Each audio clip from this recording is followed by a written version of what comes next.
Mic check. Oh, Michael.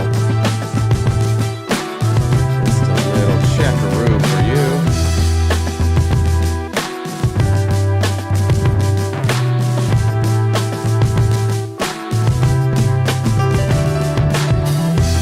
Time works very differently in Arizona. We got our own shit here.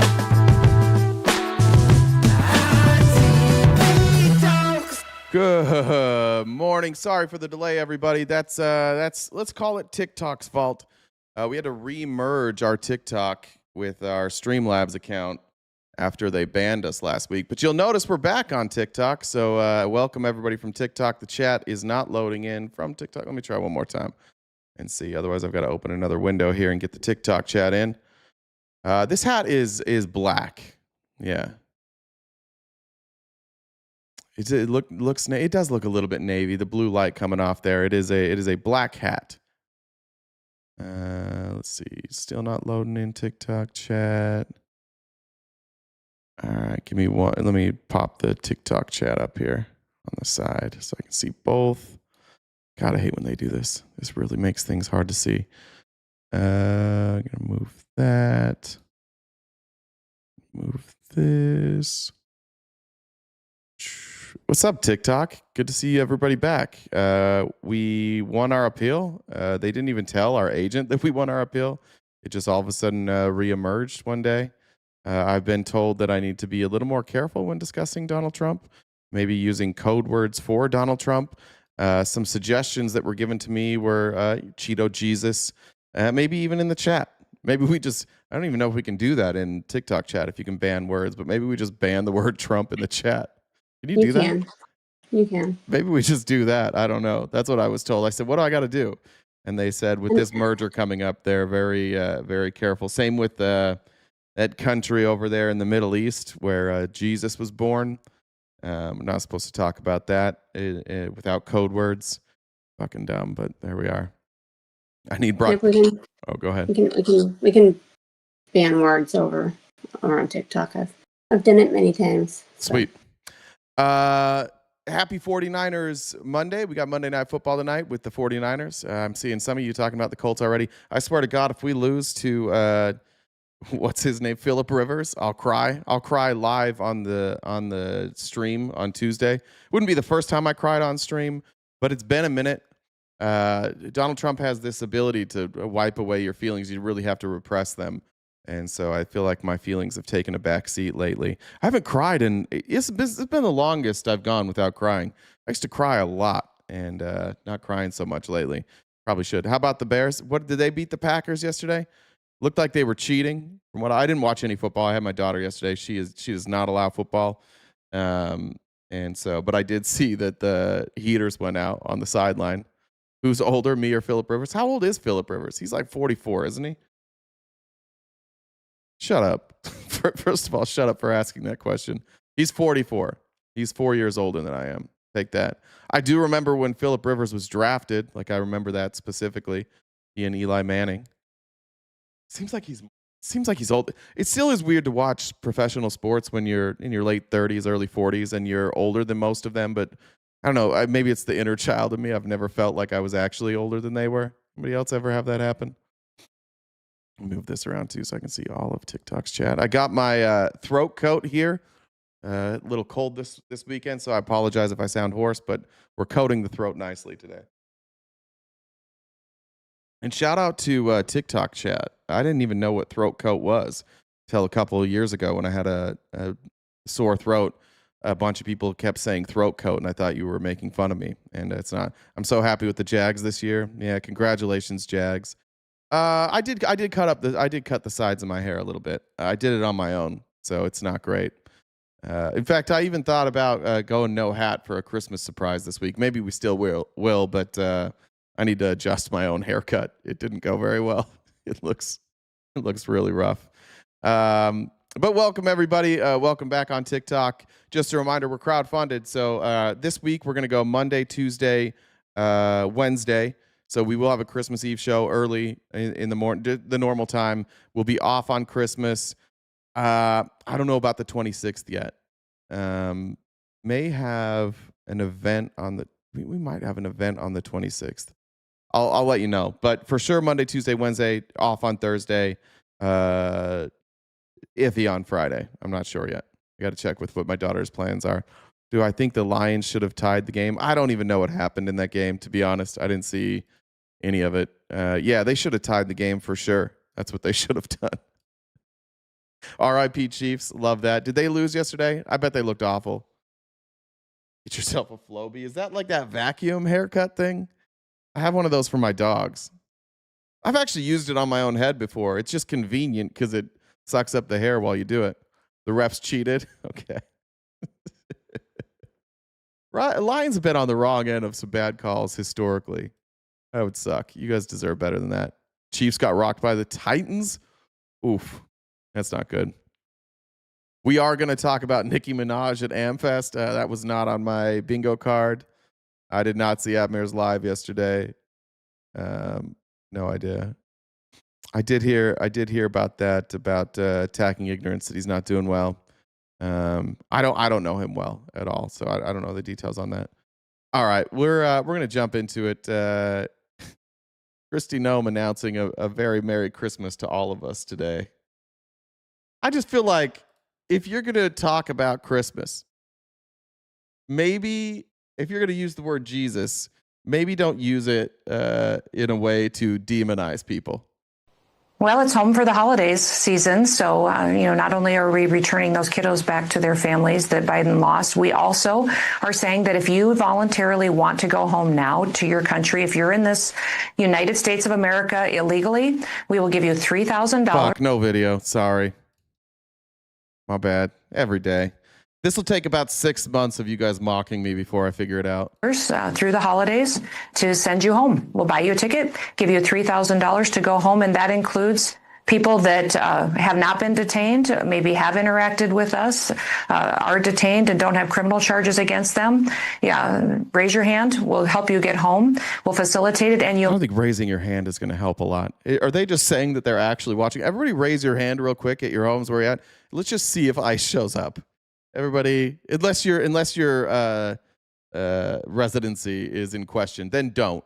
But for everybody else, let's just see if raising our hand can get ICE to show up. Might get the chance to come back to this country the right way someday. If you wait until we interdict you and detain you and arrest you and have to deport you ourselves, you'll never get the chance to come back. So go on the CBP home app and get the information, and we'll make sure you get home in time for Christmas. Yeah, Merry Christmas. Get the fuck out.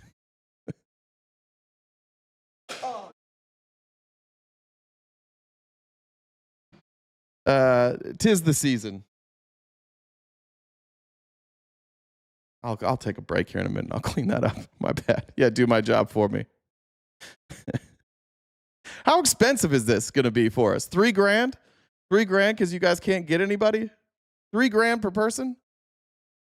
That's I don't know. Maybe that's less expensive than actually sending them, detaining them and sending them. It's getting real fucking expensive for a country that's bleeding money right now. Thanks, James. Appreciate it. Let's see how many people. There we go. That's how we're kicking off the holiday season from this administration. All right, I want to talk about this. Fuck Bari Weiss. Bari Weiss is, let's be clear, kind of a nobody for a long time. Bari Weiss got her start. She was doing like school protests. She was trying to get people, like get professors fired from schools for supporting Palestine, not being pro-Israel enough. And now she is the, I don't know if she's the executive producer, what her role is at CBS. I always forget the title there. And 60 Minutes was supposed to roll out a broadcast for Inside Cecot. And at the last minute, they put up an editor's note. The broadcast lineup for tonight's edition of 60 Minutes has been updated. Our report Inside Cecot will air in a future broadcast. They just said, fuck it. We're not going to do our regular showing. And the Republicans tried to spin this. They're like, look, she said they were going to do it. They were going to do it later. But if you go, do I have this here? Here's the trailer of what they were going to do. And as soon as the planes landed, the deportees thought they were headed from the U.S. back to Venezuela. But instead, they were shackled, paraded in front of cameras, and delivered to Cecot, the notorious maximum security prison in El Salvador, where they told 60 Minutes they endured 4 months of hell. Did you think you were going to die there? We thought we were already the living dead, honestly. It began as soon as the All right. So that's what they were supposed to show. Last minute pulled it. Her email to her staff, not her email to her staff. Sharon Alfonsi, she was the producer here. She sent out this email to her staff last minute explaining what happened. She said, "News team, thank you for the notes and texts. I apologize for not reaching out earlier. I learned on Saturday that Bari Weiss spiked our story. Specifically, Bari Weiss. Inside Cecot, which is supposed to air tonight. Ori and I asked for a call to discuss her decision. She didn't afford us the courtesy or opportunity. Our story was screened 5 times and cleared by both CBS attorneys and Standards and Practices. It is factually correct. In my view, polling it now after every rigorous internal check has been met is not an editorial decision. It is a political one. They don't want you to see this, especially during the Christmas season. MAGA, Donald Trump, they don't want you to see how egregious and evil sending these people to Cecot was in these conditions. We requested responses to questions and or interviews with DHS, White House, and the State Department. Government silence is a statement, not a veto. Their refusal to be interviewed is a tactical maneuver designed to kill the story. If the administration's refusal to participate becomes a valid reason to spike a story, we've effectively handed them a kill switch for any reporting they find inconvenient. I would imagine that if this is going to be shown later, like Bari Weiss said, the deal that she seems to have cut with the White House is, here, I tell you what, I'll show you the whole thing. I'll just show you the whole thing. You guys can prepare some statements. You can be ready with your spin so that when this finally does air, you're ahead of the story, which is what they'll do today, or what they'll do when it rolls out. If the standard for airing a story becomes the government must agree to be interviewed, then the government effectively gains control over 60 Minutes broadcasts. We go from an investigative powerhouse to a stenographer for the state. These men risk their lives to speak to us. We have a moral and professional obligation to the sources who entrusted us with their stories. Abandoning them now is a betrayal of the most basic tenet of journalism, giving voice to the voiceless. CBS spiked the Jeffrey Wiggin interview due to legal concerns, nearly destroying the credibility of this broadcast. It took years to recover from that low point. By pulling the story to shield an administration, we are repeating that history, but for political optics rather than legal ones. We've been promoting this story on social media for days. Our viewers are expecting it. When it fails to air without a credible explanation, the public will correctly identify this as corporate censorship. We are trading 50 years of gold standard reputation for a single week of political quiet. I care too much about this broadcast to watch it be dismantled without a fight. This is free speech. This is First Amendment. This is a direct attack on the First Amendment. Do we have MAGA here yet today? Have they shown up yet today? Do we have anybody here that wants to explain to us how this is free speech, why you like this? I haven't seen any today. It's MAGA free today? Patrick's here? All right, Patrick's here. Let me know. Let me know, MAGA folks, if you like this. It's pretty clear what happened here. Bari Weiss isn't even denying it. Bari Weiss, again, it's important to remember, she's not qualified for this job. She was placed in this job. She was placed largely because she has government contracts. She is very, very pro-Israel. She's very, very pro-administration. She's pro-government. She's an opportunist. She never would have ascended to this position unless she agreed that she would go do propaganda now. Joseph's into chat. Joseph, where are you? Everybody's looking for you. Are you here, Joseph? I'd like to know.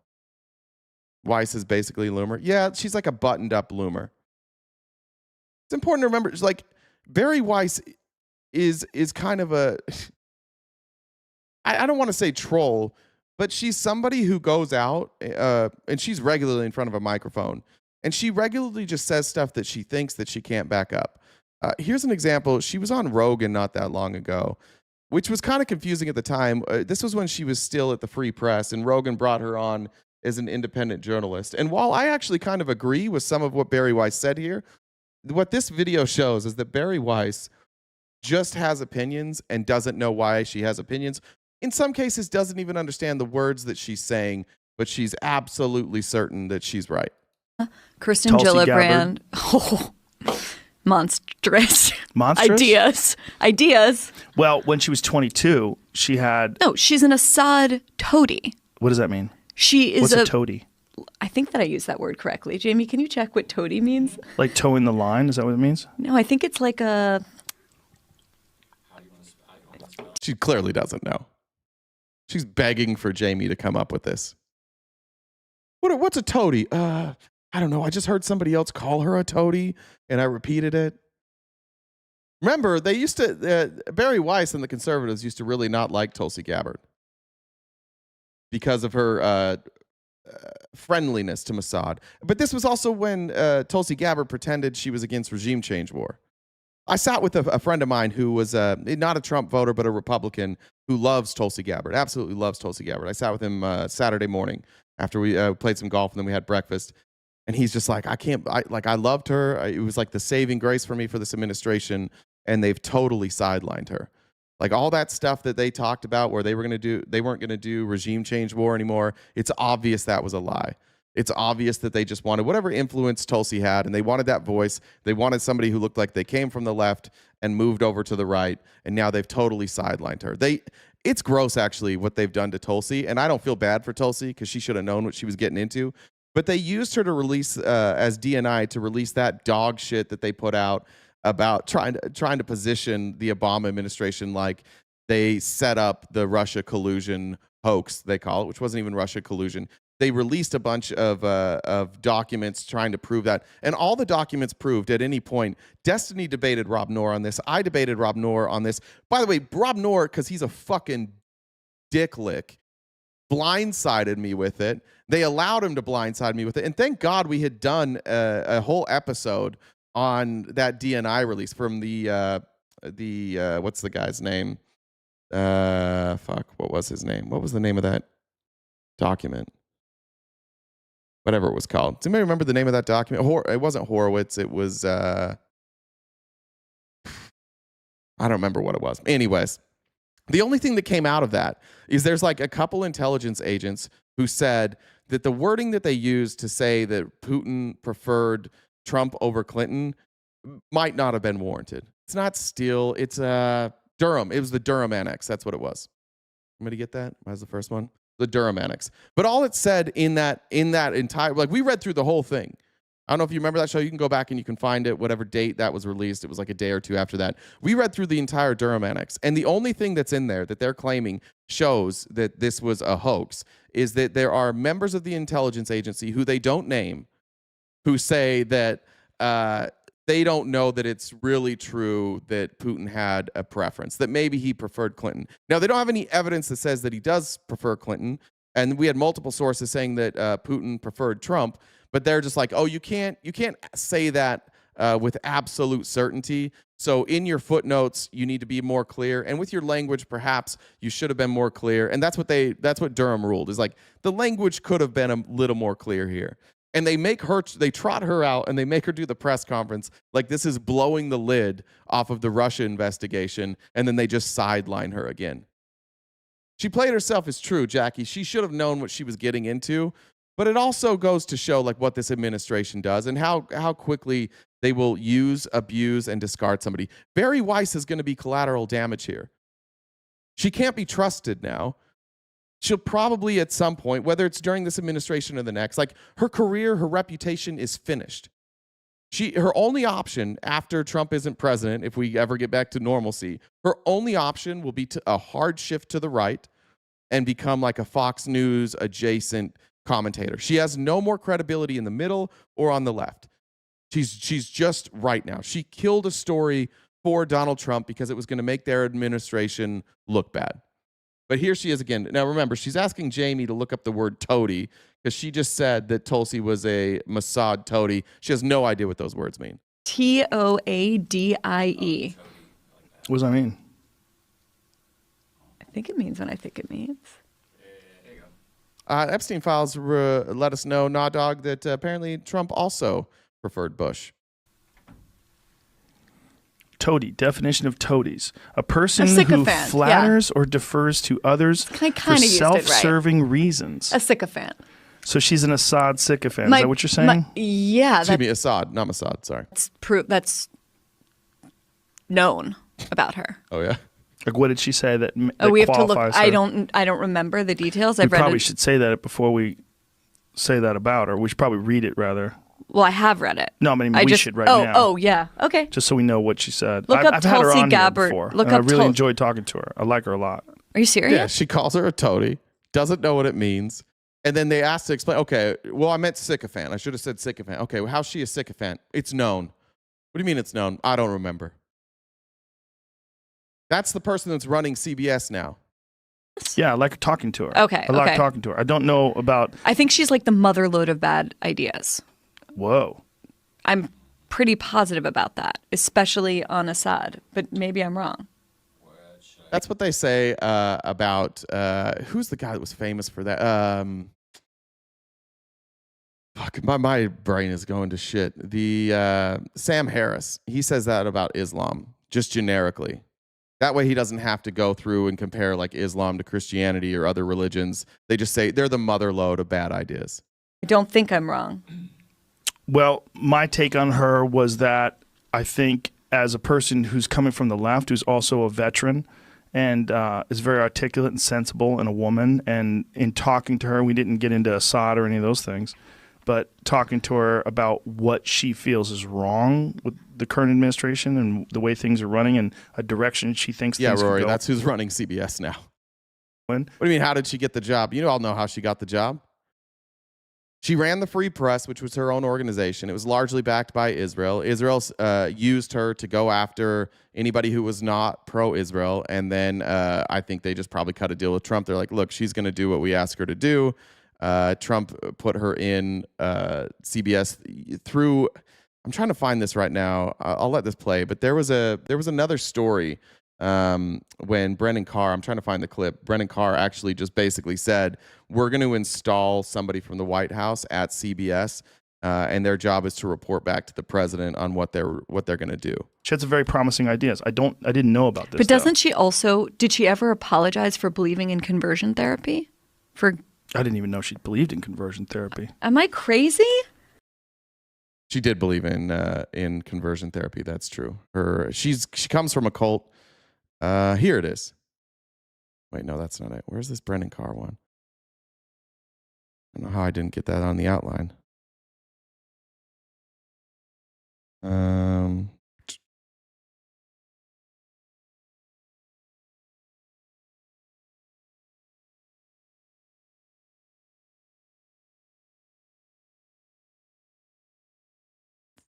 Here it is.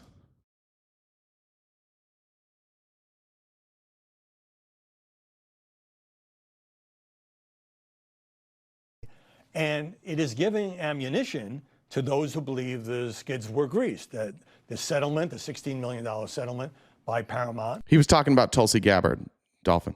Of President Trump's lawsuit was part of an orchestrated arrangement. How do you respond?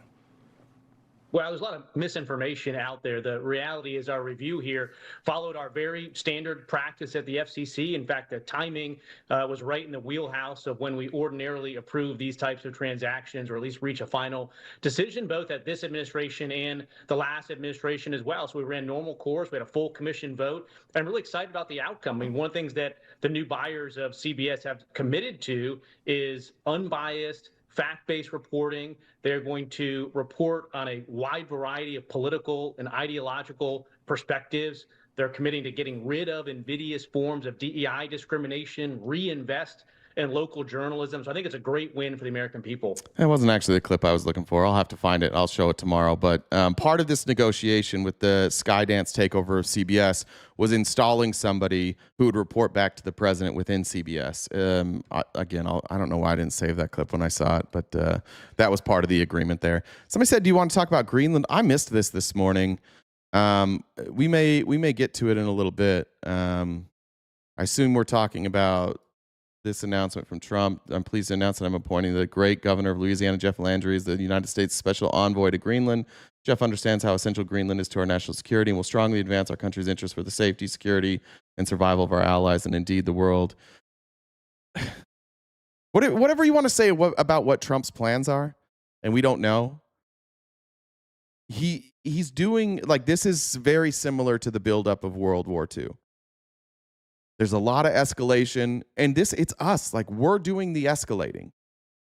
We're hijacking ships. We're stealing oil. We've just become pirates.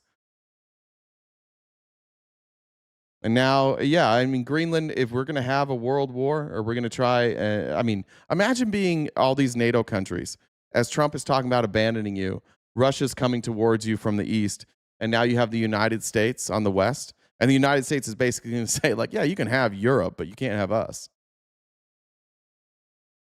You in Louisiana in shambles. They put international affairs on their governor's desk. Yeah, no, he just does what he's told. They tested Jeff Landry last month. Hey, can we send in the National Guard? Please do, Daddy. Please send in the National Guard. Billy, shut the fuck up. This is what covering politics is, Billy. You guys all do the same thing. Nobody's crying. This is how you cover politics. If you don't like politics being covered, you could watch something else. Your guy's in charge. How would you like us to cover him, Billy? Just deep down our throat like you do? Do you have like a blow up a doll and fuck it and talk about how great Donald Trump is? How would you like us to cover what's happening in politics, Billy?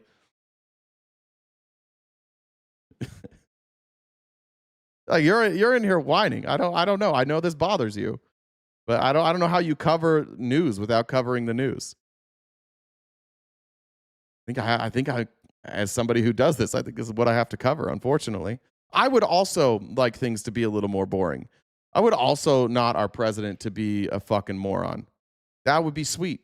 I would like it if he was doing that thing he said he was going to do about no new wars and no regime change wars. I would love it if he was still doing that. I'd love to be arguing whether or not we should do universal health care. I'd love to be talking about tax policy. You wouldn't tune in because that's above your head. But like, it would be great if we could just cover that shit. But Donald Trump doesn't let us just cover that shit because he's crazy. All right. I want to also point this out. I think this is a little bit where it stems from. Oh no, that's the wrong clip. I was obviously not super prepared. Earlier this month, when Marjorie Taylor Greene was interviewed by 60 Minutes, Trump went after them. And Trump was like, oh, CBS is back to their bullshit, just for letting Marjorie Taylor Greene share her side of the story. Trump was upset with that. He put a lot of pressure on CBS, obviously put pressure on Bari Weiss, especially you saw there was like a coordinated attack from the right calling Marjorie Taylor Greene an anti-Semite, which she is, and saying we shouldn't trust her because she's an anti-Semite. So let's just ignore the fact that what she's really upset about is that Trump tried to hide the Epstein files, which of course Republicans aren't talking about that anymore now. He didn't try and hide them. He signed the bill into law. He had no choice.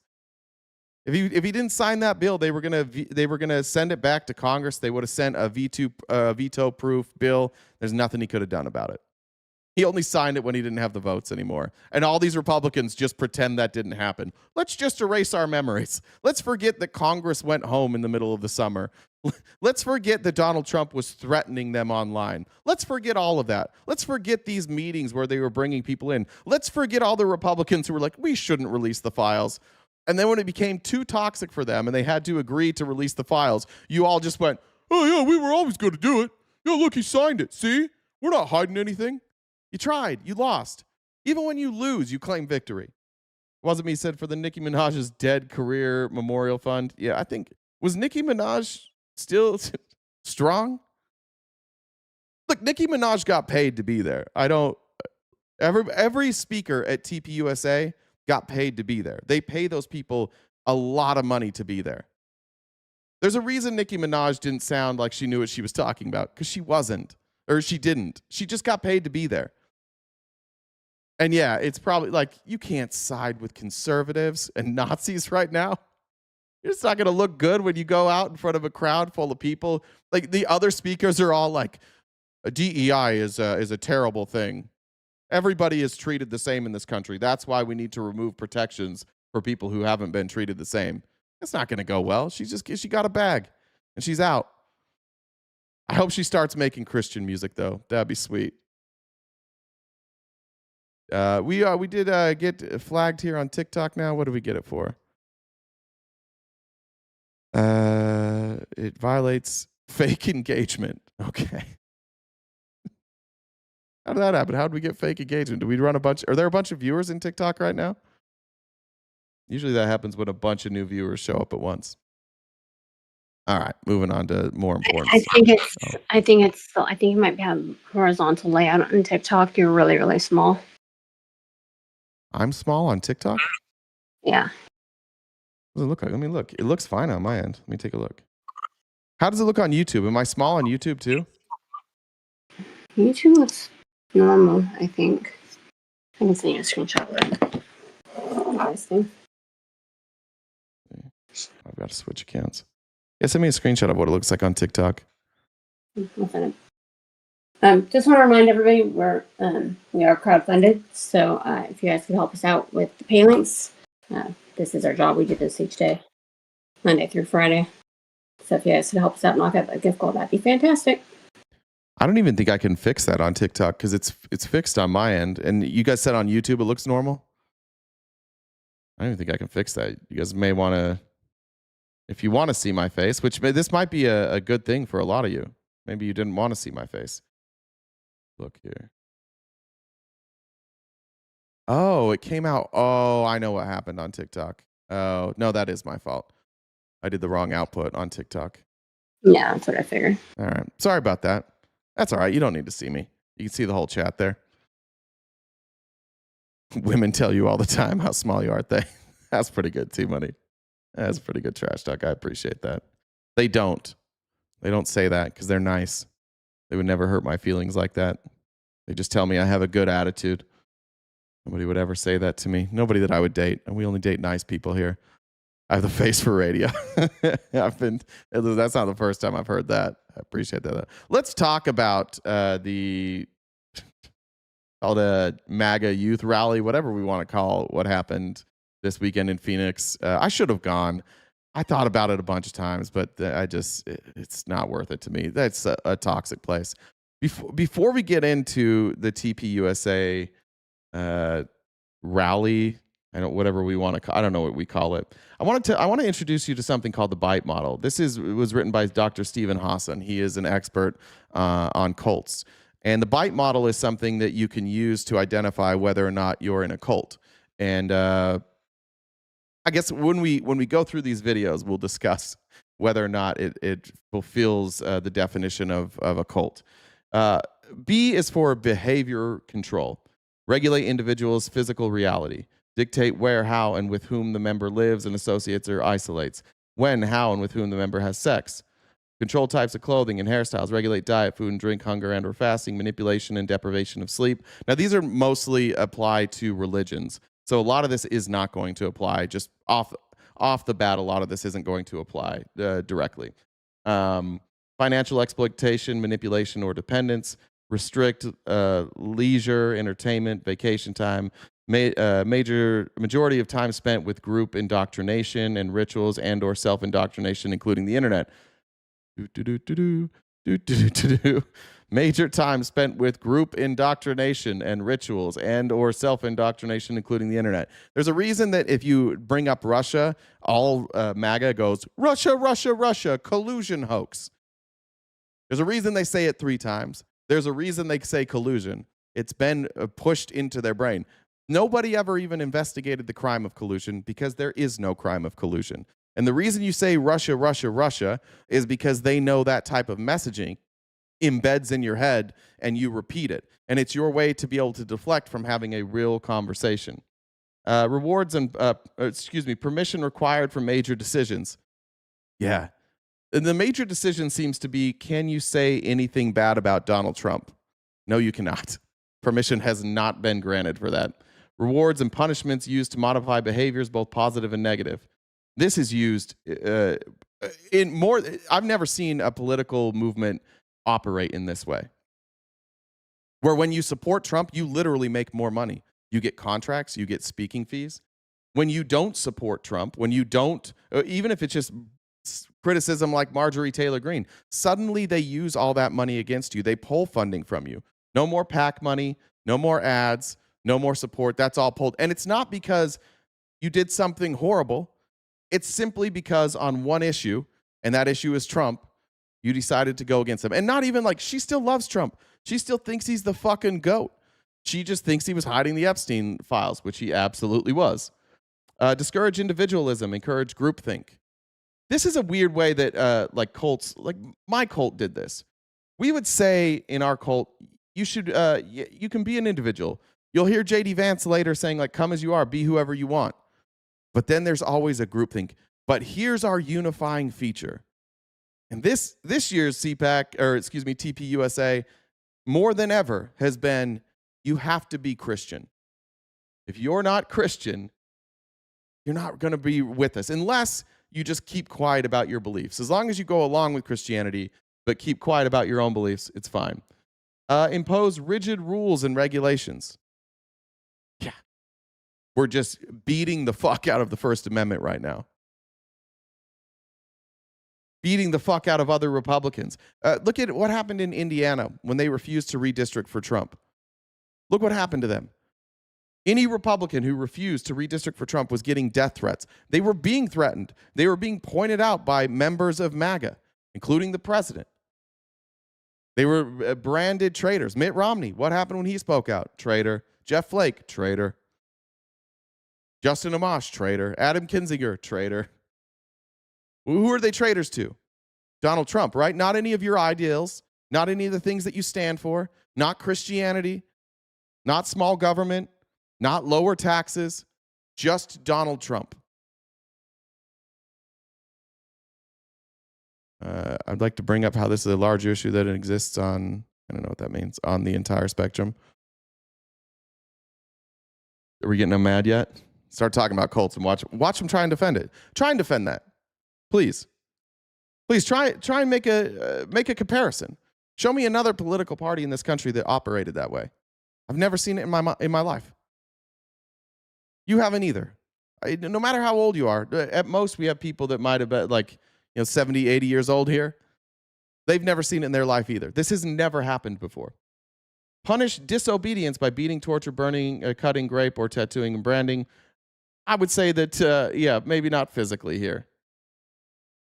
Except for, what if you happen to be a BLM protester? What if you happen to be an ICE protester?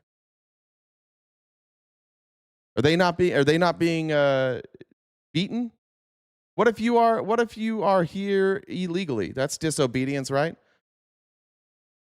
That Cecot, those Cecot videos we see, that's certainly torture. Threaten harm to family and friends? Tell that to the folks in Indiana. Remember Mike Pence? You guys remember Mike Pence? Remember that guy that was vice president the first time around? Just stood by while Trump did everything, and then you guys tried to kill him? Remember that? Some of this I need to skip for language. Encourage and engage in corporal punishment. Lot of callings for like public executions by the Christian MAGA crowd. Okay, let's move on to information control. This is where it gets really obvious. Deception. Deliberately withhold information. Nonstop.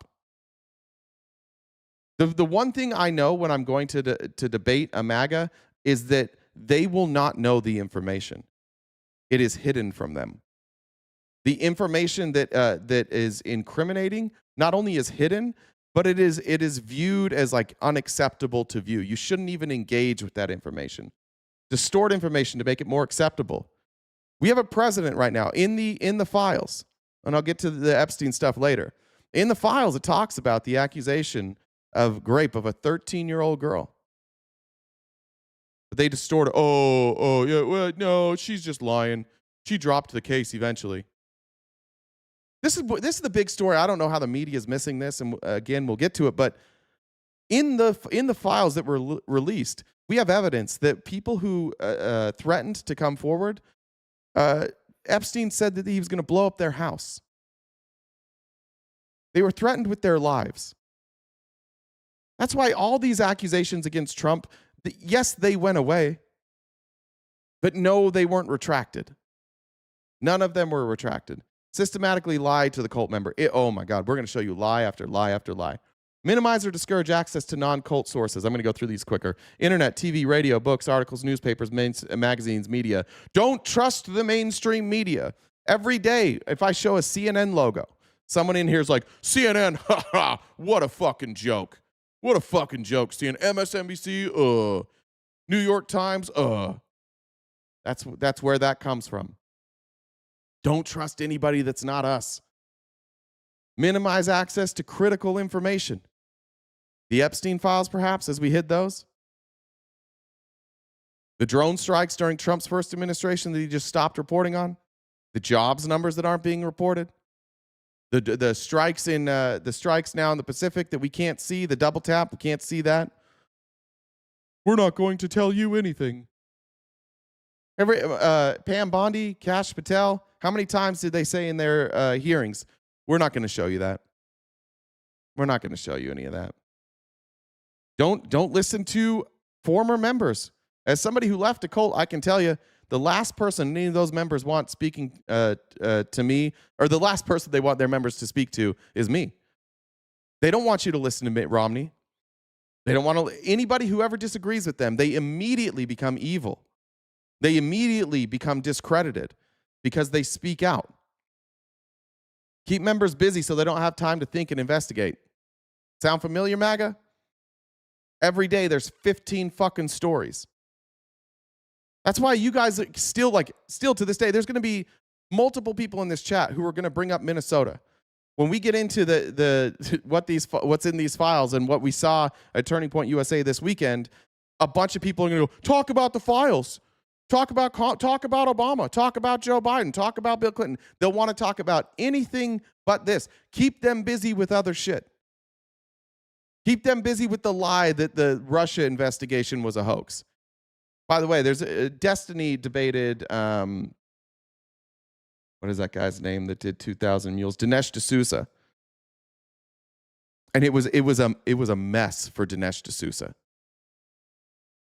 Like he didn't have anything for Destiny, trying to claim that the election was stolen with no information, that the Russia collusion hoax was a big hoax started by the Obama administration. It was one of the most one-sided debates I've ever seen. LLM, I don't know if you did a breakdown on that yet. LLM, you do this for, I don't know if it's a job, but you do this. Have you ever seen a more imbalanced debate in your life? It was pathetically bad. And yet, the people watching that debate that are on MAGA didn't change their mind. I should debate Victor Davis Hanson. I don't know who that is, Chief and Diesel. If you want to send me their info, I'll debate anybody, almost anybody. You know who tried to set up a debate this weekend?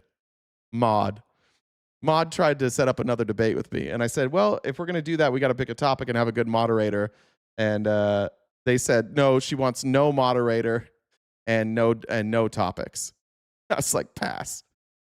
Yeah, pass. No moderator, pass. It was worse than Mod and RTP. Facts. That was one of the most imbalanced debates I've ever been a part of.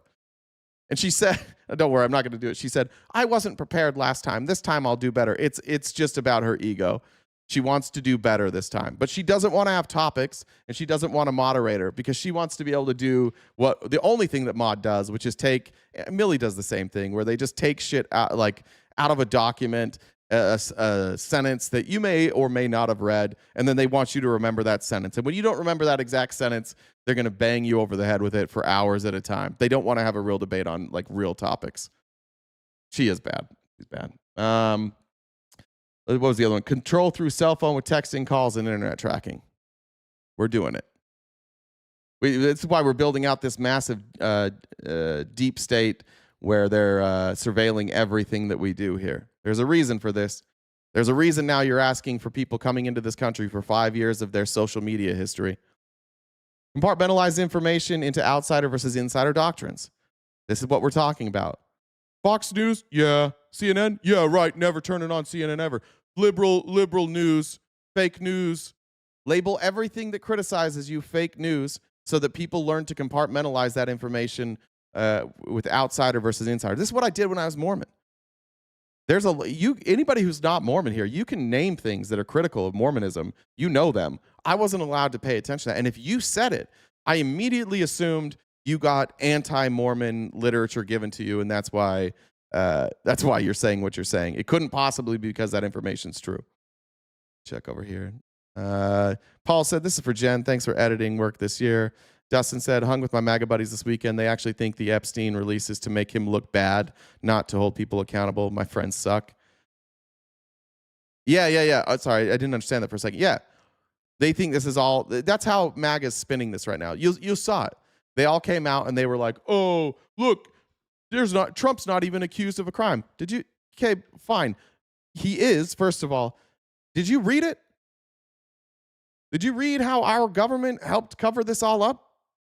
Did you read the part about how the FBI in 96 refused to engage on a credible tip and then smeared a woman since 1996? She's the one that, I don't remember her name. Somebody could help me with her name. She's the one that said her family was getting like bomb threats. All right. Live visibility restricted here. Thanks. It's nice to be back on fucking TikTok. I don't know how we got in trouble there. We're going to get banned again. Just be ready. We're going to get banned because my picture is too small on TikTok over there. Encouraging spying on other members. Impose a buddy system, monitor and control member. Report deviant thoughts, feelings, and actions to leadership. Ensure that individual behavior is monitored by the group. That goes with all this other stuff. And we'll see that in the TPUSA clips here. Extensive use of cult-generated information propaganda, including newsletters, magazines, journals, audio tapes, videotapes, YouTube movies, and other media. That's what this was. This was a pep rally where they could stand on stage in front of people who already agreed with them and repeat lies while the people cheered. And the people in the audience that don't know any better, that don't know that those are lies, they see these, I don't know how many people there, 20, 30,000 people there clapping, and they go, oh, this confirms it. Not all of these people here could be wrong. They would be arguing if it was wrong. We believe in truth over here. We'd be arguing if this was wrong. So I'm going to take all of this confirmation bias happening around me, and I'm going to count that as a source. And I'm going to believe it because all of these people couldn't possibly be dumb. And then unethical use of confession, that doesn't really apply here. Thought control, emotional control. You can go through this. This is the BITE model. Requiring members to internalize the group's doctrine as truth. Change person's name and identity. We changed the whole name of the movement. It's called America First now. It was MAGA, then it was America First. Use of loaded language and cliches which constrict knowledge, stop critical thoughts, and reduce complexities into platitudinous buzzwords. Right? Build the wall, stop the steal, lock her up, America First, all of it. Get rid of the discussion, replace it with buzzwords. Encourage only good and proper thoughts. Hypnotic techniques are used to alter mental states, undermine critical thinking, even to age, regress the member. Why do you think that this is on a stage with pyrotechnics and lights and a big like star-shaped stage? Why do you think they're playing rock music all the time? Why do you think they're constantly doing it? It's the same way as these like mega churches do. They want to keep the emotion high. They don't want you thinking, they want you feeling.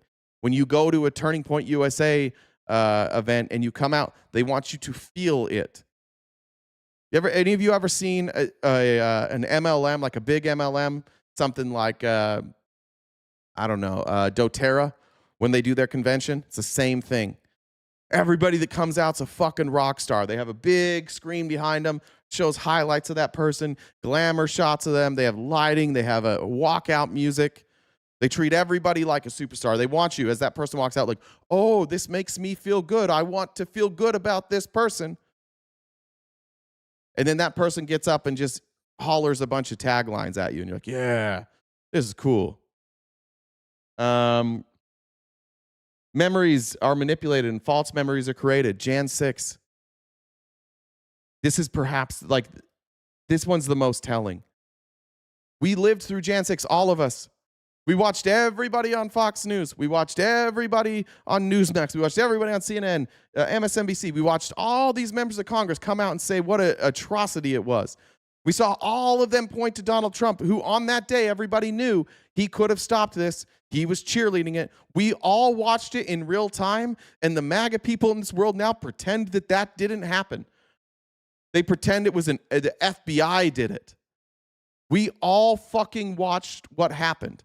And everybody uniformly on that day blamed Donald Trump and MAGA, because that's who should be to blame. And then Trump just like kept his power, and he just kept repeating lie after lie after lie. And the people that fought against him, like Liz Cheney and Adam Kinzinger, they were drowned out by an army of brainwashed morons who have decided, like, reality, fuck reality. We're just gonna say what we want to say. We're gonna say what reality is, and then it becomes reality. That's what MAGA is. That's why it's so hard to debate any of you, is because you have left the world. This is the biggest cult I've ever seen in my life.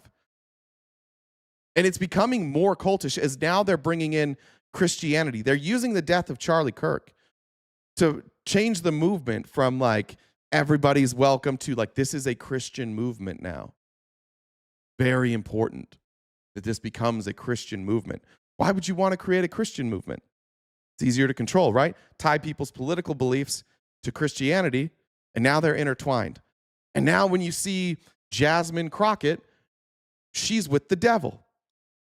You'll watch how they frame the left and the way that they talk about the left here in ways that I've never heard anybody on the left even talk about. Literally, never heard anybody on the left say the things that they're going to say that all of us are actually in favor for. Forbid critical questions about the leader, doctrine, or policy. Yeah, we don't criticize Donald Trump. See anybody up there criticize Donald Trump? Did you see any of those, no new wars, no regime change wars? Did you hear a single last one of them criticize the fact that we're just drone striking boats? Where was Rand Paul? He didn't get invited?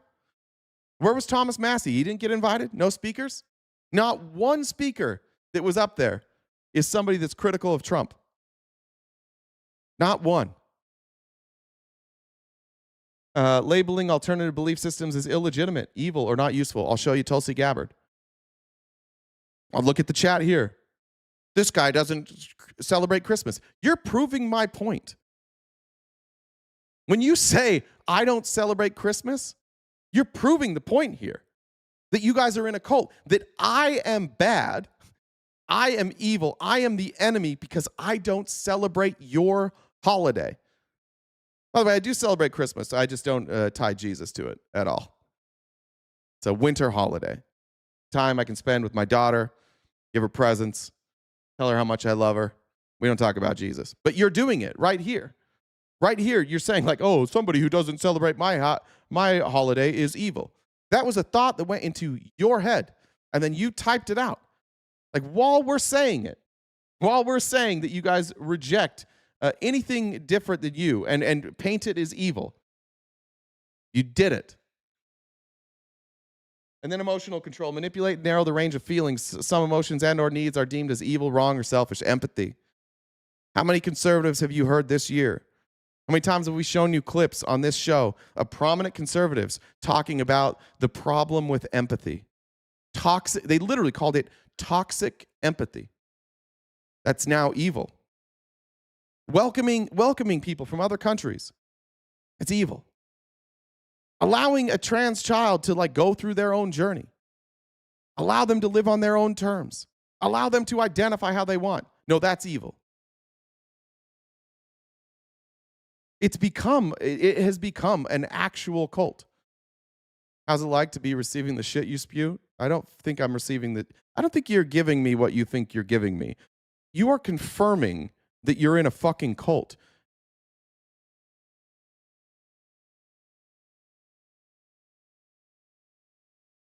You know what I mean? Like, I don't think I'm not offended by this. I'm confused how you're watching this and then you're doing the cult stuff.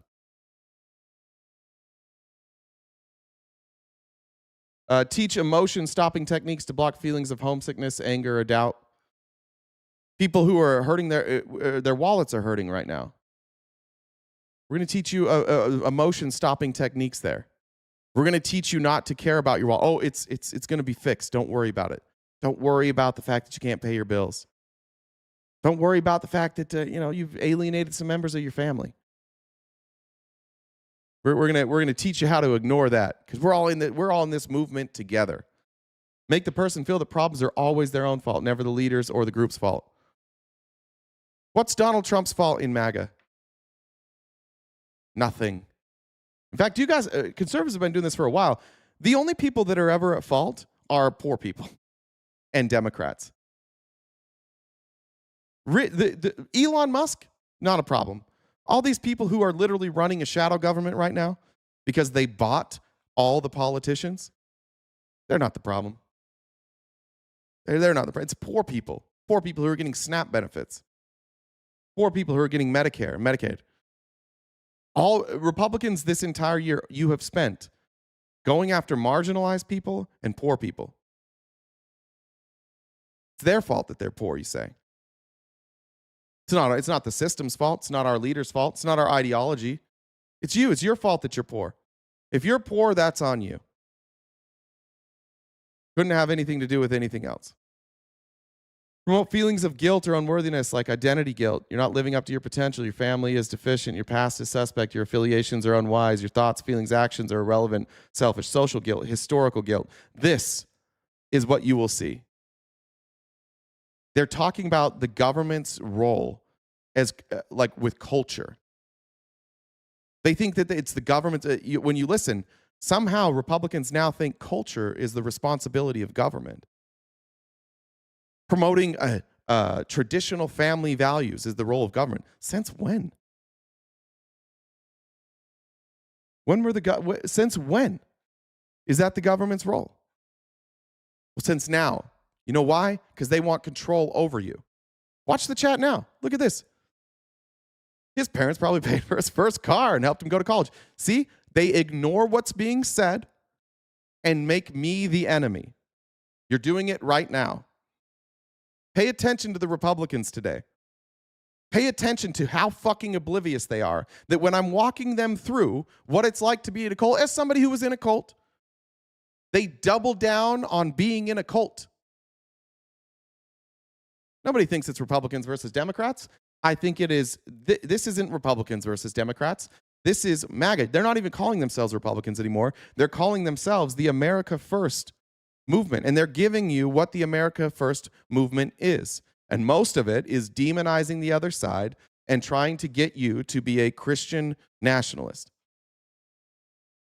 You're doing, but in real time, it's crazy to watch them do exactly what I tell them they're doing. We're not doing that. We're going to do it now. Extremes of emotional highs and lows, love bombing and praise one moment and then declaring you are a horrible sinner. Ever watched a Trump rally before?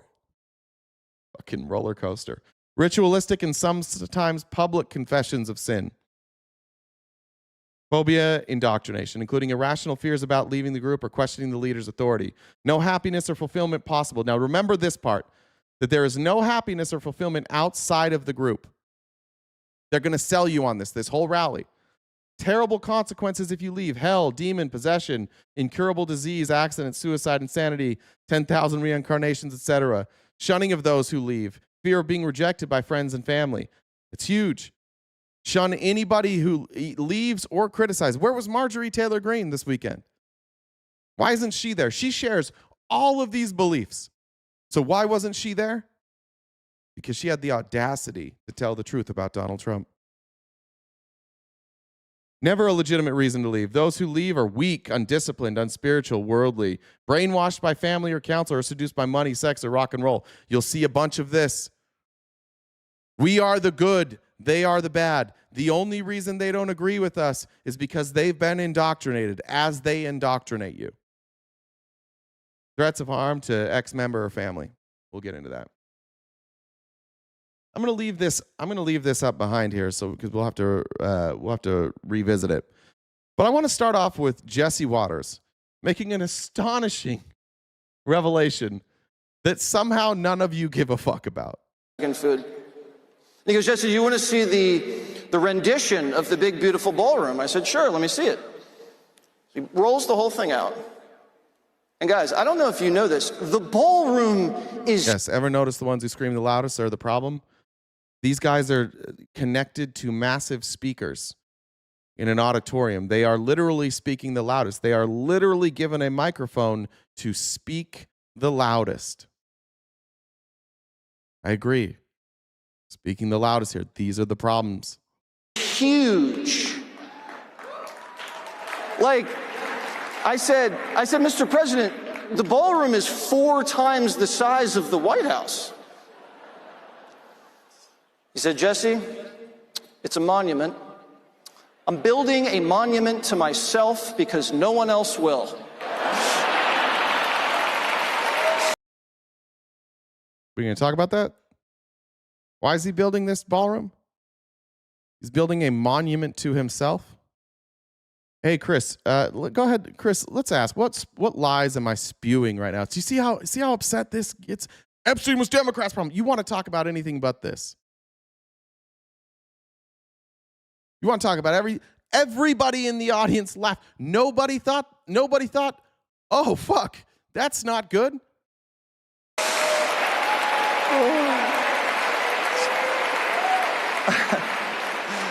So a couple of weeks after, we were at the White House for the Medal of Freedom ceremony for Charlie, where Erica received it so gracefully. And I walk in, I see O'Reilly. And then I see Tucker on the other side. And I'm like, wait a second. I'm not propping up the good guys, Justin. This is where, see, this is another, I'm going to have to point this out every time. Justin, you haven't heard me say a good thing about a Democrat yet. You haven't even heard me mention Democrats yet. I'm not a Democrat. My show on Friday showed how unpopular Democrats are, and I was disgusted with what the Democrats are doing. This is it. This is you, bud. These are your thoughts. I'm just pointing out what happened this weekend. If you don't like it, you can leave, but don't make shit up. Let's go back. Let's go back to, let's go back to the bite model here. Let's go back to the rejection of rational analysis, critical thinking, constructive criticism. This is simply just constructive criticism here.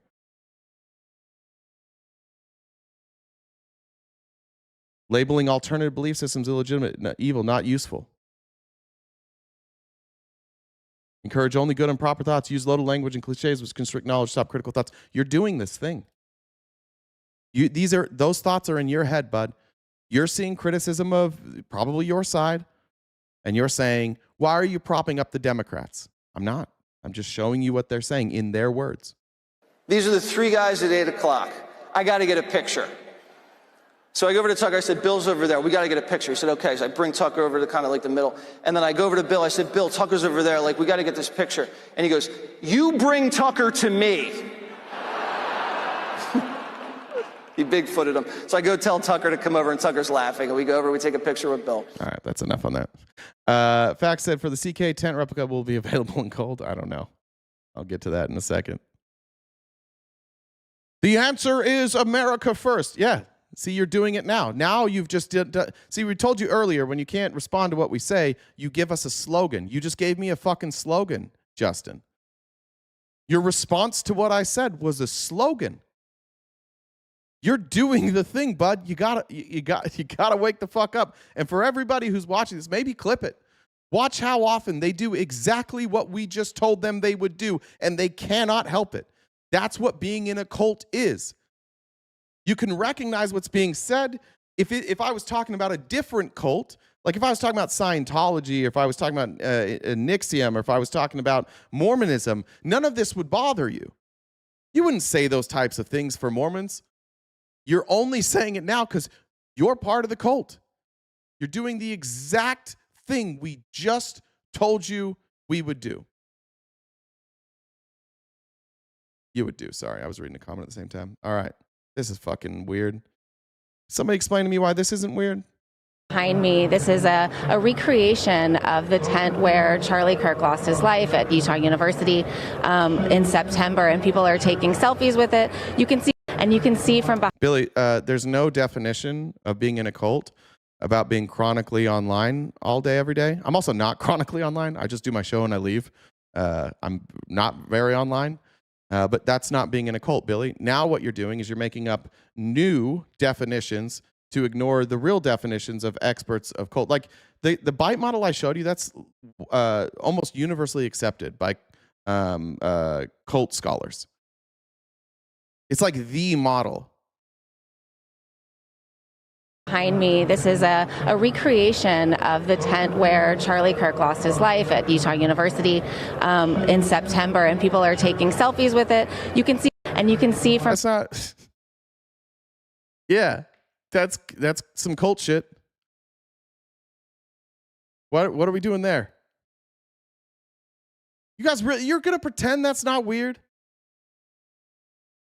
Can you guys, for those of you who are like MAGA, can we just agree that this is weird? Let's see if we can find some common ground.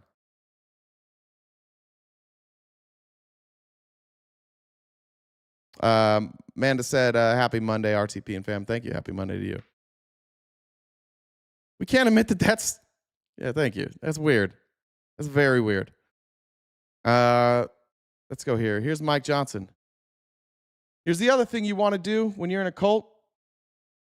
You take your heroes and you try and mainstream them. Now I don't know who would mentioned doing a Charlie Kirk statue, but Mike Johnson took this opportunity to say they're going to do real important work in Washington. The least effective Congress in modern history. Here's what they're going to do. We're no longer in a battle, no longer in a contrast just between Republicans and Democrats. We're in a contrast between two completely different, diametrically opposed worldviews. Whoops. That's in the bite model. Good versus evil. You're on our side or you're evil. We're doing it.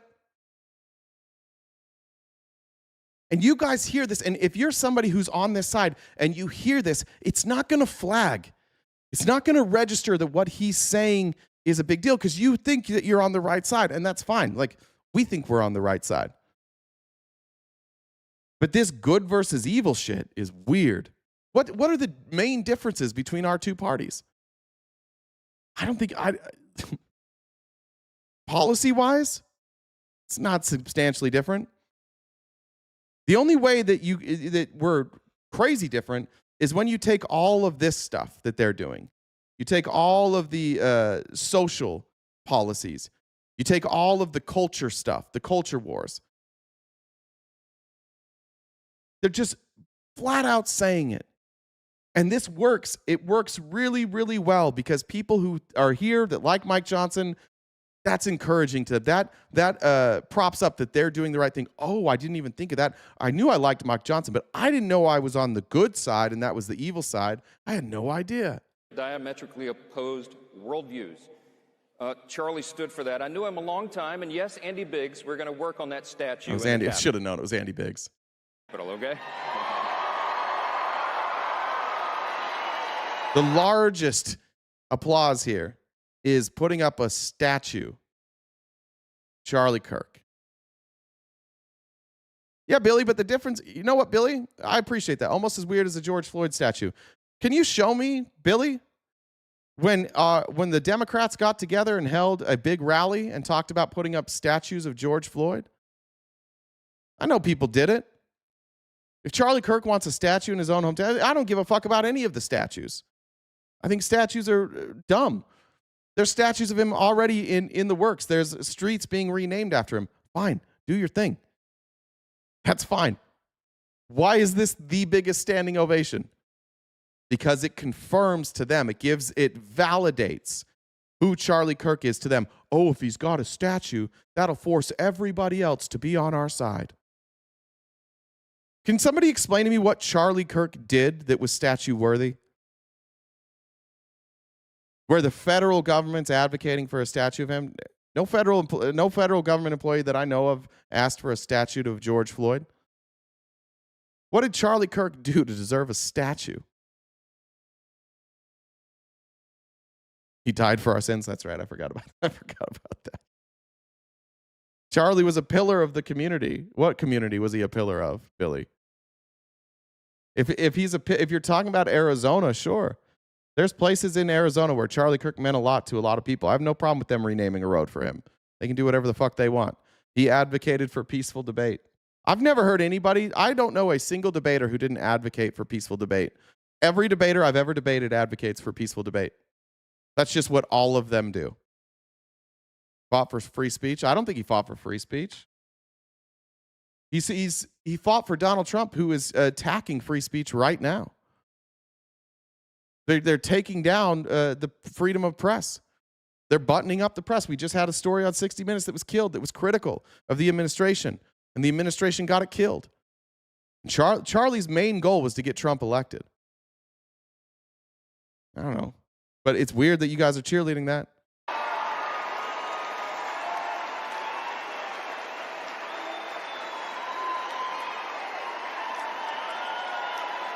Standing ovation for that. I forgot he died on the cross. My bad. You're trying a lot of whataboutism here, MAGA, 2K. CK bringing back what America was based on, God and country. We weren't based on God and country. That's a made-up thing that they tell you, and you believe it. Again, you're proving the point every 5 seconds. Every time one of you guys opens your mouth, you're proving the points that we made in the Bite model. This country was not founded on God and country. In fact, it was absent of God. It was like you can believe in God if you want. And it didn't even really form as a country. It was 13 individual colonies. It wasn't even meant to, at the beginning, to be a country. You can't rewrite history. You can't just make up stories about history and be like, that's what our country is based on. No, you don't know enough about history so that when somebody says something like, we were founded on God and country, you obviously don't know enough about our founding fathers to make a judgment there. So you just do exactly what we said. You hear something, it sounds good, it resonates with you, you're a Christian, you say you're a patriot, you repeat the dumb shit, and then you move on with your life. That's not what we were founded on. I'm an atheist and we're built on God, country. No, we weren't. How do I think that we're not built on God, country? Because it's not in the Constitution. Can you show me in the Constitution where it says we have to worship God? There were many of the founding fathers were polytheists. Many of them were atheists. Show me.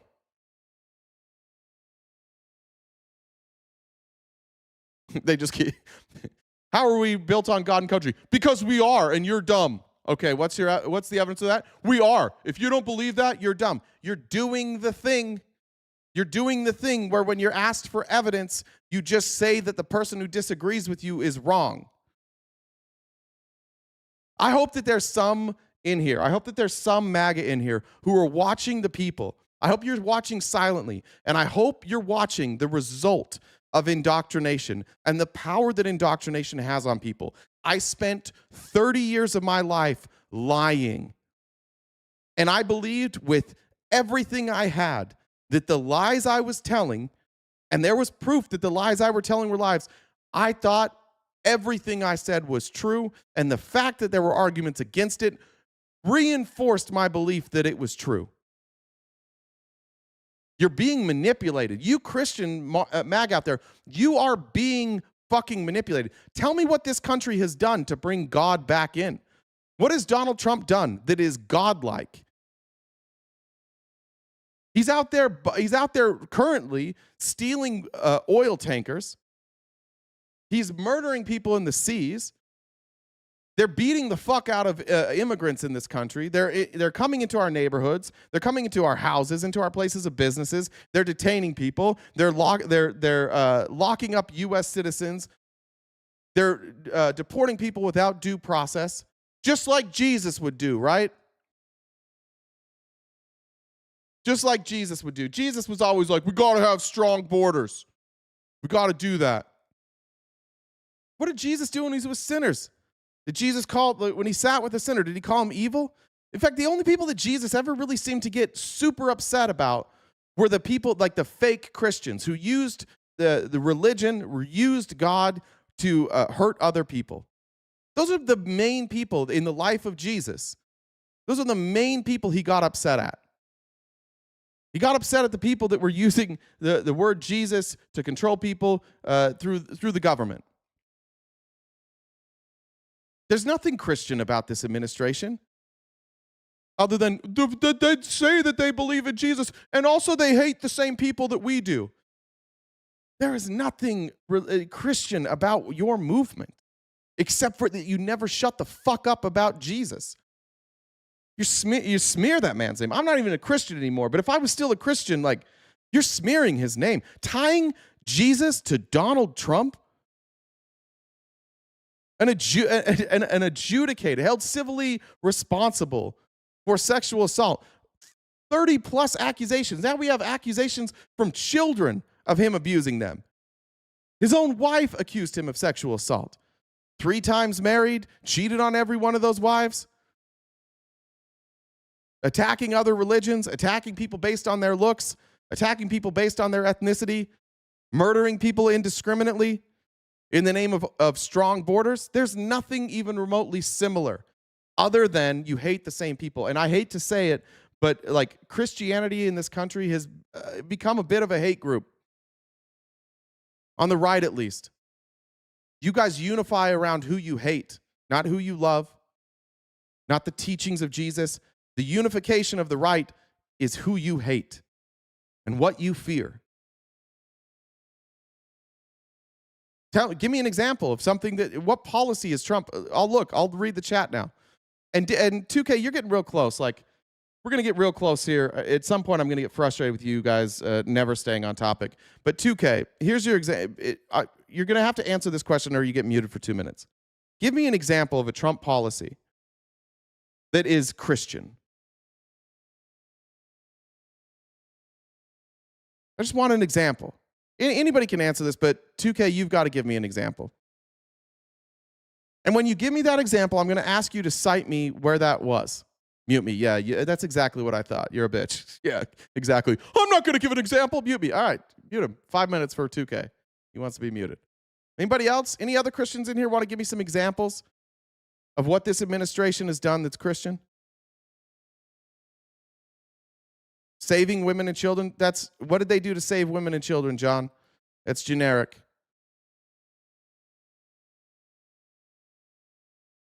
We're looking. We're not Christian. You're just watching the Christians.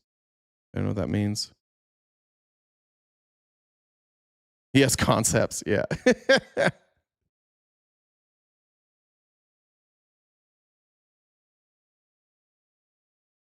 Yeah, good quote there, Amanda. The Bible is not my book, nor Christianity my profession. Abraham Lincoln. Thank you.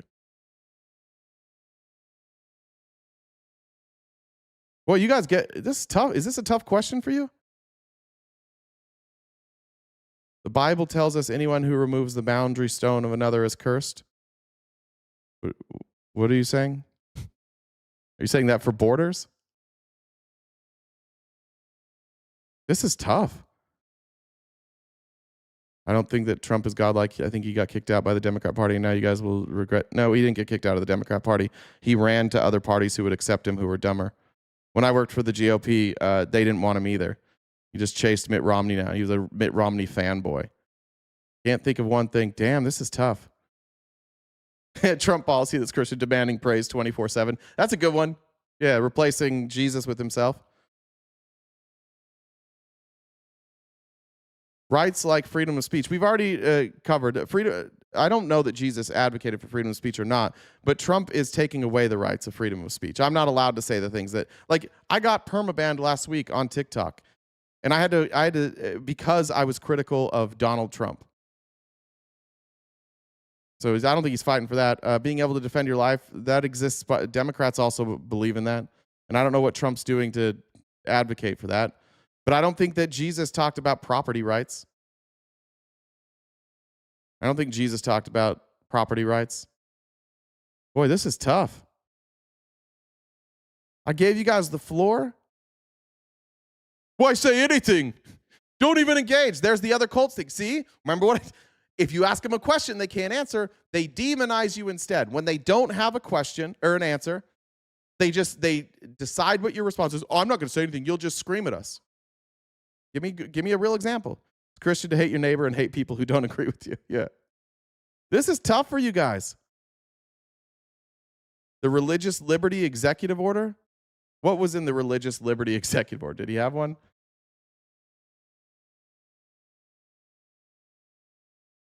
Pull that up.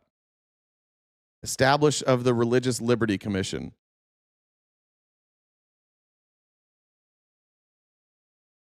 It shall be the policy of the executive branch to vigorously enforce the historic and robust protections for religious liberty enshrined in federal law. The founders envisioned a wait, hold on. Wait, aren't you guys all right? Well, I'm going to come back to this. Wait till you hear what they say about Muslims in here. Wait till you hear what they say about Muslims here. All right. Anything? Sorry, I couldn't see everybody's. Sorry, but Democrats do not stand for the Constitution. That's another blanket statement. Big TD, can you explain to me how Donald Trump silencing the media stands for the Constitution? It's the First Amendment, freedom of the press. Our entire legal system and government framework comes from the Christianity. No, it doesn't. And thanking God chose Trump isn't weird at all, considering Jesus preached to prostitutes and thieves. I don't think, yeah. All right, we'll keep going. Good try, guys. You tried real hard. You couldn't cite a single policy. We've got one executive order, which isn't policy, but wait till you see what they're saying about Muslims here. Vivek was, I don't know what the order. Vivek is the first clip I have here. And this was kind of tricky because there are people like Tulsi Gabbard who are going to segment people. There is a big movement in the Republican Party right now that is anti-Muslim, and you're going to hear it on this stage. And Vivek came up here to preach something that, just remember the cheers that you had, the massive cheers that we've heard so far. The standing ovations that we've heard so far were for a statue for Charlie Kirk, and that Donald Trump said he was going to build a monument to himself. Standing ovation universally. Let's hear the cheers for Vivek when he talks about equality here. That boys should compete with girls in girls' sports. I'm sorry, you're not on the team. You have no place in this movement. If you believe, thank you. It's pretty obvious. Is that inclusive? Yeah. Is that the inclusivity? You think Jesus gives a fuck about like sports? Probably not. But I'm going to say it anyway. If you believe in racial quotas in government hiring, you have no place in the conservative movement. Sorry, you're not on the team. You're free to believe it. It's a free country. So Pete Hegseth is off the team? Anybody who doesn't want to hire somebody because they're Muslims off the team? Republicans, raise your hand if you would hire somebody for a company, either if you own a company or if you hypothetically owned a company. I just want to see. I'm sure most of you will raise your hand, but raise your hand if you would hire somebody who is a practicing Muslim who voted for Ilhan Omar. Real quick. Would you hire them? I just want a thumbs up in the chat for just Republicans only or Republican adjacent, MAGA, whatever you want to call yourselves, independents who voted for Trump. I just want a thumbs up if you owned a company, if you would hire somebody. There we go. No way Muslims are evil. First, nope. Jeremy Gray says, nope. Uh-oh, MAGA. We've already votes down for Philly Alex. Thanks to Electric Dad. No way, says Cassidy Johnson. Only if she was qualified. Interesting, Nah Dog, that nobody took. You're the only one that thought about their qualifications. Electric Dad.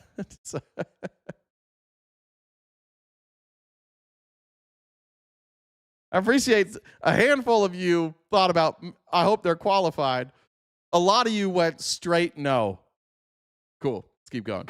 But you have no place in the conservative movement. If you believe in normalizing hatred towards any ethnic group, toward whites, towards blacks, towards Hispanics, towards Jews, towards Indians, you have no place in the future of the conservative movement. Sorry, for those of you who said no, you would not hire that person. Vivek wants you to know that you have no place. Who were those people? Vivek, I just want you to know that Vivek thinks that you're kind of a bitch and you have no place in this movement. I haven't read the whole Bible. I've read the Bible many times. I was very religious for most of my life. Just so you guys know, Vivek doesn't want you. You guys got to go find a new party. Racism. My company, my rules. Sorry, Philly. I'm not saying that. I'm just saying that, like, you guys aren't inclusive. Do you think Jesus would do that? Philly Alex, if Jesus was running your company, do you think Jesus would hire somebody that voted for Ilhan Omar?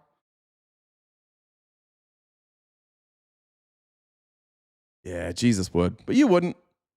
Your party that keeps talking. You guys were all talking about Jesus 2 seconds ago. Now you're like, oh, but racism's more important. This is one of the things that my family and my community did in Utah, which is a really fucking awful thing. There's an example. I don't want to throw my friend on the bus, but BYU just recently paid their football coach. I think he's getting $9 million a year. And a student at BYU wrote an article to the Salt Lake Tribune, and she said, this sucks. Like, I go to a religious university where, like, the name of Jesus is in the name of our church. Like, it's part of our creed at this university. We're supposed to be disciples of Christ. Part of the reason we have a football team is so that we can spread our message.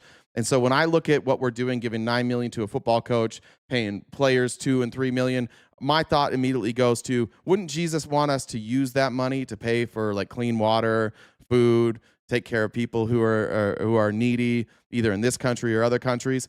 And all of my Mormon friends hated her. The response overwhelmingly was like, she's so self-righteous. One of the worst things you can do with Christians is ask them to act like Jesus in their real life. Ask them to legislate like Jesus. Ask them to govern like Jesus. It infuriates them. That's fine. If you like football more than Jesus, fine. I don't care. If you think that the money's better served paying a football coach than helping needy people, also fine. Totally your opinion. If you think that it's a net positive, you could make all sorts of arguments. But the people that are arguing with her are the people who say that this football program is meant as to promote Christ. See how now look guys, Jesus never was a Mormon. See, now Mormons aren't Christians either. The reality of all of you in this movement is we are going to pick you the fuck apart because there's no end to your division. It was easy when I said Muslim. Now we're going to do Mormon. Then what about the Catholics? You guys will divide on what truly is a Christian. Mormons aren't Christian. Yeah, Christians are disavowing the Mormons. I told this to my mom when we had a conversation at one point, and I just told her how frustrated I was that she voted for Trump. Because my mom's a wonderful person, and she's terribly uneducated when it comes to this stuff. Very educated person. My mom's brilliant, great musician, heart of gold. And so it was really hard for me knowing who she is and what her real values are that she voted for Trump. And she told me, I swear to God, this last election that she voted for Trump because she liked Mike Pence. And I was like, they tried to kill him. Like, Mike Pence told you not to vote for him. But the Mormons, they will do this all the time. They will state their beliefs. They'll stand by their beliefs until it comes time to stand on their beliefs, especially politically. And they just kind of embraced Trump. And then they create this, and where was it? It was in the Byte model. It talked about being able to compartmentalize your thoughts. So you separate your religious thoughts and the real world. And that's what my Mormon friends did. And that's what I did when I was a Republican. I had to separate my religious beliefs from the real world. So then I could say, like, oh, yeah, I can support an invasion of Iraq because that's not my religious beliefs. That's the real world. So I support the invasion of Iraq. But it's not because of my political beliefs. It's just, it is reality. Yeah, I can support blowing up boats, trafficking boats. I can accept us indiscriminately killing people without due process, not because of my religious beliefs, because of my political beliefs. But now the Republican Party, recognizing what they have, they're merging the two. And this is how we're going to pick you apart. You chose to do this.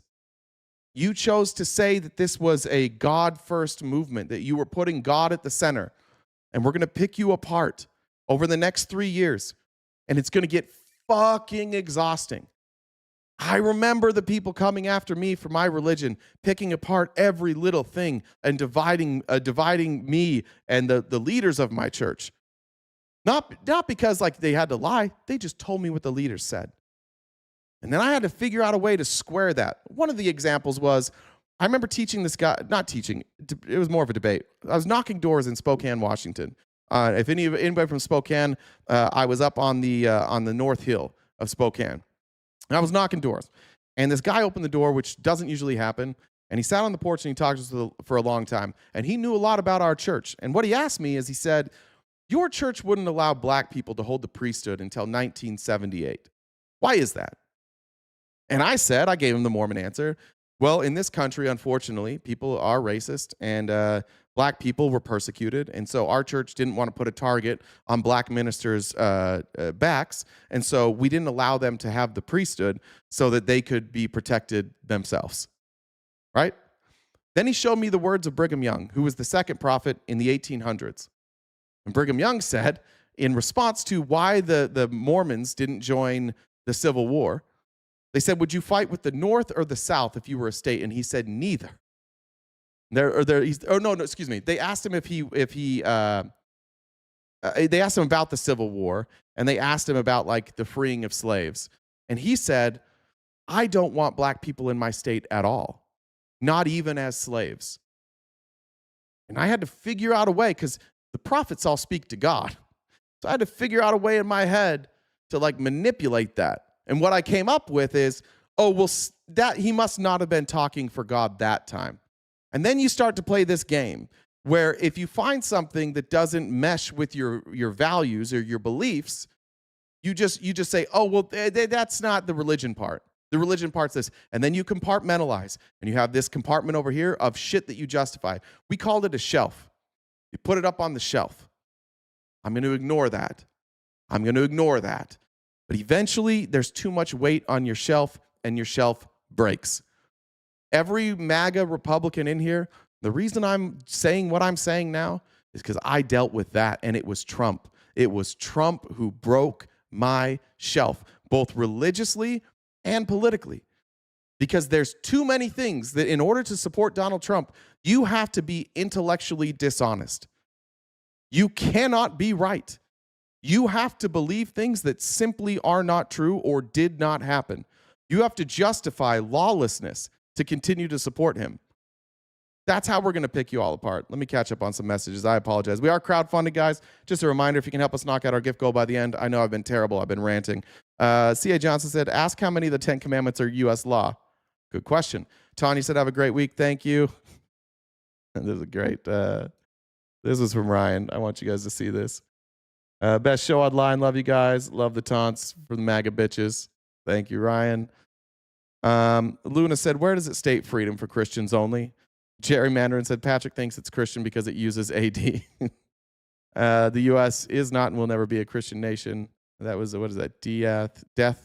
Death clone. Jesus. CA said, this country was founded to escape theocracy and have religious freedoms. It's what makes us a unique experiment, not freedom. Jamar said, can't watch today, but penis. Thank you.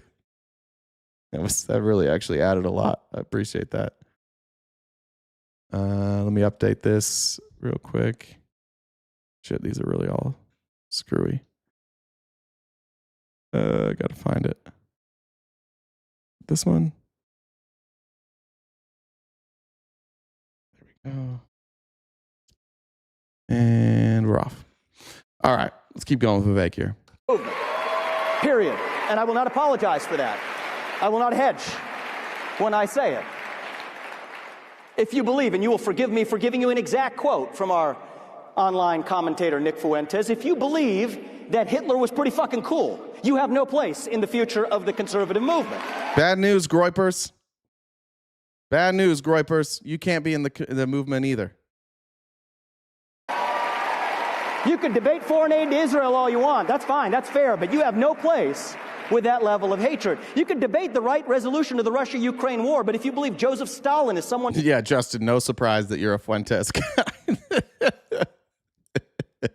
No surprise. Yeah, you are the epitome of like fake Christianity. You guys are all so full of shit. ...to look up to. You have no place in the future of the conservative movement. If you call Usha Vance, the second lady of the United States of America, a Jeet, you have no place in the future of the conservative movement.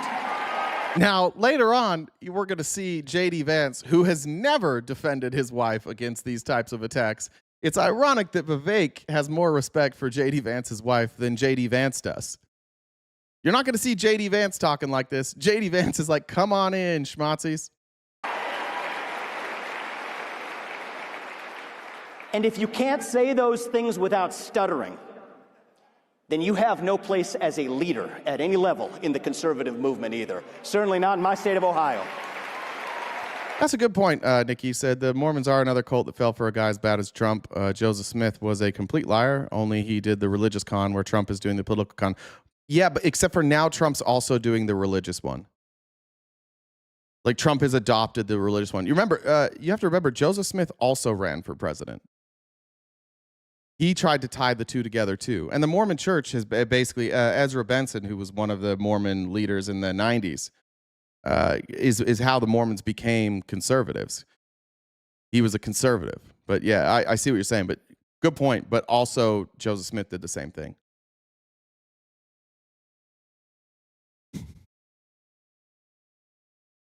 Elusive, you've been here for like 30 minutes. You could come up here and correct me at any point specifically. And I mean this legitimately, Elusive.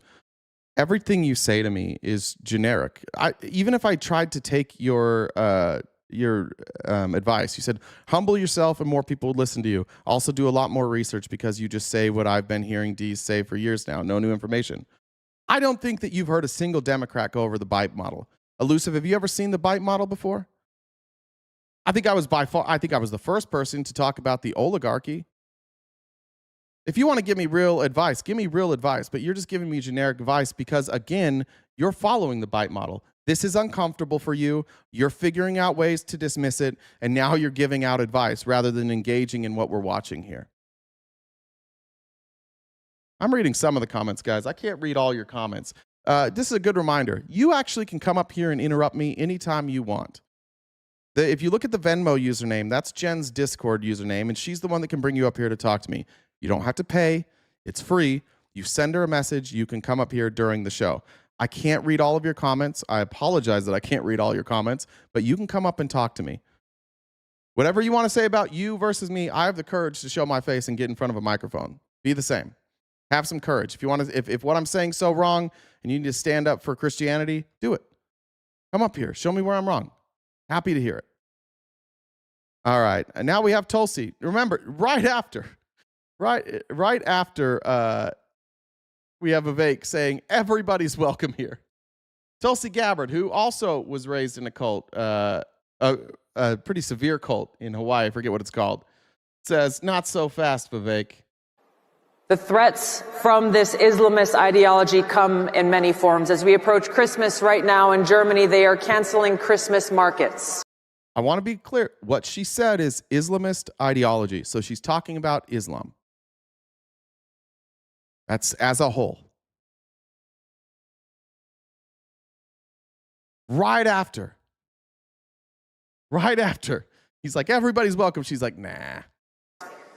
Because of this threat. In places like Dearborn, Michigan and Minneapolis, Minnesota, Islamist clerics are openly pushing this Islamist ideology, trying to recruit and radicalize young people. That's what Turning Point USA is. Turning Point USA is a program that is meant to recruit and radicalize Christians. By the way, somebody said, I guess we might have a German person here. There is no evidence to what she's saying. I'll show you this fact check from DW, and we'll get back to Tulsi. Christmas may still be a few weeks away, but Germany's supermarkets are already brimming with gingerbread, advent calendars, and festive decorations. The country's iconic Christmas markets are also preparing to open soon. Yet, a viral claim circulating on social media that all Christmas markets in Germany have been canceled for 2025. DW fact-checked the viral claim and the origins behind it. Claim, a video on TikTok with the caption, Christmas is around the corner, Germany is canceling their markets, and it also looks like other places in Europe are going to do the same, has garnered over 600,000 views. Another widely shared post on X claims hundreds of Christmas markets in Germany canceled, reaching more than 440,000 views. Some users have gone so far as to claim Germany cancels Christmas, a phrase seen in viral posts on Instagram and X with over 500,000 views. The check. Germany hosts over 2,500 Christmas markets annually, known locally as Adventsmarkt. Chris Kindelmarkt or Hoxmark. Sorry, my bad. The Streiselmarkt in Dresden. Title picture alone attracts 2.5 million visitors each year.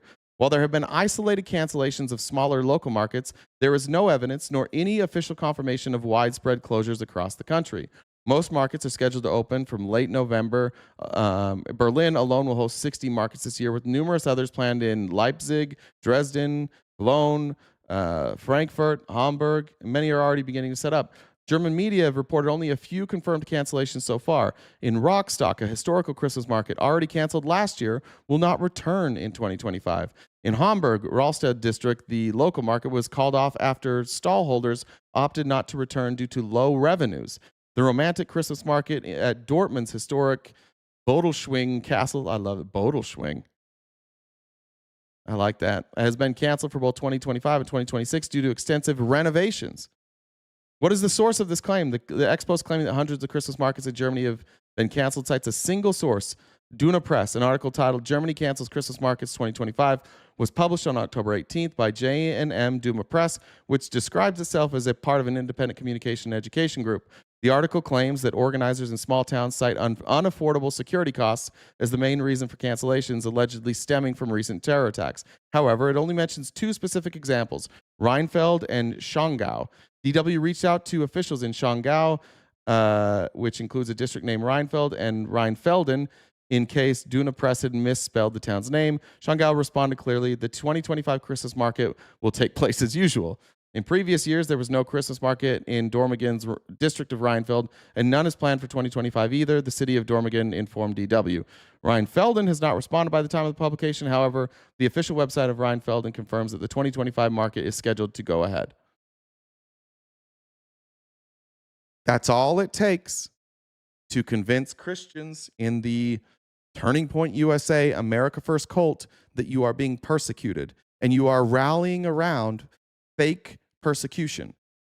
These stories aren't real, and yet most of you probably are walking around saying, yeah, say you're uncomfortable for calling out the truth. That's not truth, Justin. And this is the problem I have with you and every other fucking groiper. You hear a story, you believe it, it's fact-checked, it's untrue, but because you're an ideologue and your ideology is hatred, you continue to hate people. This is Islamophobia. And I mean, you said that Nick Fuentes is great. You're a fucking groiper. I don't give a fuck what you say. You're a groiper. If you follow Nick Fuentes, you're a groiper. But let's go back to what she said now. Is it true?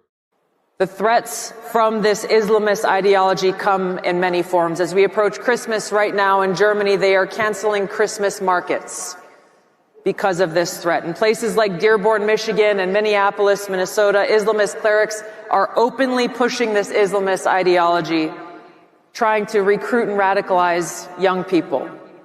I'm fine with that. Religions have always recruited. That's what I did when I was Mormon. I recruited people. That's evangelicalism. Is that how you say that? That's what they do. They tell you to go out and spread the word and bring people in. And by the way, when they come in, can they give us some money? We need you to go out and recruit in these MLM scams where you get nothing. You get eternal life. We get money. Earlier this year, there was a conference that was held representing organizations like the Council on American Islamic Relations, also known as CARE. Evangelism. Thank you. God, why did I fuck that one up so bad? Thanks, Brian. Which issued a call to action to use American legal and political systems to implement Sharia law. This is already underway in places. Boo! Boo Sharia law. They're talking about establishing Christian law right now. Fuck freedom of religion. This whole Turning Point USA chapter, their whole plan is to put in Christian law. Conservative Christian law. That's the plan.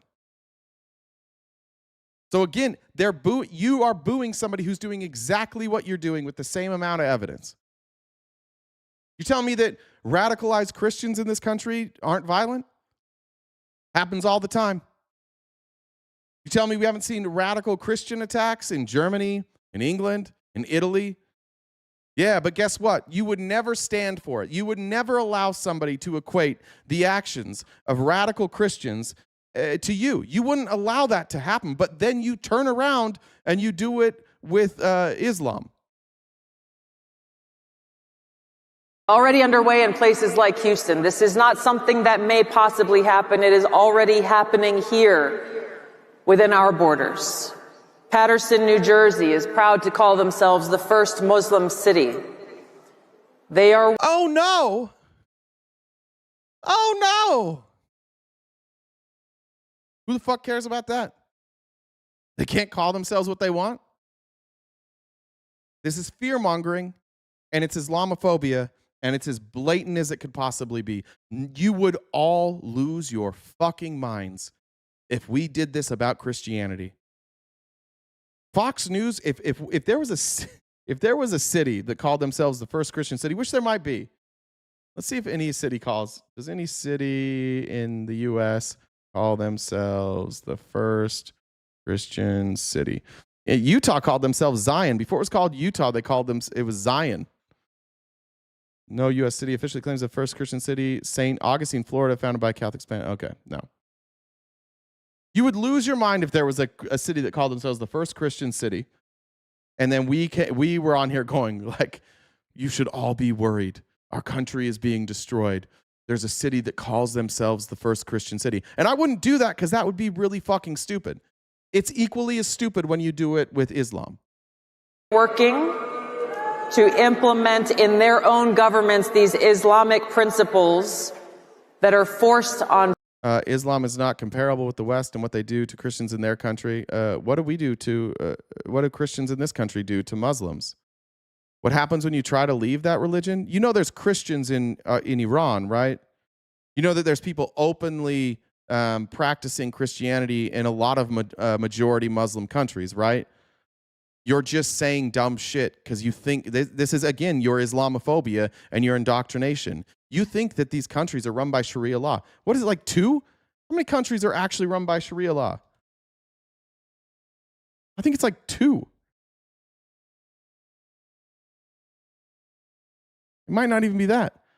And that's if you're like broadly, like if you're broadly associating. It's nobody is even strict. Like Saudi Arabia, Iran, Afghanistan, they're not even strict. They have elements of Sharia law. Just like you guys are saying that somebody earlier said that our Constitution and our laws are Christian. Wouldn't that be Christian law? I can disrespect Christianity. That's the thing. The difference between me and these folks, Justin, I will openly criticize and disrespect Judaism and in Islam as well. You can do that. You can take somebody's belief system and you can criticize it. What you're taking as disrespect is literally just me criticizing it. But it's not hate. I don't want you guys to not be able to practice Christianity. Justin, have you ever heard me, Justin, say that I want that? No. I do criticize Islam all the time. I just don't live, I'm just not affected by it that much. I live in America. Islam doesn't affect me. It's not being forced into our laws. By the way, if I was if we started putting Sharia law into our law, I would start advocating again. I would be the first in line. What I'm not going to do is pretend, though. What these guys are doing is they're doing like the slippery slope thing.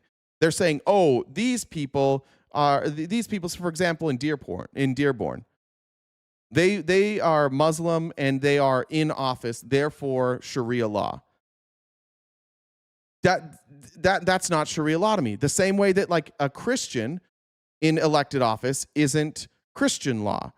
But when they do things like in Oklahoma and Alabama, where they say the Bible is now part of the curriculum, then I oppose it.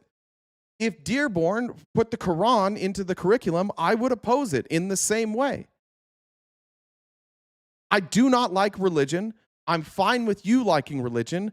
In my view, it's the same as I like the 49ers. You might like a different team. You might hate sports entirely. I don't give a fuck what you like, what you think, how you worship. My problem comes when you think that your religious beliefs get to supersede someone else's beliefs or lack of beliefs. We shouldn't write laws based on belief. That's my big problem with you guys right now as conservatives. If I was like Mitt Romney and I could sit down and I'm going to criticize again, and then we could talk for hours. I could sit down with Jeff Flake and talk for hours. I could sit down with Justin Amash and talk for hours. And we could talk about, and I would love to do it, talk about like, will your policy work or will it not work? And at no point would we talk about like, well, I believe in this thing, this God that I can't prove. And because of my belief in this God that I can't prove, I now don't have to engage in this discussion and I don't have to engage with facts because my beliefs supersede the facts. That's where I get frustrated. So until your religion affects me, I don't give a fuck. You can believe whatever you want. There's people in here that like, we have actual like people who call themselves witches here. I don't care. It's not what I believe either. There's a lot of people who believe in astrology. That's fine. You can believe in that. You can believe in all of these things. But if the people that believed in astrology started saying that like all Scorpios have to follow this law, we have to treat Scorpios this way, we have to treat Aries this way, then I'd be like, all right, now I've got a problem. It doesn't bother me so much when you believe it in private, but when you bring it here, I've got a problem. I think what Christopher Hitchens one time said, I don't care, like he was talking about religion, he compared it to toys. He's like, I don't care about your toys. You are free to have and play with the toys however you would like to. You can bring your toys home. You can keep them in their packaging. You can put them on the shelf. You can play with them. You can sleep with them. You can do whatever you want with your toys. You cannot require me to play with your toys. That's where the line is drawn. And that's what's sick about what I saw at Turning Point USA this week, is that they are going specifically after all Muslims. There are Muslims here in this chat. I know for a fact there's 2, and neither one of them would support Sharia law. And so when Tulsi Gabbard and other conservatives get up and say we need to be afraid of these Muslims, I'm not afraid of them. I just don't believe what they believe. And they believe what they believe, and the fact that I don't believe what they believe doesn't affect them in the slightest. They don't give a fuck if I believe it or not. Where we run into friction, and where we're currently running into friction in this country, is that Christians think that their beliefs get to be the law. I will never agree with that. I don't care what your religion is. There are some things that Christians might advocate for that I would be in favor for, but I would, if we didn't have any sort of like, or I guess I would tend to agree with it, if we didn't have any sort of backing for why it should be law, I wouldn't support it. And what I hate about what's happening here is they are forcing people's political ideologies and religion to merge and become one. And when we get to that point, like it or not, we have left reality. If the conservatives can pull this off, we are a theocracy overnight. It wasn't that long ago when JFK ran for president that the biggest fear everybody had, and like the attack ads and the stump speeches against JFK were, he's a Catholic, his loyalty is to Catholicism, he will rule as a Catholic. When I worked for Romney, it was, he's a Mormon, his allegiance is to Mormons, he will rule as a Mormon. Ilhan Omar, she's Muslim, her first allegiance is to Muslims, she will rule as a Muslim. But then when it's JD Vance, I love JD Vance. My mom with Mike Pence. Why do you like Mike Pence? He's a Christian. He has my values, and he will govern as a Christian. And none of you see how fucking hypocritical that is. The great part of America is that and somebody called it an experiment earlier who sent in a super chat. It was an experiment. And the experiment largely has worked. There's tons of problems in the history of America. And most of our problems, if you look at it honestly, most of our problems have come when you have a friction of beliefs. When certain people think that what they feel in their heart, what they read in their scripture is more important than what somebody else might not feel. So feelings legislate. And that's where we get all of these problems. Black people are less than. Africans are less than. We can use them as slaves.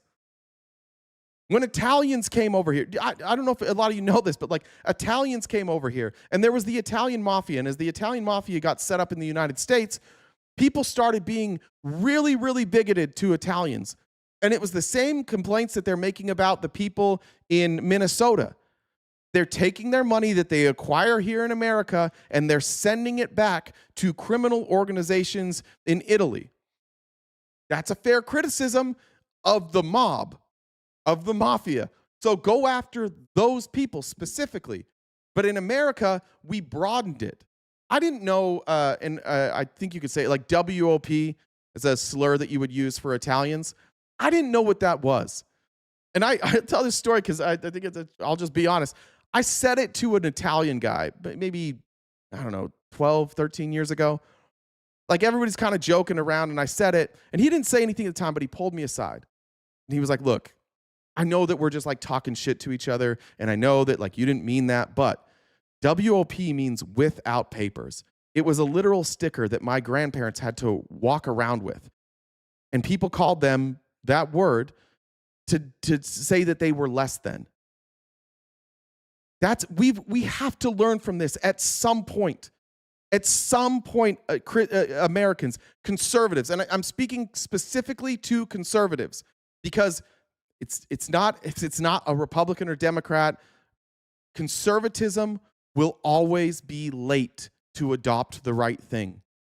They always do it. I'm just asking for some of you to recognize what's happening at Turning Point USA and reject it.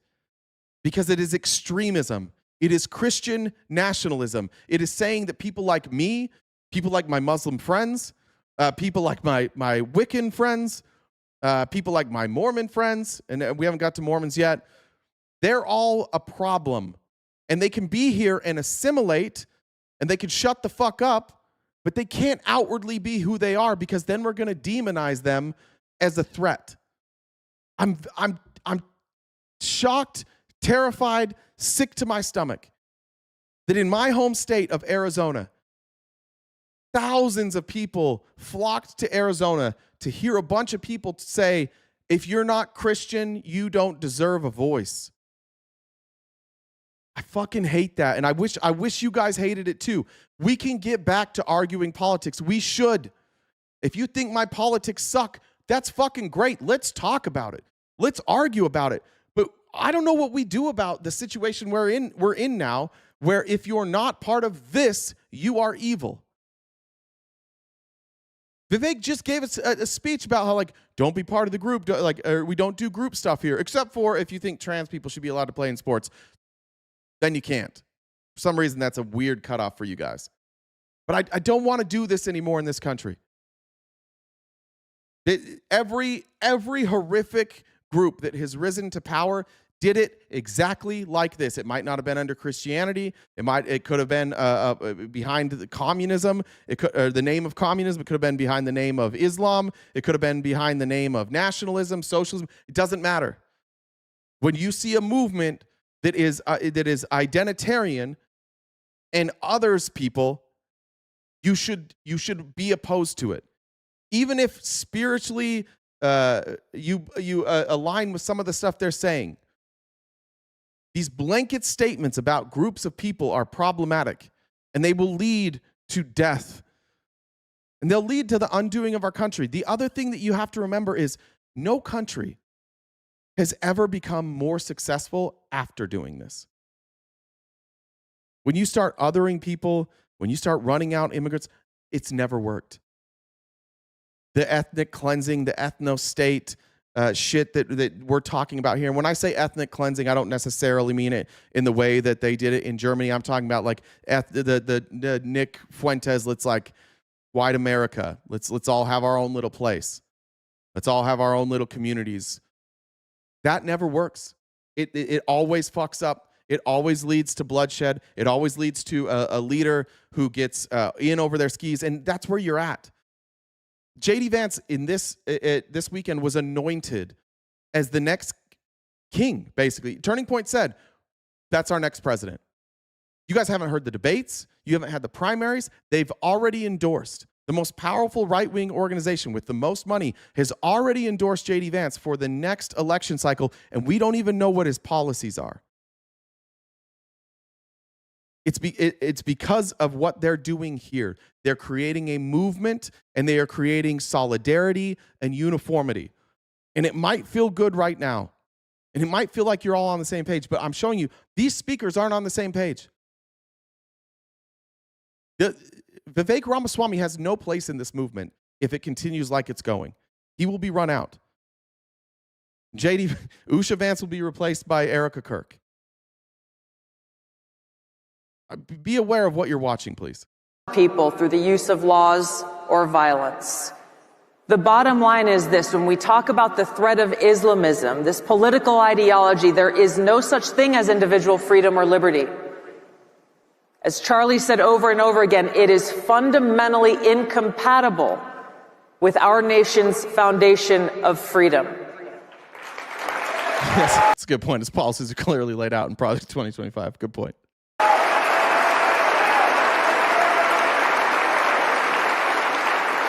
And at its core, when we understand that our freedom comes from God and no one else, we understand the seriousness of this Islamist ideology threat, because it means they deny that God is the one who has bestowed this right to freedom in every one of us. See, but he didn't for me. Even that stuff on a political stage it separates people. I don't think God anointed this country, and I should be able to have that belief, and you should be able to have the belief that he did. But the fact that we can't agree on that and we'll never be able to prove it, we should stop debating it. We should stop separating along those lines. You can believe that he did, I can believe that he didn't, and let's talk about ideas. Trudy said, happy holidays, RTP crew. Thank you. Jeremy said, sorry, I have to extend this out. For Billy Talent, is that what that says? Let me move this. Oh, yeah. Electric Dad said, I would hire a Muslim. I don't care who they vote for. I want to clear that up. Thank you, Electric Dad. It was a little confusing when it came out. I appreciate that. C.A. John said, ask how many of the 10 Commandments are U.S. law. I think I got that one. Okay, I got all those. Just a reminder, guys, we are crowdfunded, and I know I'm ranting today. This is something that hits close to my heart. I don't know if you guys care about it that much or not. I do, so I'm trying my best to read comments, but I keep forgetting. So if you could help us knock out that gift goal by the time we're done today, we'll go till about 2:00. That'd be great. Ryan said forever. I don't know if I can show that. That could be misconstrued. Ryan, I appreciate that picture. I know you don't mean anything by it. I'm terrified of TikTok shutting me down for that picture, so I'm not going to show it to everybody, but I liked it. Tulsi Gabbard I don't think it was a Hindu cult, Sonny. I think it was a Christian. It was like, isn't Hare Krishna, isn't it Christian? They were big proponents of, what do you call that? Conversion therapy. Hey, Chris, shut the fuck up. I hate you, I think, maybe. I don't have a problem with Christians. Some of my mods are Christians. Nobody here thinks that we hate Christians. You've been just complaining and trying to play victim this whole time. Give it up. You're not a victim, pal. You're not. Nobody's coming after your religion. We're just pointing out that you guys don't get to rule by your religion, and that's enough for you to feel like you're a victim. And if I were you, I would analyze that and say, why is it that when somebody says Christians shouldn't be allowed to write all the laws, is my response, you're just a Christian hater. It's what I used to say when people brought up that Joseph Smith had child brides. I would say, you're just anti-Mormon. When people brought up polygamy, you're just anti-Mormon. It's exactly what we're talking about. That's part of the bite model. And deconstructing is a motherfucker. It's not fun. We all have deconstruction to do for everything. Our lives are full of things that we need to deconstruct from our childhood, whether it's religions, ideology, treatment from parents or friends or community, implicit bias that we might have been handed down through our community. I mean, I grew up in a community that all had the same religion, all had the same, like almost exclusively had the same skin color. Like when I went to school, there were maybe a handful of Hispanic people of Hispanic descent, a few, I'm trying to think, 2 or 3 indigenous people, and 2 black kids at my school, and it was a huge school. And all those people, with the exception of 3 that I knew of, were Mormon. So we all had the same religion. So if you grew up in a ideologically non-diverse area, if you still live there or if you have left there, there's stuff you have to deconstruct, and that's not an insult. It's just reality that when you don't grow up around different ideas and different people, it's really easy to think that those things from a distance are icky or scary, and you have to figure that out. You have to deconstruct that, and it just takes real honest conversations with yourself, maybe help of a therapist, or talking to people who are different than you. If you're Kristi, I would just offer this, Chris. I would offer you this advice. I'll even talk to you. You can talk to me offline. And when we're done with that conversation, you tell me if I hate Christians or if I just don't like religions ruling. I don't like when religions rule. I grew up in Utah. The Mormon Church ruled Utah. They wrote all the legislation. You could vote for whoever you wanted. When they went to write law, they checked with the church leaders first. I don't think it was a good way to run it. I don't think it's ever a good way to run a country or an organization. All right, let's move on here. All right, here's Don Jr. Don Jr. saying what I said. The Republicans of old are not who this party is. And this is a guess. I think that the reason that Republicans in general are leaving republicanism and rebranding themselves as MAGA or America First is because they don't want to answer for people like Ronald Reagan or George Bush, who had like compassionate policies when it came to immigration. They don't want to answer to people like Ronald Reagan or George Bush, either of the Bushes, or Mitt Romney, who fought on the side oftentimes of social justice. Like Mitt Romney's dad marched with Dr. King. There's no place for that in the America First movement. The guy who started this whole organization thought Dr. King was a fraud, that he shouldn't have a holiday. Most of the people in this audience would say that Charlie Kirk did more for America than Martin Luther King. So there's not really a place for people like that. And I think that's why they're rebranding. They don't want to be held accountable for what Republicans historically have stood for, because what they're doing is not what Republicans have historically stood for. They're doing Christian nationalism. They're doing fascism. And they need that degree of separation. Here's Don Jr. explaining that. Midterms are coming around the corner, and make no mistake, the Democrat Party wants to do whatever they possibly can to shut this movement down. That's what elections are. Whoever you are running against always wants you to lose. But do you see how they turn it into something else? The truth about elections is that if you run against somebody, you want them to lose. And now they're saying like, oh, it's because of who you are. It's because of what you stand for. It's because you're Christian. It's because they hated Charlie Kirk. Yeah, no, people have different ideas on what to do with this country. That's why we have elections. That's the whole point. Don't you guys want to shut down the left? Yeah. So how about you throw out some policies? How about you talk about what you're going to do to fix this country? Turning Point USA was mostly people saying they killed Charlie Kirk and the left is evil. What I didn't hear, and I watched, I don't think I saw every speech, but it's 75% of them. I stayed up till 2 a.m.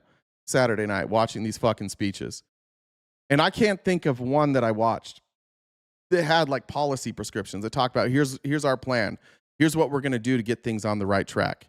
It was just, we're good, they're bad. That was the whole thing. And I will also acknowledge that like politically that happens a lot. Like if you go back and you rewatch the DNC convention from this last year, you're going to see a lot of like, hey, if we don't come together, Donald Trump's going to win and this ideology is going to win. I hate all of that equally. I'm not trying to say that this only exists with Republicans. It exists with politicians. Fuck them.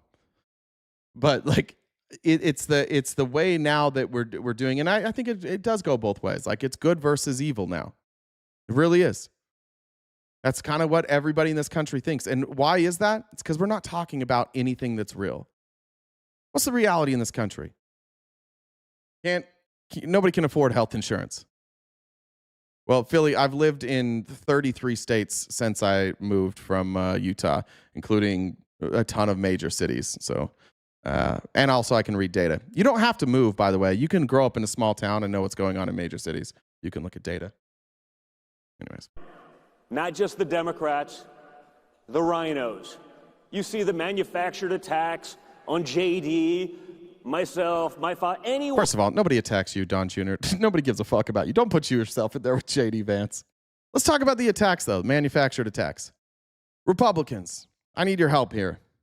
Chris, here you go. Because of all the illegals. What are the manufactured attacks that you think? What attacks against Trump or JD Vance have been manufactured? I'll try and think of some. Fucking a couch. That was manufactured. That was a manufactured attack on JD Vance. You attack him all the time? All right, maybe not. All right, Jay Rezi, maybe they have your Twitter feed. But what are these manufactured attacks? And then I'll play the rest of the clip. I'd like to know from you guys, though.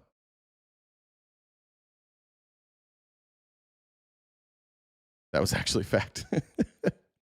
That's not what the couch said. Debanking. No, I mean attacks on Trump and JD. That was manufactured. Illegals drive up healthcare costs. Chris, listen. With all due respect, you have to respond to me. You can't just keep saying nonsense shit, or we have to deport you. I'm being really cool on deportations today. Do you guys really have nothing? What are these attacks on? You can't tell me what manufactured attacks on Trump or JD have happened? This isn't good for you guys. You should have some answers.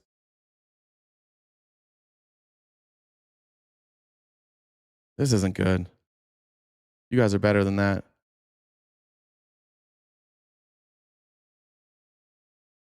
Russiagate. Okay. Russiagate was a manufactured attack on Trump.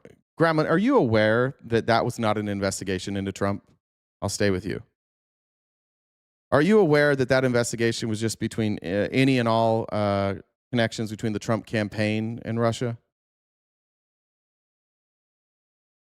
The best one that you came up with, by the way, the Trump-Russia thing, Trump's campaign manager and top national security advisor both pled guilty.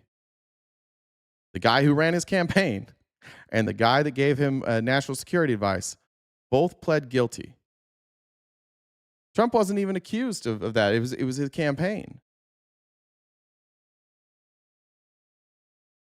All right. That was tough. You guys like to say stuff when it's time for you to complain, but when I ask for anything, I'm still looking. All right. Well, good try. I gave you a chance. Attacks on JD, myself, my father, anyone who understands that this isn't the Republican Party anymore. It's the America First Party. It's the Make America Great Again Party. And we are not going back. The Republican Party is dead. Christian nationalism is here, they said. I actually have this sneaking suspicion they're going to run John Jr. as VP. They keep trotting him out there, and he keeps showing how close he is to JD Vance. Plus, with all the benefits that the Trump family's gotten, I would be shocked if Don Jr. isn't the VP candidate or somebody very closely associated with the administration. Otherwise, all these tech companies who have paid and bribed the Trumps and given them billions of dollars, and the Saudis and the Qataris, they'll just abandon them. So you need a Trump person to stay in politics, and I think that's going to be Don Jr. Midterms are coming. All right. There's Don Jr. just got up, telling you, it's over. Then we have Megyn Kelly. So Ben Shapiro got up. I'm not going to show the whole thing, but Ben Shapiro got up. He went after Candace Owens. He went after Nick Fuentes. In fact, let me just try and find it, actually. I probably should have added it.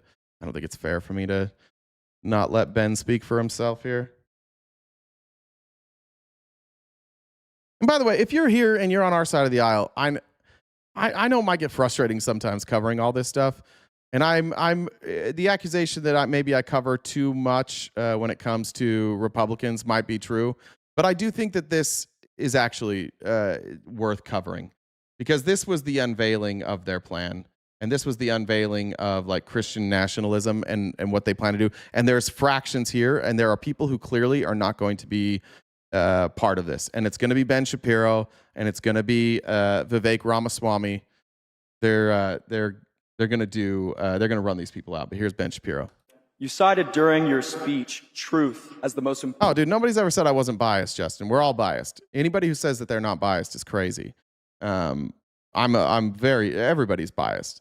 But if you have a biased person who isn't making up lies, who cares, right? You may have to go find a different perspective. I don't claim to give you a balanced perspective. I can only give you my perspective.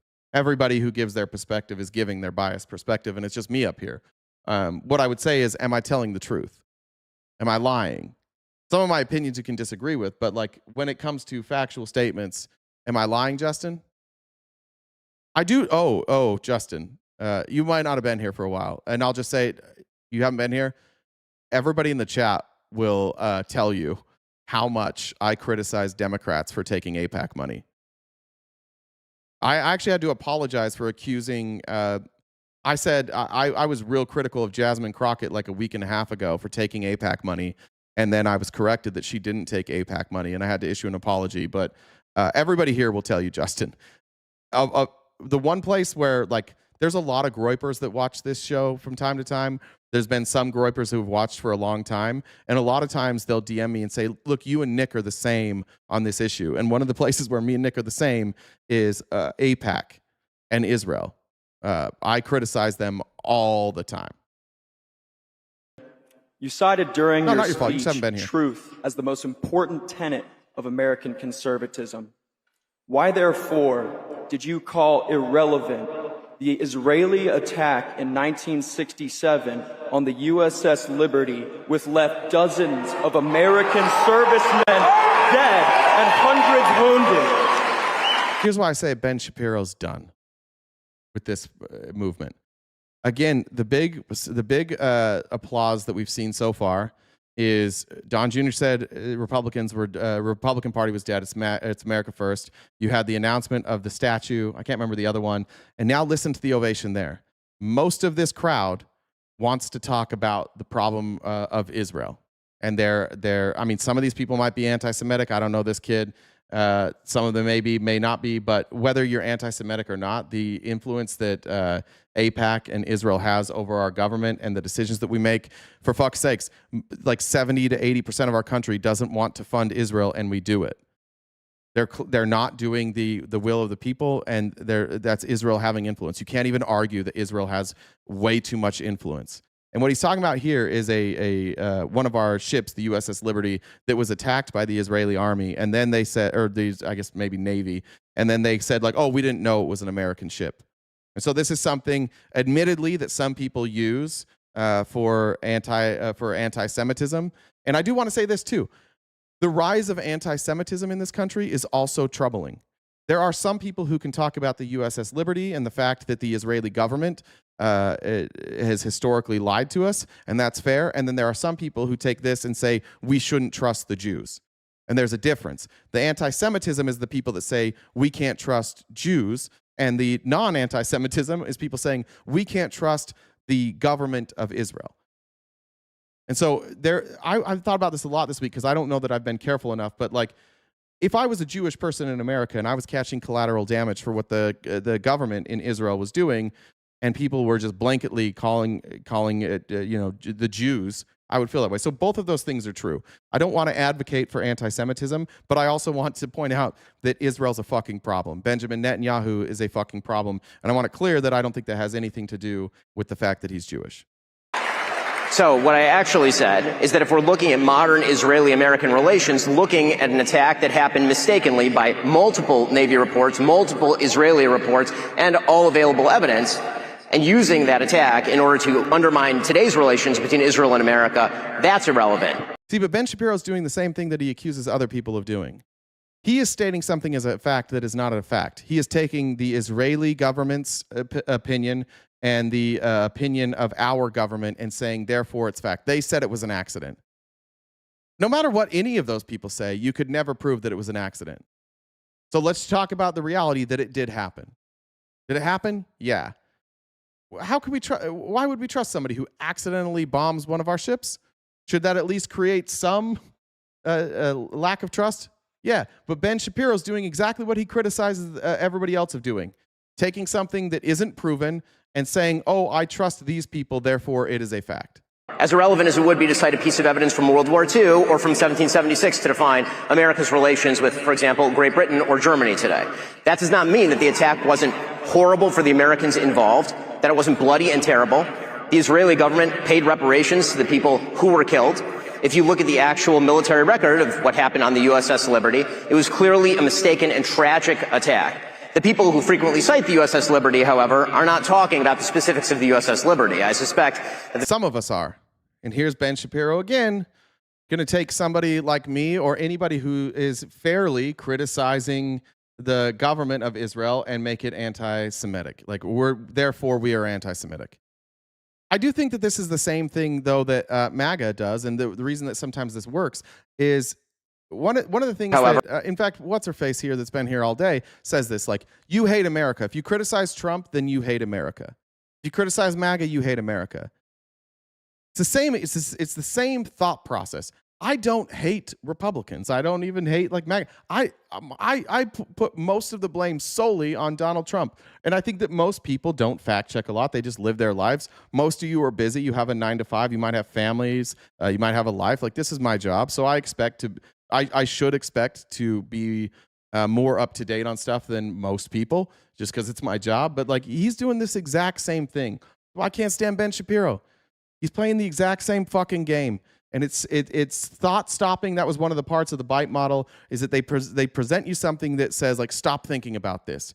Here's some anecdotal evidence. Now stop thinking about it and just accept my position. Are not talking about the specifics of the USS Liberty. I suspect that the vast majority of people who bring this up are doing so in order to suggest that Israel deliberately attacked an American ship because Israel deliberately wants to harm America. It is connected generally with a larger point. I wonder if that's your point. If the truth matters, then the Israeli government must be held accountable for that attack. The American flag was flying on that ship. You do not mistake an American ship for a foreign one when our flag is flying. So when the Japanese attacked Pearl Harbor and attacked our ships, we nuked them.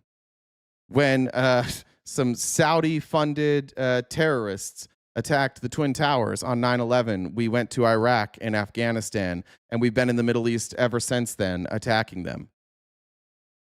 If this had been done by Iran, it would be a never-ending war. We would not accept that Iran said it was a mistake. There is a different standard for Israel. Just be honest about it. And we can spend the rest of the time talking about the specifics of the U.S. Liberty attack, or you can actually go look at the naval investigations that were done, multiple naval investigations that were done. The reality is that people were flying Mirage planes for the Israeli military at the time. The USS Liberty was sailing in an area where it had essentially gone off-grid. The Israeli military mistook it for an Egyptian ship. They thought it was shelling Al Arish, which happened not to be true. In the initial attack, the American flag was knocked down. So they thought that they were shelling, I don't remember the town there, which wasn't true. So why did they think it's not? I'm sorry. Is it hard to identify if you're shelling something? Is it hard to identify if a warship is shelling a city? Like, how did you mistake that? Oh, we thought that they were firing upon this town. What were they doing? It said not firing at all. Oh, okay, honest mistake. Yeah, like, listen to what you're saying, Ben. And then the attack went on for about 90 minutes. And then as soon, you can hear this, by the way, on the tapes of the Israeli pilots talking to each other. As soon as they realize that it's an American ship, they call off the attack. They speed a ship to try and help the USS Liberty. There have been multiple unfortunate friendly fire incidents between Allied forces, including, for example, in the Gulf War, where U.S. forces were responsible for killing about 9 British troops during the Gulf War. It's an unfortunate reality of war. But you're not answering my question, which is, what is your broader agenda in asking the question? Because I suspect that your question is not limited to your specific ire over an incident that happened in 1967.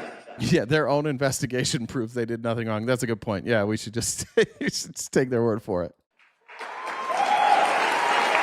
And by the way, I don't trust our intelligence. I don't trust our military on this.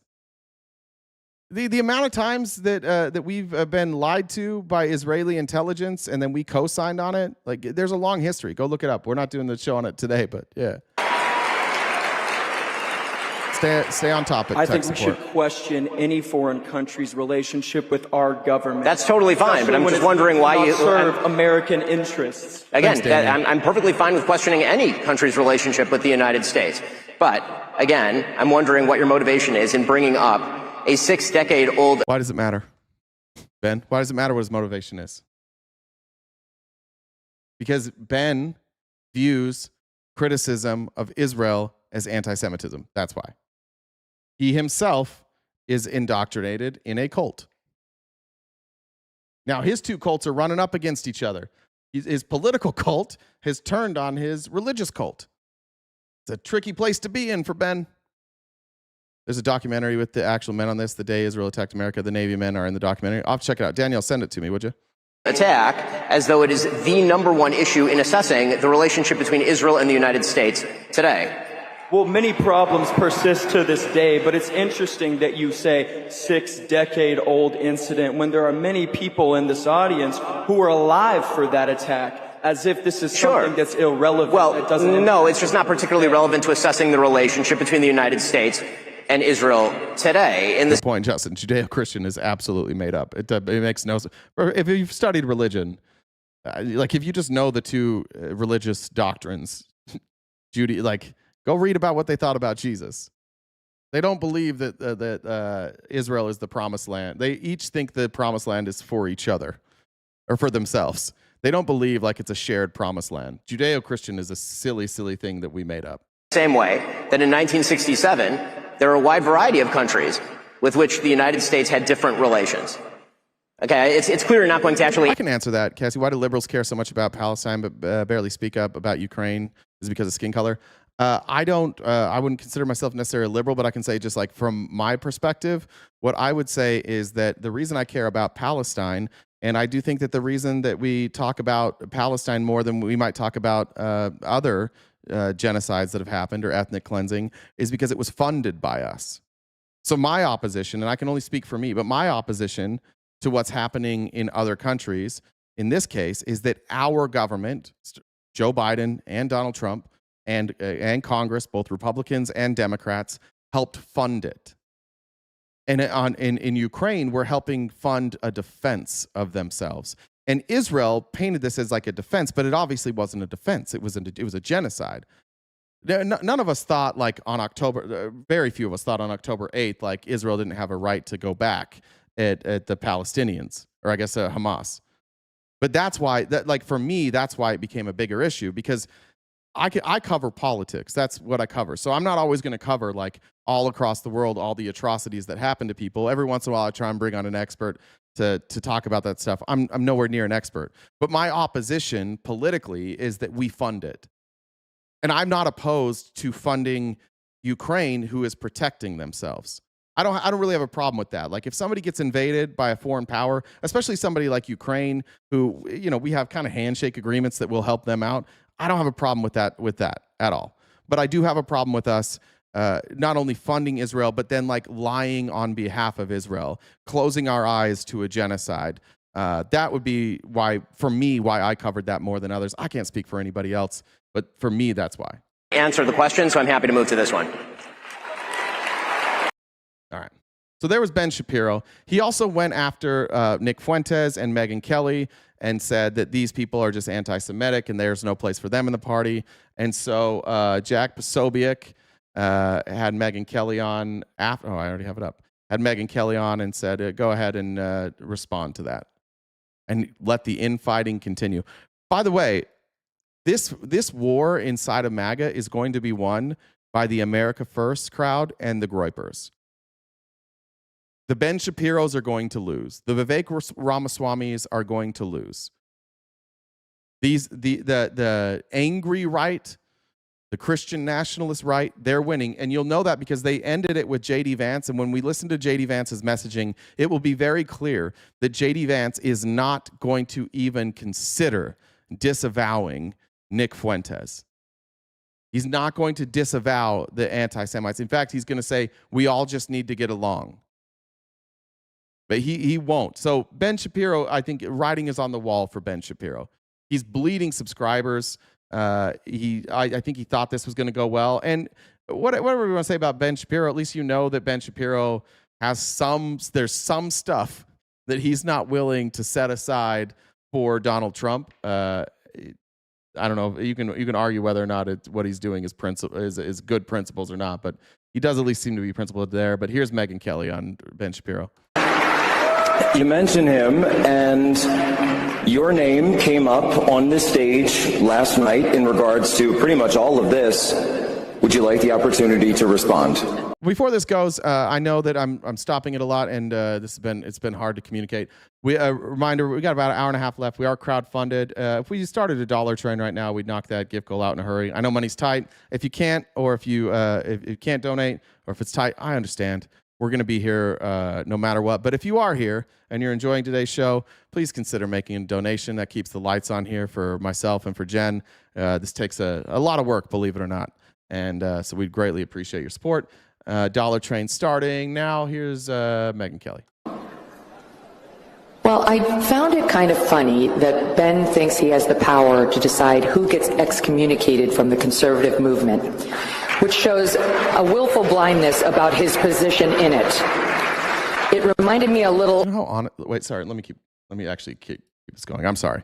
She's going to tell the truth right here. I'm going to go back. I want you to listen to it in whole. It's not just a criticism of Ben Shapiro. It's an acknowledgement that people can be removed from this movement, but Ben Shapiro has no say in it. Power to decide who gets excommunicated from the conservative movement, which shows a willful blindness about his position in it. It reminded me a little of when the girl who was the head of our middle school chorus told me she was going to take all my friends away from me. Chorus? A head cheerleader maybe, but like 60-year-old Megyn. I was popular. The head cheerleader could, but not the girl in chorus. This is just misogyny. Just internalized misogyny here. I'm okay being second fiddle. I'm okay with my place. I'm not a decision maker. I got run out of this party, and all it took was me kissing ass all the way back. One time I asked Donald Trump a question on stage, and he said I was having a period so strong that the blood was coming out of my eyes, and I pretended that was sane and didn't happen. She asked Donald Trump about being a sexual predator, and he said that she was so mad that her period blood was coming out of her eyes. And now she's back acknowledging, hey guys, people like me and Ben don't have any power here. So I resent the whole thing. I object to the whole thing. Ben and I, he had the nerve to call me a friend right before he called me a despicable coward for not calling out the people he once called out. So he both wants to parent me and be my child. He wants to tell me what I have to do and who I have to say what to. And then when I don't, he and some of his friends want to act like utter victims because I won't do what they say. They need me. I have to be their daddy and step in to protect them. Yeah, she learned a long time ago, you don't ruffle feathers in MAGA. You go along to get along. You don't do principles. You just whatever the leadership says, you go along. You don't rock the boat. She learned the hard way. She got kicked out. She went to NBC. That didn't go well, and then she remade herself as a MAGA Donald Trump can do no wrong reporter. And I am not their daddy, and I resent that he thinks he's in a position to decide who must say what to whom and when. Thank you. So I don't think we are friends. Susie, thanks for the gifted subs. Anymore. I've been a very good friend to Ben. Nobody knew who the heck Ben Shapiro was when I started putting him on my shows on the Fox News channel, and I helped make him a star. And I've been very, very. Do you notice how they talk about themselves? They're all actors. There's a report that came out, and I haven't read it yet, so I don't want to cite it as if it's true. But apparently, there is some like management company that managed actors, and like 70% of these right-wing influencers came from that management department. They're all telling you the truth, and I wish conservatives, if you can drop your ideology, It's fine. Like, I understand that you and Megyn Kelly agree. What you say, or what she says, you probably agree with, and all these people. But drop it for 1 second. Just leave that part and hear how they talk about each other. I made him a star. He's a star. Who are these people? They're political commentators. And they're constantly talking about stardom and views and clicks. That happens on the left. But that's what this movement is. It's a bunch of stars. What happened? Who was Charlie Kirk? Charlie Kirk was an 18-year-old kid who was very conservative, and he networked and networked and networked to get people to give him more and more and more money. And he was able to go out and create Turning Point USA on the backs of Koch brother money, big oil, all the same donors that gave money to Trump. Even Trump's PAC funded him. I think they were one of the biggest funders for Turning Point USA. They all want to be stars. They all want to get up on a stage and act self-important. And what we're watching right now is literally like a Mean Girls reunion. This is like watching Secret Lives of Mormon Wives. And this is like the recap show. And they get on and they air their petty grievances and talk about who's more popular than the other ones. I was more popular. I made Ben Shapiro as popular as he is. He thinks he can cancel me. He's a choir girl. He's not like a head cheerleader. Listen to what they're saying. Yes, they might share the same views as you. They might actually honestly hold those views. I don't think that Megyn Kelly holds any real views. But your party has become a reality TV show, which isn't shocking considering that nobody gave a fuck about Donald Trump except for to make fun of him until he was a reality TV star. And what he learned doing reality TV is to just always stay in the spotlight and always create drama. And that's what your party looks like now. Your whole movement is a bunch of fucking teenagers playing who's cooler. Good to Ben over the years, and he's been good to me too. He just recently came on my tour, as did you. And I gave him the most kind introduction I could possibly give him because I know that he's losing subscribers a lot. And so I tried to do something nice for him by giving him a long 10-minute intro and personally vouching for him. I'm going to say the same thing about two people because I love to shit on these people anytime I can, Rob Noor and Andrew Wilson. You guys watch me debate both of them. How many times did they bring up the amount of views that they have and the amount of donations that they have and try and use that to show that they were better at debating? It's all performative.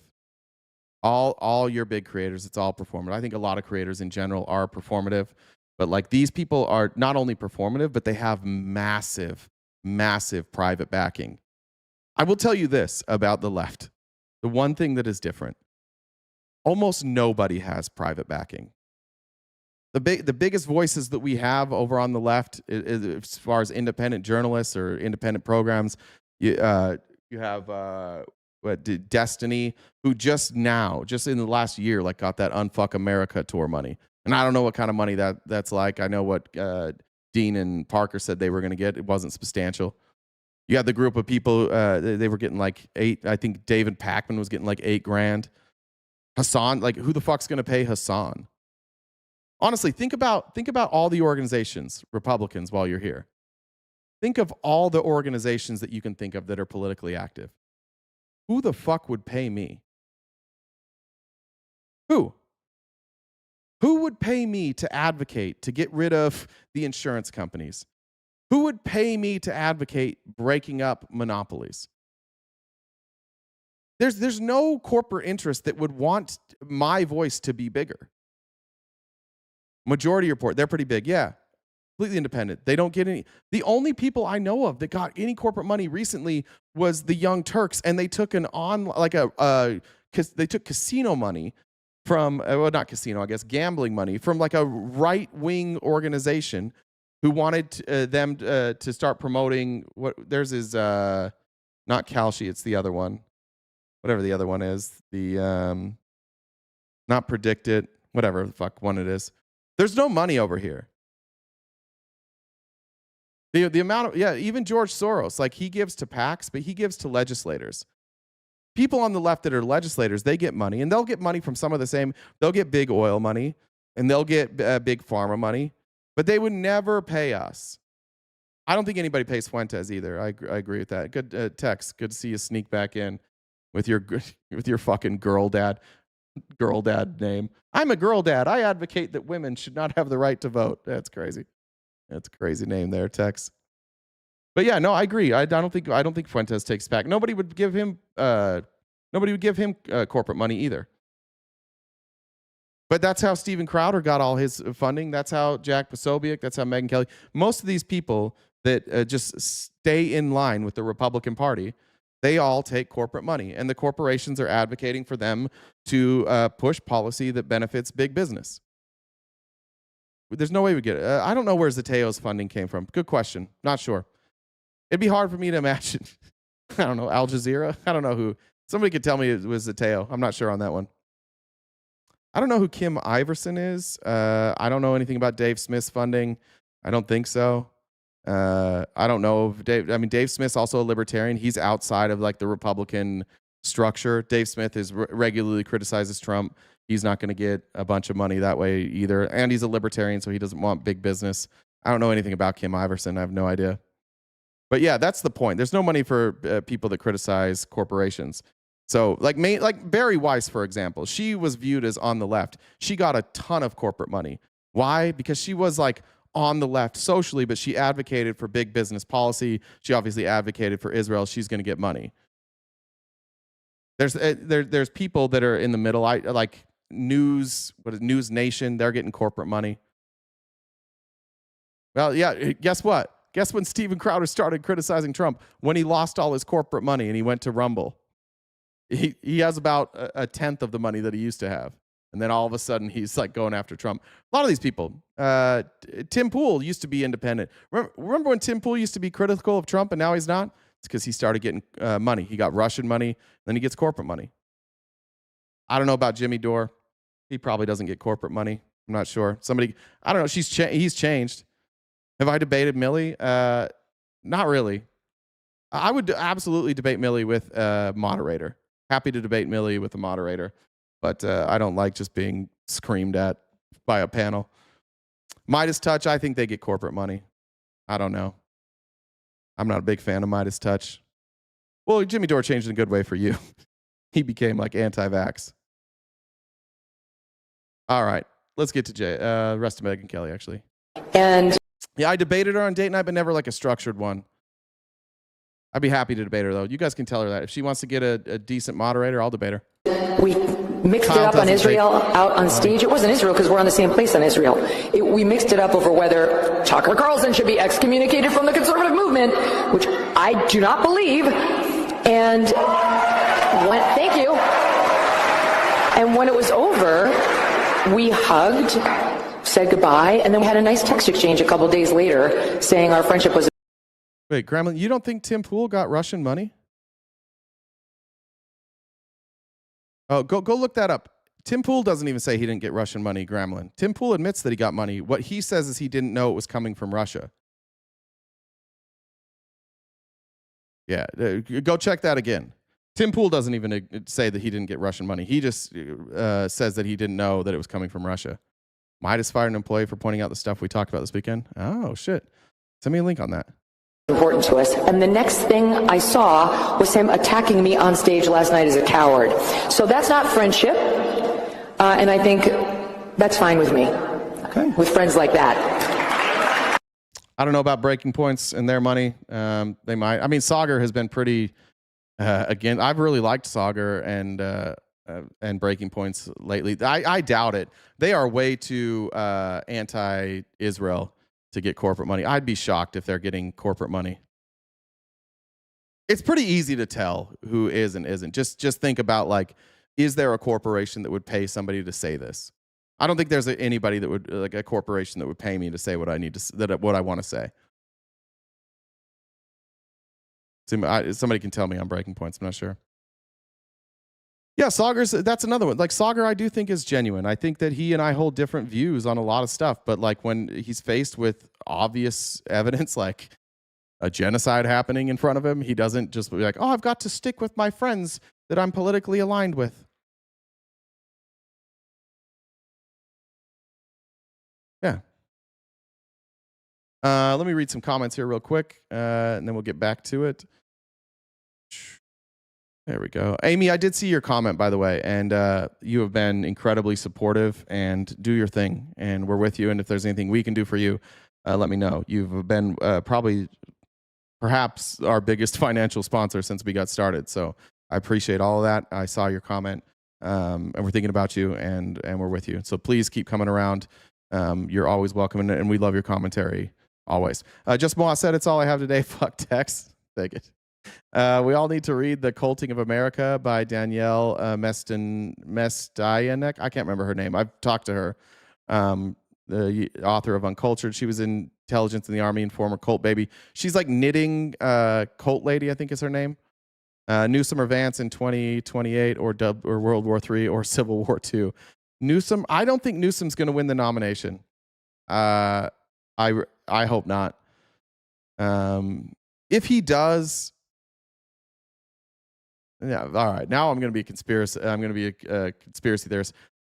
I think there is ample evidence, and we will get to it. I think there's ample evidence that Republicans have a massive edge when it comes to manipulating votes. And I will say to every Republican right now who hears me say, I think that Republicans will cheat in the 2028 election, I fully support you saying you're a conspiracy theorist. I fully support you saying that makes me sound like a hypocrite. I would say the same thing if I was you. And hopefully in the next week or so, I have more information on that we can cover, because I'm trying to present it in a way that is very fair.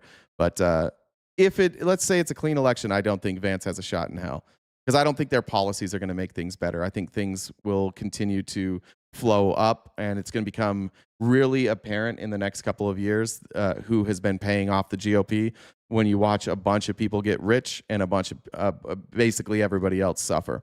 Lee said, thanks for all you do. Rory said, thanks. Appreciate that, Marianne. Thank you very much. SJ says, fuck text. Ryan says, I think you should be on CNN or these other news. Not interested. Ryan said, bye-bye. Thanks, Ryan. Jenny said, thanks, Jay and Jen. You're the best. Happy holidays. Thank you, Jenny. Is that your beautiful family? Look at you guys. Jocelyn said, what do you call an old snowman? Water. And thanks for the deep dive in the crazy world so we don't have to. Thank you, Kristi. Sandra said, Merry Christmas. Thanks for what you do. Sandra, this is a war on Christmas. You can't be saying that. It's a war. Jacob said, $10 train. Thank you. Brian said, mic check. Turn up my headphones. Jen, mute yourself. I'm getting feedback. Thank you. You know all of them. Alex said, do you prefer Big Jizz or the more formal Mr. Jizzle? Let's keep it formal around here. I like Mr. Jizzle. Natalie said, how do we get out of this timeline? And I miss any other ones? I don't think so. All right, let's get to JD Vance. We got about an hour and 15. We'll be able to get to the Epstein stuff. I'll try and push through this a little bit faster. Here's JD Vance saying what I think a lot of us now, and I'm glad JD's here because there's plenty of Christians that were here. Some are still upset, but there's a handful of you who said, all right, I agree. We shouldn't be a nation led by the Christian church. And here's JD Vance disagreeing with you. But I want to say something here. The only thing that has truly served as an anchor of the United States of America is that we have been, and by the grace of God, we always will be a Christian nation.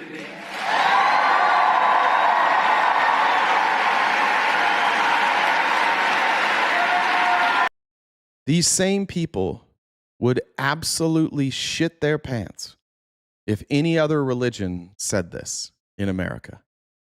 It's not true. Shouldn't be true.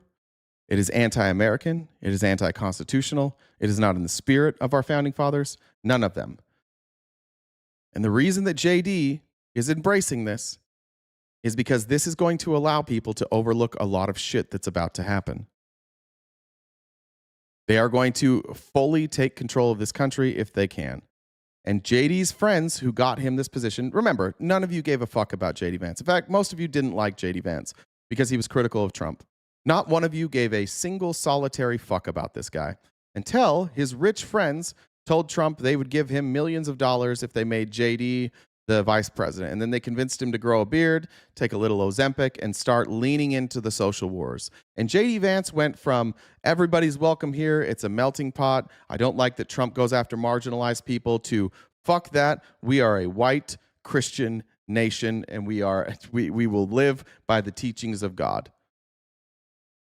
And the irony here is that JD Vance has been groomed.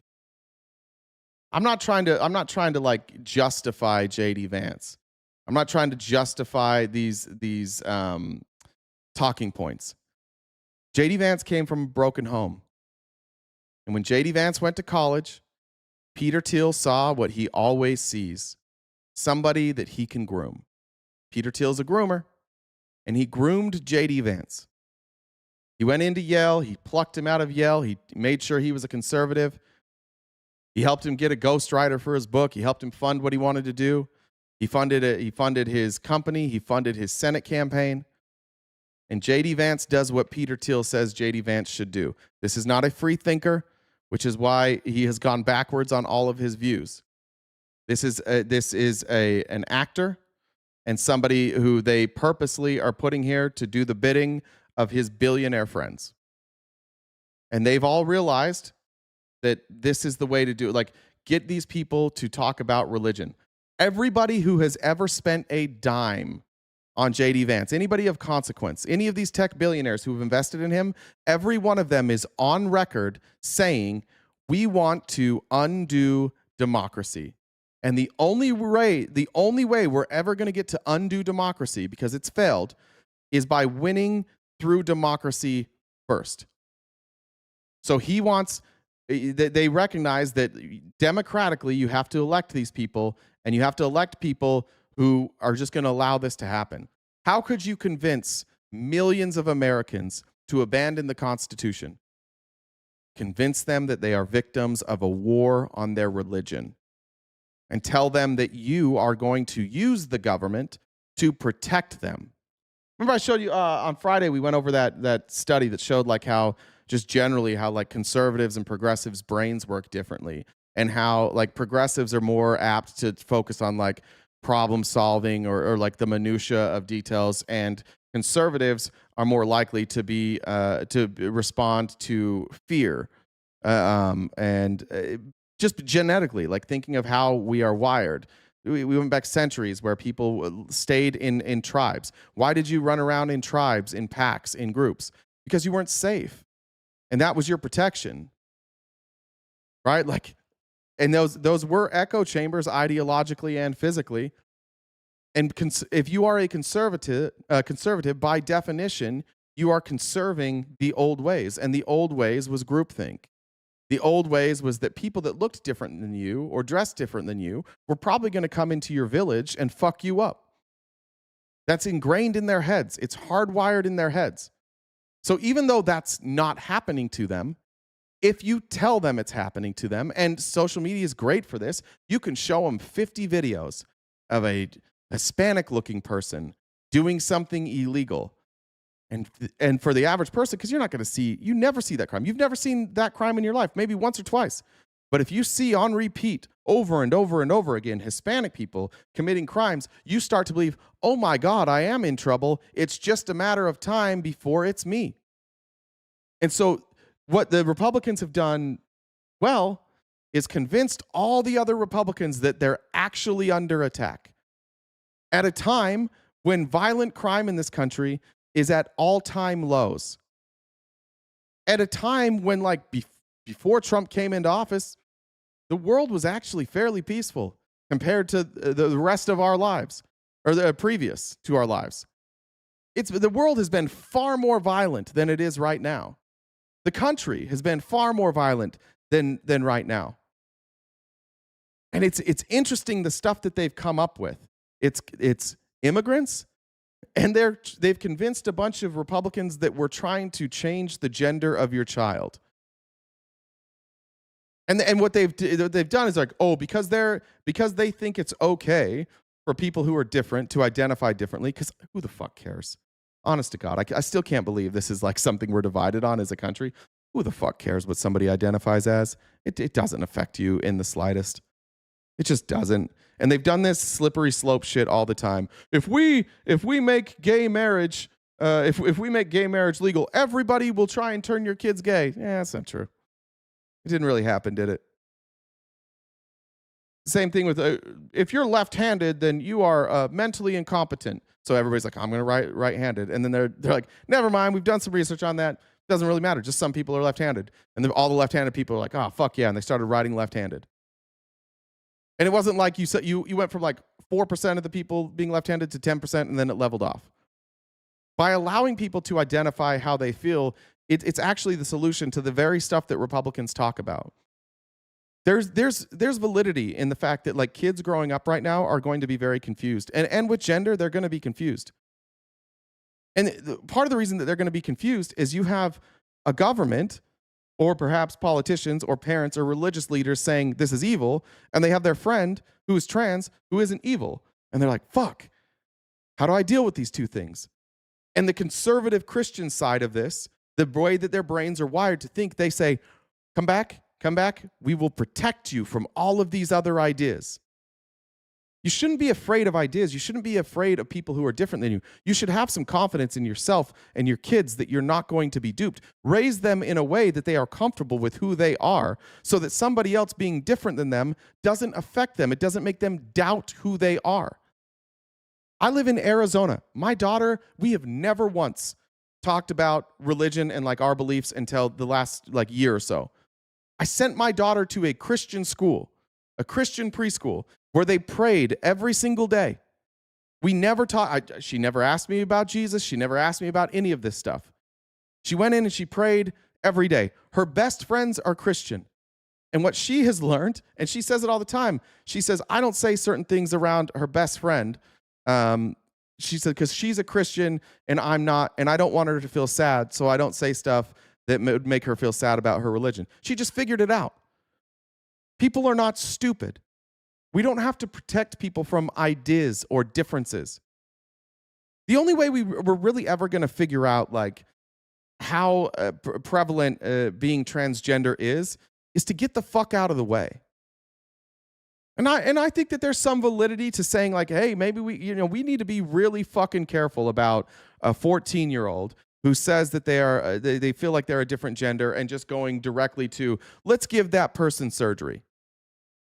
I agree with that. If there's people advocating that if your kid comes to you and they're like, I feel like I'm transgender, and they're 15 years old, your first response shouldn't be, all right, let's go get surgery.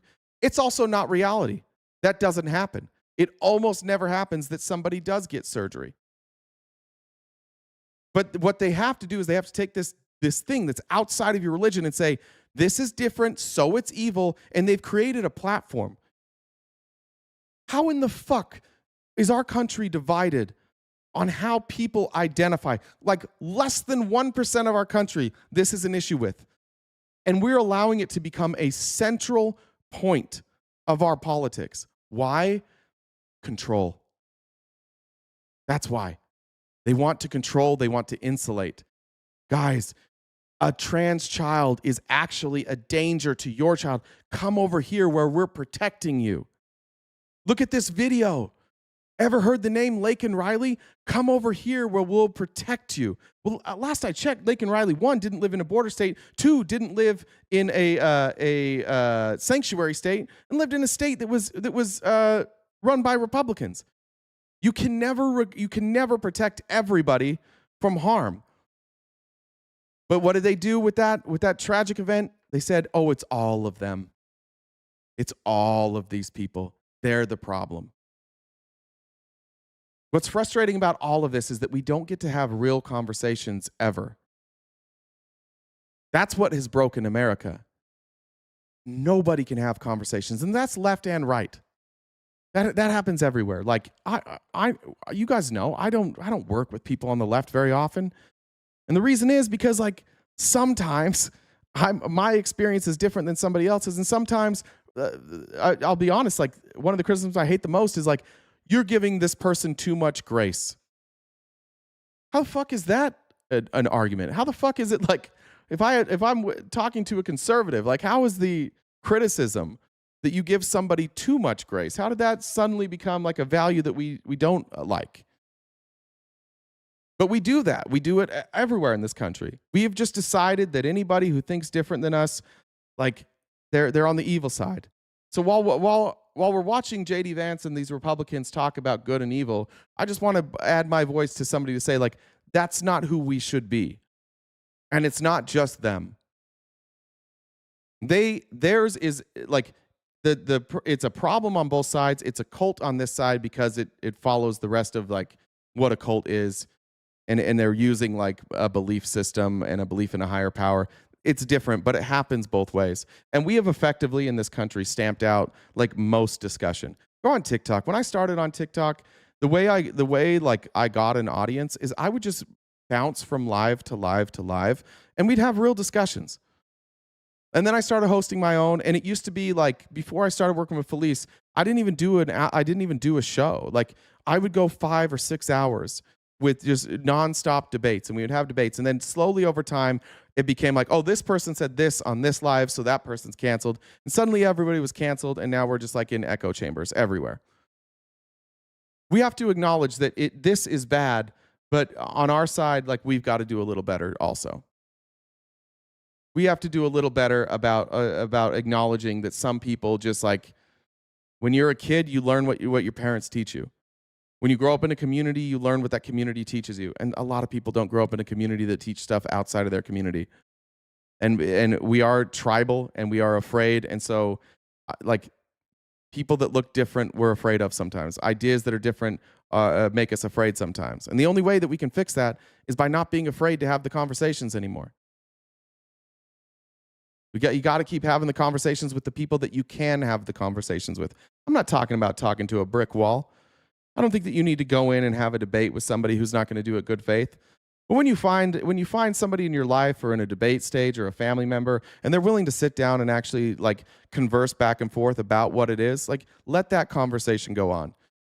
Sometimes we have to check our own ego. Some people are gone. Some people don't want to have the debate, but there are people that do, and we can't really just cancel everybody who doesn't. It's been 10 years. I get it. It's been 10 years.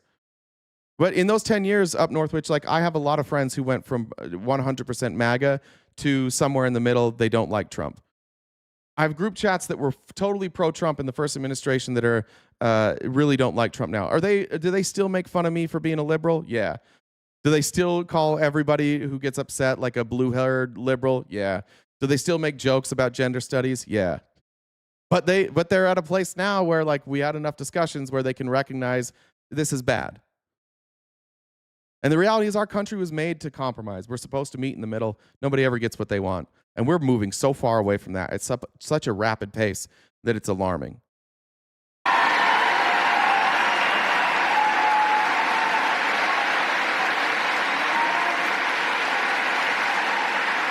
Yay, Christian nationalism.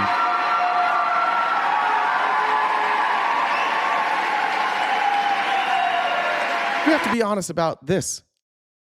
30,000 people standing because JD Vance said our religion needs to rule the country. That's a real thing that we're up against. And for anybody who hasn't left a cult, or anybody who hasn't felt what it's like to leave a cult, or anybody who hasn't tried to like get through to somebody that's in a cult, this is a big fucking battle.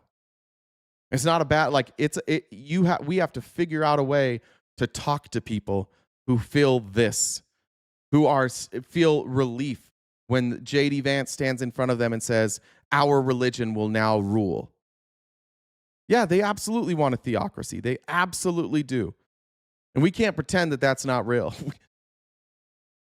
So even in this, I would say even in this chat, like there's been people in this chat that I feel like there's common ground with. I don't know if Matt's still, is it Matt? It was here earlier. We went back and forth. There's common ground in this chat. There are Republicans who can acknowledge when things are bad. Those are the people you focus on, and you keep having the conversations. And then you got to check your own ego sometimes too. You have to realize that some of us, some of you, I wouldn't say us because I don't fall into that. Some of you were raised in a way that you were able to. Your parents maybe didn't pass this on to you. Maybe your parents already deconstructed, and maybe where you grew up, you learned differently. Some of us, like, I just grew up thinking like, yeah, it wasn't even like really talked about, but like, yeah, we're better. Like us white Mormon folks, we're better. The reason that things are bad in some of these poor black neighborhoods is because they're not white and They don't have the gospel of Jesus Christ. And if we go into those areas and we give them the gospel of Jesus Christ, sometimes they leave those areas and come with us. And then that's a success. And we never thought about privilege. I never thought for 30 plus years of my life. If you would have told me white privilege, I would have laughed right in your fucking face. Every one of you that is a fan of me today probably would have hated me for the first 30 years of my life.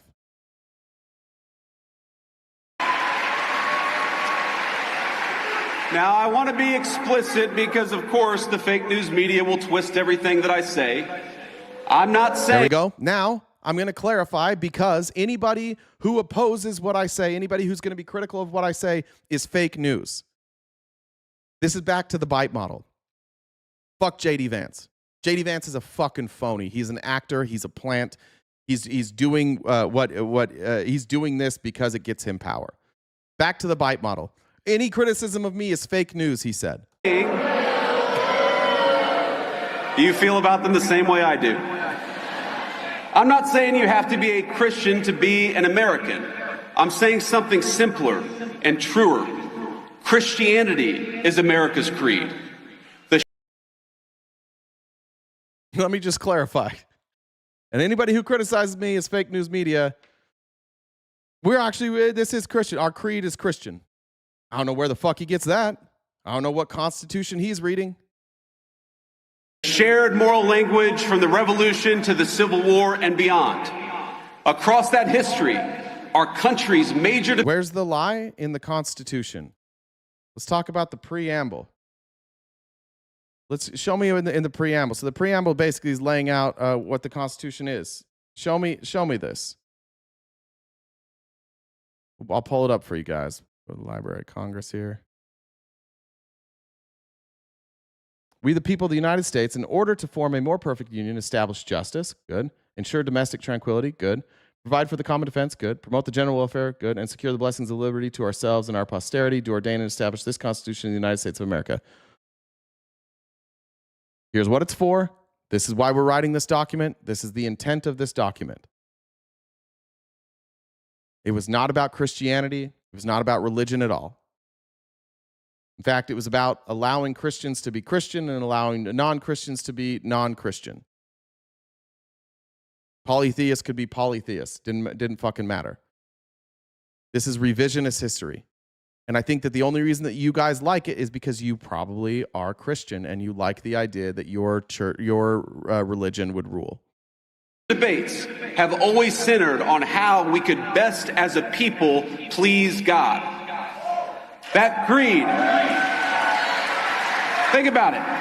That creed motivated our understanding of natural law and rights, our sense of duty to one's neighbor, the conviction that the strong must protect the weak, and the belief in individual conscience. Yeah, Bobby, it is. Even our famously American idea of religious liberty is a Christian concept. Because we're all creatures of God, we must respect each individual. We have to rule, but religious liberty is a Christian concept. All right. Yeah, Dirk's my favorite athlete of all time there, Bobby. Favorite, by far my favorite athlete of all time. Great man, great player, absolutely no athleticism, and just dominated the NBA. I love that man. All right. Then we have this. This is where we talk about how you smear an entire side, how you create a good versus evil. This is probably the thing I thought was the most morally reprehensible thing he did here. There's nothing Christian about what JD Vance is about to say here. This is just pure indoctrination, cult shit, fear-mongering, lies, deception, whatever you want to call this. This was one of the most disgusting things that he did. Shall know them. And we might ask, what are the fruits of these people and their principles? And the answer is a man named Tyler Robinson who killed my friend. Yeah. He's quoting, by their fruits ye shall know them. What are the fruits of the left, he said, of progressives? Tyler Robinson. Tyler Robinson was raised the same way I was raised. every bit of indoctrination that Tyler received is the same stuff, is the same way I was. I promise that's not what we were taught. But it should, like, he was in the most conservative area in Utah, raised a conservative. There's not even any evidence that he was political. And if he was, his friends all say that he seemed to be just somewhere in the middle. He didn't seem to have a side. Think about it. He has everything that the far left want from our young men. Yeah. He rejected the conservatism and the spirituality, the values of a small town family. He moved into not the values of his small town family, the religion of his small town family. I hate to say this, but the history of the small town that Tyler was raised in did something called the Mountain Meadows Massacre. Tyler's great-grandparents and great-great-grandparents have a history of murdering people who don't share their religion. So, sorry, JD, that you don't know the history of St. George and Cedar City, Utah, but that's their history. They were a violent people, and they were violent in the name of religion. That's where he's from. a small apartment. He became addicted to porn. He became addicted. I don't know where he's getting that he's addicted to porn. I've never seen that. However, Utah has a very high porn addiction rate. And the reason for that is something called the guilt cycle that a lot of Christians deal with, or people with from high demand religions. Not all Christians, but people from high demand religions, where you are told that that is a death or a sin next to murder, and so you do it. You feel the endorphins, because when you come, it feels good. So you feel that, it feels great, and then immediately after, when you get that post-nut clarity, you're like, oh no, Jesus told me not to do that. I did the sin that was next to murder. Like, that's almost as bad as murder. It's so awful. And then you're like, I got to go confess to my bishop. But you can't see your bishop till Sunday, and it's Tuesday, so you're like, fuck, I'm just going to spend the rest of my week masturbating. This is a very known thing in Utah. Like, I don't know if we have anybody here who's, any therapists who have lived in Utah, like, that this is just true. And it happens in all high demand religions. Porn is a real problem because of like this cycle. So you have these huge ups and downs, and you're chasing that dopamine, and your religion never really gives you that dopamine. So like you stay away from masturbation because of guilt, and you're like, eventually, if I do this, then God will take away this desire from me. But the whole time you're just thinking about that desire. Like, if anybody's ever tried to like start eating healthy, I know for me, like, what doesn't help is just being like, don't eat treats, don't eat treats, don't eat treats, don't eat treats. You got to like recreate new habits, right? You start finding different ways to get your endorphins. But I think he just made that thing up about the masturbation. And by the way, what a weird fucking thing for a guy to say at a political rally. That what the left wants is we want everybody to abandon their family values, become addicted to porn, and date a trans person. To hate. And he ended up sleeping with somebody who doesn't know whether they're a man or a woman. That is the nightmare scenario, but that is the scenario that the left has actively advertised they want for a... Who? That's why it's fucking sick. Fuck this bitch. Fuck him. That's fucking sick. That is fucking sick to take a kid who allegedly killed Charlie Kirk. Alleged, we don't know, I guess. And then to say that this is what we advocate for. We advocate for kids to leave their family, get addicted to porn, date a trans person, and kill prominent right-wingers.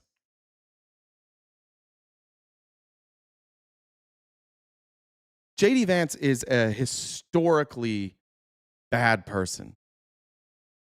This is a fucked up thing to say about anybody. Nobody advocates for that. Literally, nobody advocates for that. And if you think that that's what the left believes, you're in the bite model. You're exactly what we told you would be. And he's saying this so that no matter what comes out in these next coming years, no matter how bad the economy gets, no matter what's in the Epstein files, no matter what we do with wars, no matter what happens, remember the alternative is a group of people who want to teach your children to abandon you, become addicted to porn, date a trans person, and kill a Charlie Kirk. Well, of course that sounds bad. Oh yeah, I better stay over here because, yeah, you know, the wealthy might own everything. The economy might be fucked. We might just be taking over other countries right now. We might have literal concentration camps, but I can accept that so that they don't turn my kids against me and turn them into murderers. It's not even hyperbole. It's what he's saying. I'm not taking this out of context. It's what he's saying, word for fucking word. See, and then you have Matthew. It is what you leftists advocate for. I think you meant, you said advocate. Not shocking you can't spell or know what that word means. Name one person who's ever advocated for that. You constantly call parents bigots and terrorists. I've never called a parent a terrorist. I call a lot of people bigots. That's true. That doesn't change. That doesn't mean, see what I mean? That doesn't mean that I want your kid to abandon you, get addicted to porn, date a trans person, and kill Charlie Kirk. Yes, some people are bigots. Toughen the fuck up. If it doesn't apply to you, walk away. Don't be a bitch.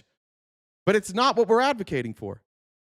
You guys are in a fucking cult and you're proving it right now in front of us. I told you that you would do this. I told everybody that you guys would do this. We tried to warn you. I walked you through the bite model. I said, this is what it looks like when you're in a cult. You believe things that absolutely aren't true. You believe stuff about people that isn't true. You'll believe a narrative that's completely made up. Why? Because you are scared. Because they fearmonger to you all fucking day, and you want to be on the good side, and you don't know what the fuck you believe, and you can't explain why things aren't going well right now. So instead, you're going to retreat to this. He moved into a small apartment. I'll play it one more time. Think about it. He has everything that the far left want from our young men. He rejected the conservatism and the spirituality, the values of a small town family. He moved into a small apartment. He became addicted to porn. He became addicted to hate. And he ended up sleeping with somebody who doesn't know whether they're a man or a woman. That is the nightmare scenario, but that is the scenario that the left has actively advertised they want for.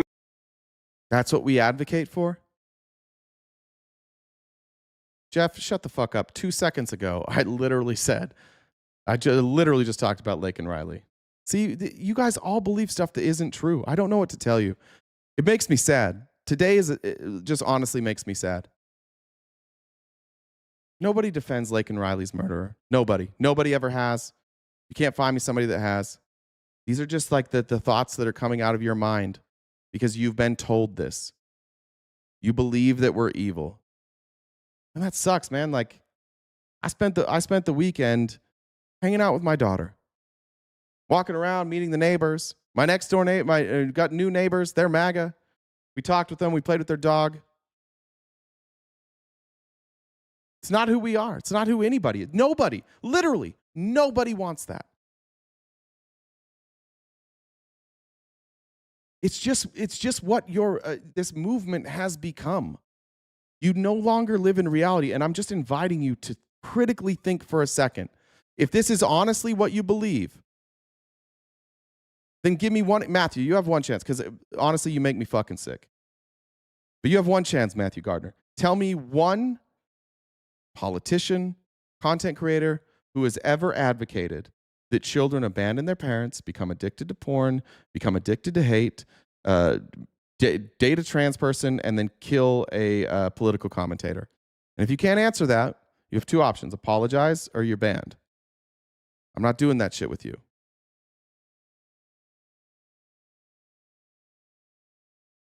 Like, I don't know that I've ever been more sad on a stream ever than watching like what legitimately should be so simple.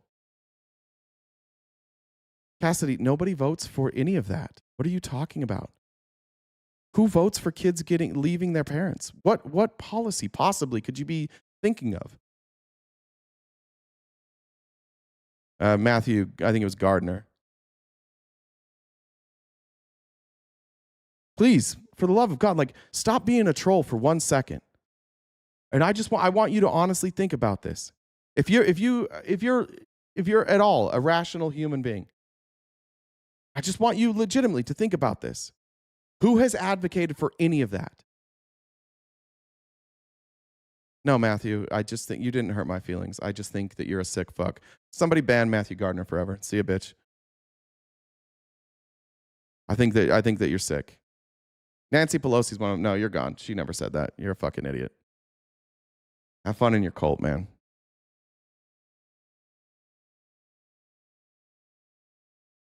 Trans activists, I don't know what a trans activist is, but everybody I know who advocates for trans people just says that they should be allowed to use their pronouns and they should be allowed to be in public. Not one, name one. Give me the quote where they said that you should leave your parents, become addicted to porn, become addicted to hate, marry a trans person, and kill a political commentator. This should not be this hard for you fuckers to understand. It should not be hard for you guys to give an example, because JD Vance is saying this about me. That this is what we're about.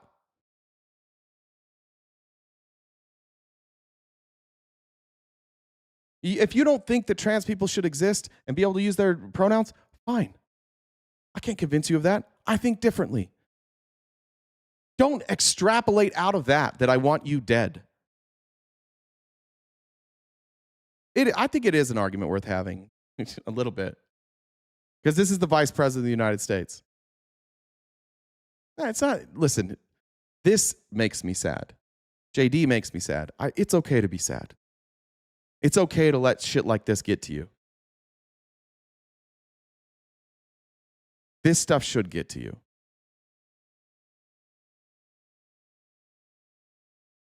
Of all the, I don't know, I can't think of anything Trump has said that I think is more disgusting than this. Like, Trump is almost just like, Trump's almost like a kid. Like, I expect him to say crazy shit. Guy went to Yale. He wasn't even like Christian like he just converted to Catholicism like 2 seconds ago. I fucking hate that he's getting a standing ovation for this. This is the state I live in. People flew in from all over the country to give this guy a standing ovation, to say that you can't side with the left because we want you all dead. We want all your kids addicted to porn and hate. I've got a kid. I'm a dad. That sucks. I think you can get mad, you can ignore it, or you can be sad, whatever it is. I'm sad. This makes me sad. American families, and the young men in the audience in particular.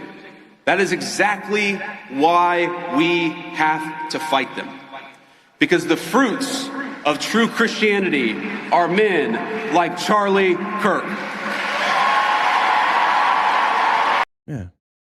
Some of you like Charlie Kirk. I won't even say that. Like, I do think that conservative Christianity makes men like Charlie Kirk. I think Charlie Kirk was a good dad. I think Charlie Kirk was a devoted husband. I think Charlie Kirk loved his religion. I think that Charlie Kirk loved the people that he worked with. I also think that Charlie Kirk was a racist. I also think Charlie Kirk was a bigot. I also don't think that these people are speaking the same things Charlie Kirk said. I think that these people are far more Christian nationalist than Charlie Kirk was. I think they are far more authoritarian than Charlie Kirk was. These people don't seem to have any qualms taking money from Israel and refusing to criticize them. Charlie Kirk, whatever you want to say about Charlie Kirk, it appears at the end of his life he wasn't willing to run cover for Israel anymore. Charlie Kirk is a substantially better person than JD Vance. So yeah, you can say, like, if you like who Charlie Kirk is and he aligns with your views, fine. But he didn't advocate for this. They're dancing on his grave, and they're using his grave as a way to advocate for stuff that even Charlie didn't advocate for. That's why. Like, I don't know. Like, It's so unnerving to watch Erica Kirk and JD and like all these people who, by the way, it's not like we saw them hanging out all the time. And suddenly everybody was best fucking friends with Charlie Kirk after he died. I didn't like what Charlie stood for. I didn't like his ideas. This is worse than what Charlie Kirk stood for. This isn't what he stood for. I don't think Charlie Kirk advocated for. He sat on the stage with members of the Jewish community specifically. There's a clip of him debating somebody with Dennis Prager, and Charlie Kirk in that clip says something specifically like, "I'm a Christian. I want Dennis Prager to be a Christian, but then Dennis Prager wants me to be a Jew." And some people want us to be a Muslim, and everybody in this country should be able to be the religion that they are and follow the principles that they choose to follow. We're not saying that anymore here. We've gone past where Charlie Kirk was. Again, I didn't like him. This is further than Charlie Kirk.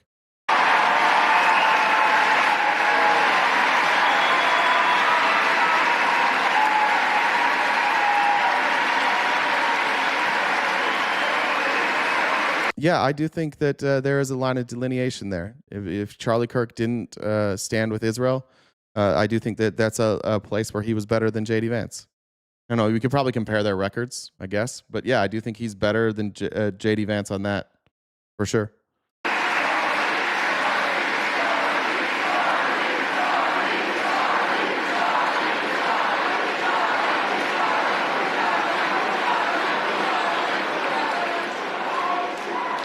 The fruits of true Christianity are good husbands, patient fathers, builders of great things, and slayers of dragons. And yes, men. I mean, who are the great people in your party? Are they good husbands? Nah. Are they good fathers? Not really. Mike Johnson's never home. Donald Trump blew through 3 wives. Don Jr. didn't talk to his dad for like 5 years. But Elon Musk? Who are these great fathers in your party that you're talking about? Why didn't conservatism lead you guys into great fathers? Say what you want about Joe Biden. Look at Joe Biden's kids seem to love him. I'd listened to a call where Joe Biden begged his son while his son was like stealing from them and ruining their family. Joe Biden just begged him, like, I love you. I'll do whatever it is. It's just a silly thing. Like, you being a good father has absolutely fucking nothing to do with your political beliefs. Again, Charlie Kirk was a really good father. By every account, Charlie Kirk was a good dad. On Friday, he turned off his phone. He spent all Saturday with his family. How many of us do that? I don't. But it wasn't conservatism that made Charlie a good dad. It was Charlie that made Charlie a good dad. The best dad I know is a atheist. Best dad I personally know. I won't drop his name. I don't know if he's listening here, but like, he taught me a lot just by listening to him talk about his kids and the way that he allows his kids to like be who they are, and he doesn't reject their ideas and he listens to their ideas. Even when they have ideas that he doesn't like, he'll talk with them and he'll sort it out. He loves his kids. It has nothing to do with his beliefs. It's a choice to be a good dad, and you can have any belief system and be a good dad. Being a good parent, being a good person, being a good human has nothing to do with your religion. And it is an absolute categorical lie that somehow your religion makes you better at those people. Those are all better at those things. You are who you are. They're all choices. Some of the best dads I know are Mormon. Some of the worst dads I know are Mormon. Some of the best people I know are atheists. Some of the worst people I know are atheists. Some of the best people I know are Christians. Some of the worst are Christians. It doesn't matter. We have to stop ascribing people people's value by their religion and their belief system. Judge them by their actions, right? That should be the message of America. They love quoting Dr. King on the content of somebody's character, and yet here we are saying your character is defined by your religion now? Men who are willing to die for a principle if that's what God asks them to do. that what the people that flew into the towers on 9/11 believed? That they were dying for a principle that God asked them to do? I think what's one of the sickest things about religion is telling people that you should die for your beliefs. I think I've told this story before, but like there was this thing that people would talk about all the time about how like it was a sin to deny God, and that it would be in fact a good example of this is Parker when he debated who's that fucking weird ass Jordan Peterson. And Jordan Peterson said like you don't believe something unless you're willing to die for it. And Parker's like, okay, well I have this pen. I believe that this pen is real, but if you told me I had to deny the existence of this pen to save my life, I would save my life. Wouldn't you? And he's like, you don't know much about me. I think that's one of the worst, like that's a real deceptive, dirty fucking thing that religions do sometimes. The radical side of every religion does this. You should die for your beliefs. No, you shouldn't. No, you shouldn't. If somebody says deny your beliefs or die, just fucking deny them. Who cares? That's not worth dying for. Anybody who tells you that is using a mechanism of control. I never said Dave, I never said that Charlie Kirk wasn't a Christian nationalist. I said he wasn't this kind of Christian nationalist. Charlie Kirk was absolutely a Christian nationalist. I don't know if maybe I misspoke. I agree with you. Christian nationalist. He just wasn't this kind. He wasn't this far. Right? It's the same way like saying it's the same way like most people I know that are Muslim are Muslim. Most of them, all of them actually, every one of them isn't a jihadist. This is moving into dangerous territory. And I think Charlie took us into dangerous territory again and again. Again, Charlie Kirk, Christian nationalist. JD Vance, worse. Some of what Charlie Kirk said, if we lived it out, I think makes us a worse country.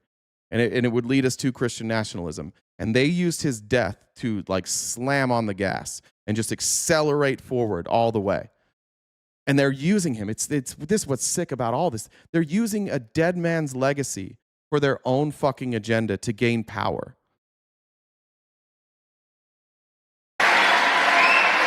Because so many of us recognize that it is better to die a patriot than live a coward.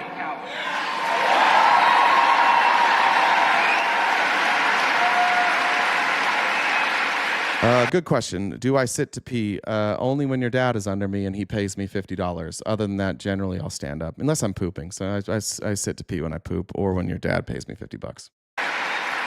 I'm going to tell you something I haven't talked about publicly before, but in the days after Charlie's death... Here it comes. Yeah. Charlie's last words to me were, step on the gas. Go after the immigrants. All right, then here's JD Vance. Let's just compare what JD Vance said here to this chat today. Let's see, does this ring true? And let's see what kind of standing ovation this gets compared to the left wants all of their kids to be addicted to porn, hate, and kill Charlie Kirk. Unlike the left, we stand against treating anybody, and I love what Nikki said about this. We don't treat anybody different because of their race or their sex. So we have relegated DEI to the dustbin of history, which is exactly where it belongs. All right. When he said we don't discriminate, no applause. When he talked about anti-discrimination laws that they got rid of, standing ovation.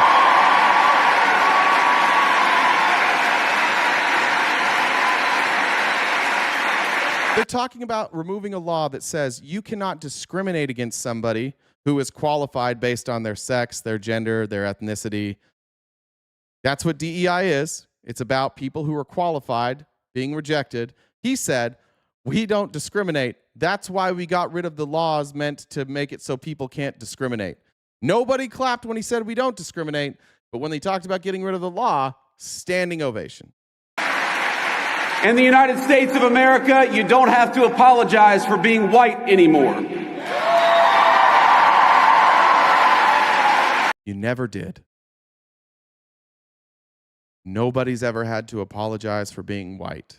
This is just what dipshits think white fragility or white privilege is. You cannot apologize away white privilege. It just is what it is. They're talking about acknowledging historic injustice, and they're claiming that like whoever had to apologize for being white, standing fucking ovation. And if you're an Asian, you don't have to talk around your skin color when you're applying for college, because we judge people based on who they are, not on ethnicity and things they can't control. That's DEI. That's what DEIA was. DEIA said you can't be persecuted. Now he's talking about quotas. This is where we've got another problem. They label everything incorrectly and then celebrate it. DEIA was the opposite of quotas. It was the opposite of giving people a position based on their skin color. It was protection so that you couldn't deny people an opportunity because of their skin color or a disability or their sex. The Asian was too stunned to speak.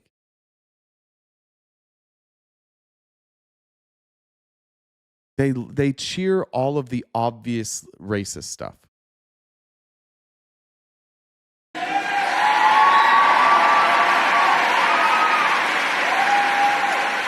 We don't persecute you for being male, for being straight, for being gay, for being anything. The only thing that we demand is that you be a great American patriot. And if you're that... Why'd you leave out trans? Why'd you leave out immigrant? Why'd you leave out woman? What did he say here? Being anything, the only thing that we demand... We don't persecute you for being male, for being straight, for being gay, for being anything. The only... You persecute for a lot of things, but that was weird that you just chose those three things.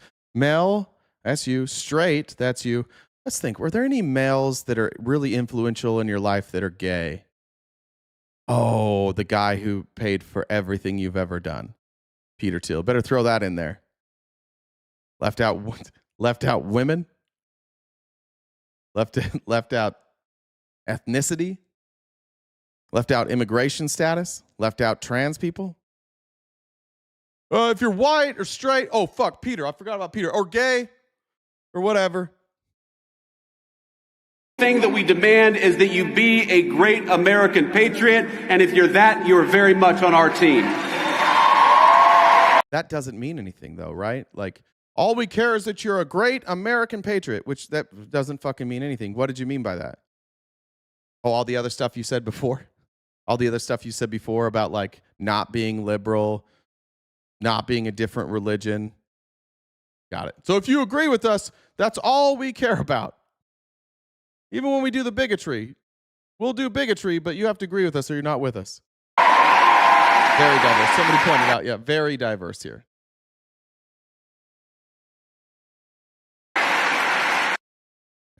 All right. Actually, I did have that clip actually from Charlie Kirk. I won't play it. I'm going to skip the stuff. He goes after Jasmine Crockett. We'll play that tomorrow. How much time we got? 20 minutes left. Let me read some comments and I'll update the gift goal, and then we'll finish off with some Epstein stuff.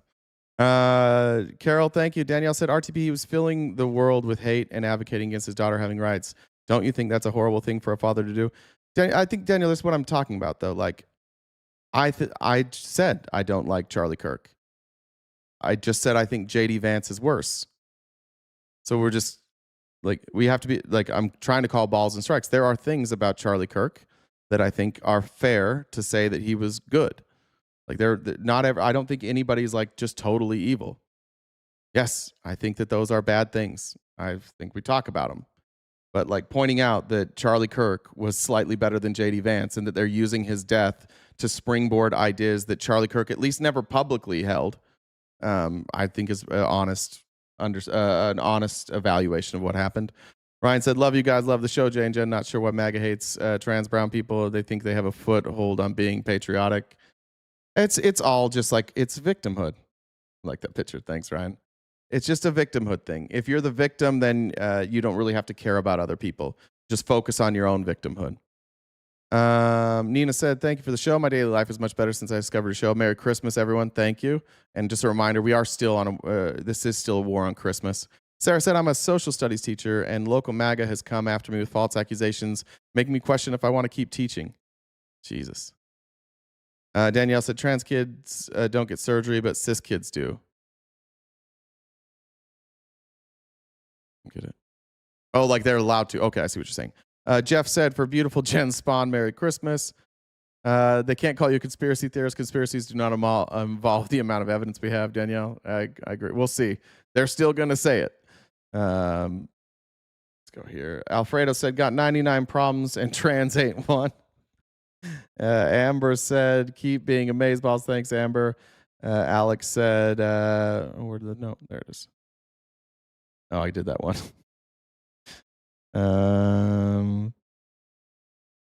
Cindy. All right, we're good. We'll jump in here. I'll update the goal. Let's go. Let's just get through some Epstein stuff. First, a reminder of this. Remember when the Epstein files came out just a few days ago, and there were literally pages of blacked out stuff? There were multiple times when something was blacked out that we already had the original of that wasn't blacked out, and the thing that was blacked out was like Trump or one of his friends. Just a reminder that Jeffrey Epstein's brother said this.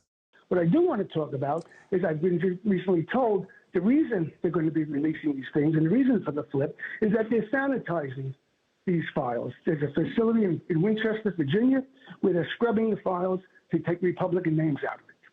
That's what I was told by a pretty good source. What I do want to talk about is I've been... Okay. So now what do we think? Now that we've seen the Epstein files, we don't even have all of them, and we know that many of them were scrubbed and edited, and we know that the edited people out of there were MAGA, Donald Trump specifically. I think we owe Jeffrey Epstein's brother an apology for not if we didn't believe him. Wouldn't you? Thank you, Carol. All right. I also want to point out that Kash Patel should lose his job, should be brought before Congress because he absolutely committed perjury the last time he testified in front of Congress. Here you go.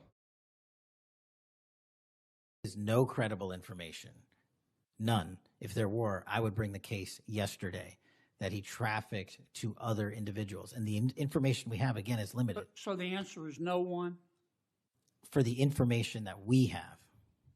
In the files? In the case file. Okay. Well, unfortunately, what they released is that Jeffrey Epstein was trafficking to other people. In fact, there were dollar amounts.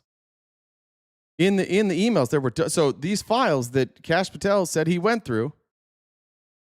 He said there was no instance of that. So either he was lying about what he knew and he hadn't done his homework, or he was lying saying that nobody was trafficked. So Kash Patel should lose his job, honestly, right? Is there anybody here that doesn't think?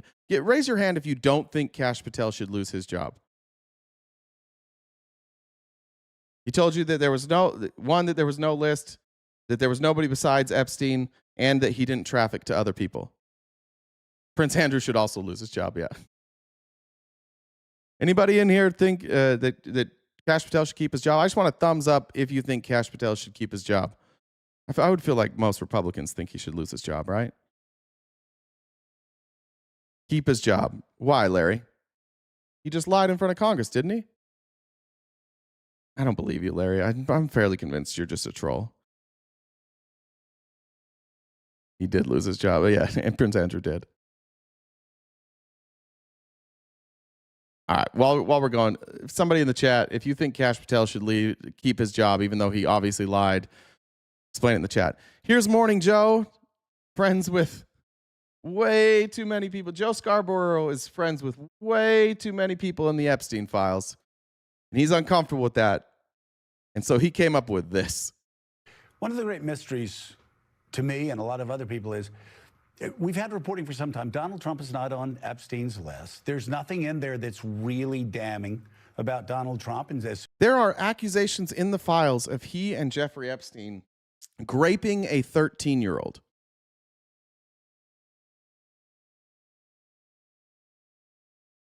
That's not damning? You can believe it. You can say it's not true. That's tough. Nothing in there that's really damning about Donald Trump, and as Susie Wild says, not damning about Donald Trump. According to the chief. Or Bill Clinton. So I'm sorry. Do any of our conservative friends think that wasn't damning to Bill Clinton? Does anybody think that it's not damning to Bill Clinton that he's like, he was with Epstein all the fucking time? They're censoring out pictures of girls that are way too young. I don't know how old the girls are. I don't think it looks good for Bill Clinton either. Yeah, yeah. But these are Joe's buddies. Oh, it's really not that bad. I mean, it's just Clinton hanging out. Like, they just released like 80 photos of Clinton hanging out with Epstein in a pool with young girls around. Just the most notorious pedophile of all time. There's just allegations of Trump and Epstein together raping a 13-year-old. I don't know. Not really that damning. one of the great mysteries all along in this, not been like, what's Donald Trump hiding? What did he do? It's like, why, if he's not in these files, which all the reporting says he's not, why is he? Except he's in them. Who is doing research for Joe Scarborough? So obsessed on blocking access to the files. Is he trying to protect somebody? Joe, you got to the actual heart. Yeah, him. Yeah, also his friends, but yeah, him. By the way, you know who else was good friends with Bill Clinton? Donald Trump. The Clintons and the Trumps were really good friends. The question, and it's actually not been reported, one of the reasons Marjorie Taylor Greene got on board with Massey and my effort is she fundamentally believed that Trump was not implicated. Yeah. And she would call the president and say, look, just get these out. I don't know why you're not getting it out. And she would tell Massey and me, of course he's going to come around. And every press conference we had, we never made it about Donald Trump. We made it about the survivors. The survivors pleaded with Donald Trump. You can be a hero. No previous president has done this. Release the files. And what people are asking, and frankly, even I'm asking, is what are they hiding? Why is it that they're not releasing the draft 60-count indictment when they only charged Epstein with 2 counts? Why aren't they releasing the 82-page prosecution memo of all the implications? By the way, Donald Trump is deposed. We're supposed to get a deposition. Donald Trump was called in during a deposition regarding the sex abuse of the Epstein performed. I didn't know that. We don't have that yet either. Had with rich and powerful folks. Why are they protecting this Epstein class? And why aren't they releasing the FBI interviews? Every time they... Cassidy, are you really calling Marjorie Taylor Greene a traitor because she demanded that we release the Epstein files? I agree with that. Is that what makes her a liberal, Cassidy? That she demands that that people who abuse children be held accountable? That's fair. Fair enough, Cassidy. Do one of these things of concealing, they're just raising further doubt. Well, Rokan is talking about what the victims said. The victims who hadn't seen the file said, like, you could be a hero. The victims are responding saying, Trump, if you're not in them, because none of the victims that came forward with Rokana and Massey, none of them named Donald Trump or said that they had any sort of relationships with Donald Trump. So those people were saying, yeah, if you're not in them, because we don't know that you're in them, be a hero. That's, I think, is what Rokana is pointing out there. Let's go here. DOJ then gets caught lying on Twitter. He just flat out fucking lied. These two documents back to back here, you can see, are edited differently. I think this is the original. And then this, or this is the original, excuse me. This is the original, and then this is the one that they released. And the DOJ came out and said on the left, and nope, that's not him. Redactions were applied to those documents when they were filed in the respective court cases back in the day. We reproduced the documents as we had them in our possession. But you can go and you can check this. These were publicly available in 2024 without the redactions. And they were made available by the Department of Justice. So the Department of Justice ran out to Twitter and just got caught lying. But again, Kash Patel should keep his job, right? This is isn't this a meritocracy here? You guys are starting to show your ass a little bit. As long as you say good things about Trump, you get to keep your job forever and ever and ever. let's go this. Which one's this? I'll actually go over that tomorrow. About 10 more minutes. I'm going to do these 2 more. I want to show you this interview first with Thomas Massie, and then Todd Blanche, and then we'll be out of here. Here's Thomas Massie first. Partisan conversation with the 2 members of Congress who pushed. Also, right, for the MAGA, while you're here, he's also a traitor for advocating that the victims of Jeffrey Epstein be heard. Also a traitor, right? Passed the law calling for the Epstein files to be made public. Has the Trump administration obeyed that law? We'll talk with Kentucky Republican Thomas Massie and California Democrat Ro Khanna. Good morning and welcome to Face the Nation. I'm going to grab a drink real quick. I'm going to let this play, though. So far, there have been few surprises in the tens of thousands of documents related to the case against convicted sex offender and accused sex trafficker Jeffrey Epstein and his partner, convicted child sex offender Ghislaine Maxwell. The Justice Department says that 1,200 names identified as victims or their relatives were redacted, along with materials that could result in their identification. Will the release of the documents satisfy Congress and the political forces who lobbied for their disclosure? And much more importantly, will it satisfy the survivors of Jeffrey Epstein and their families? The 2 House members who pushed their colleagues into passing the bill to release these documents, Republican Thomas Massie, who's in Garrison, Kentucky, and Democrat Ro Khanna, who joins us this morning from Palo Alto, California. It's good to have both of you here. I want to start with you, Congressman Massie, because in these past 48 hours, we have seen the Justice Department acknowledge it's an incomplete release, but they have put out more than 13,000 files. They say more will. Just watch the chat and watch the Republicans say, why do we even care about this? You should worry about these other fake things. Like, I think somebody said, like, all these people coming to take your life and take your job. They don't even want to hear it. Watch the Republicans in the chat just collectively freak out while we bring this up. This isn't everything you asked for just yet, but would you acknowledge that they are complying with the spirit, if not the intent of your law? Danielle, she's not saying it's against the law because she works for CBS, and they have to be.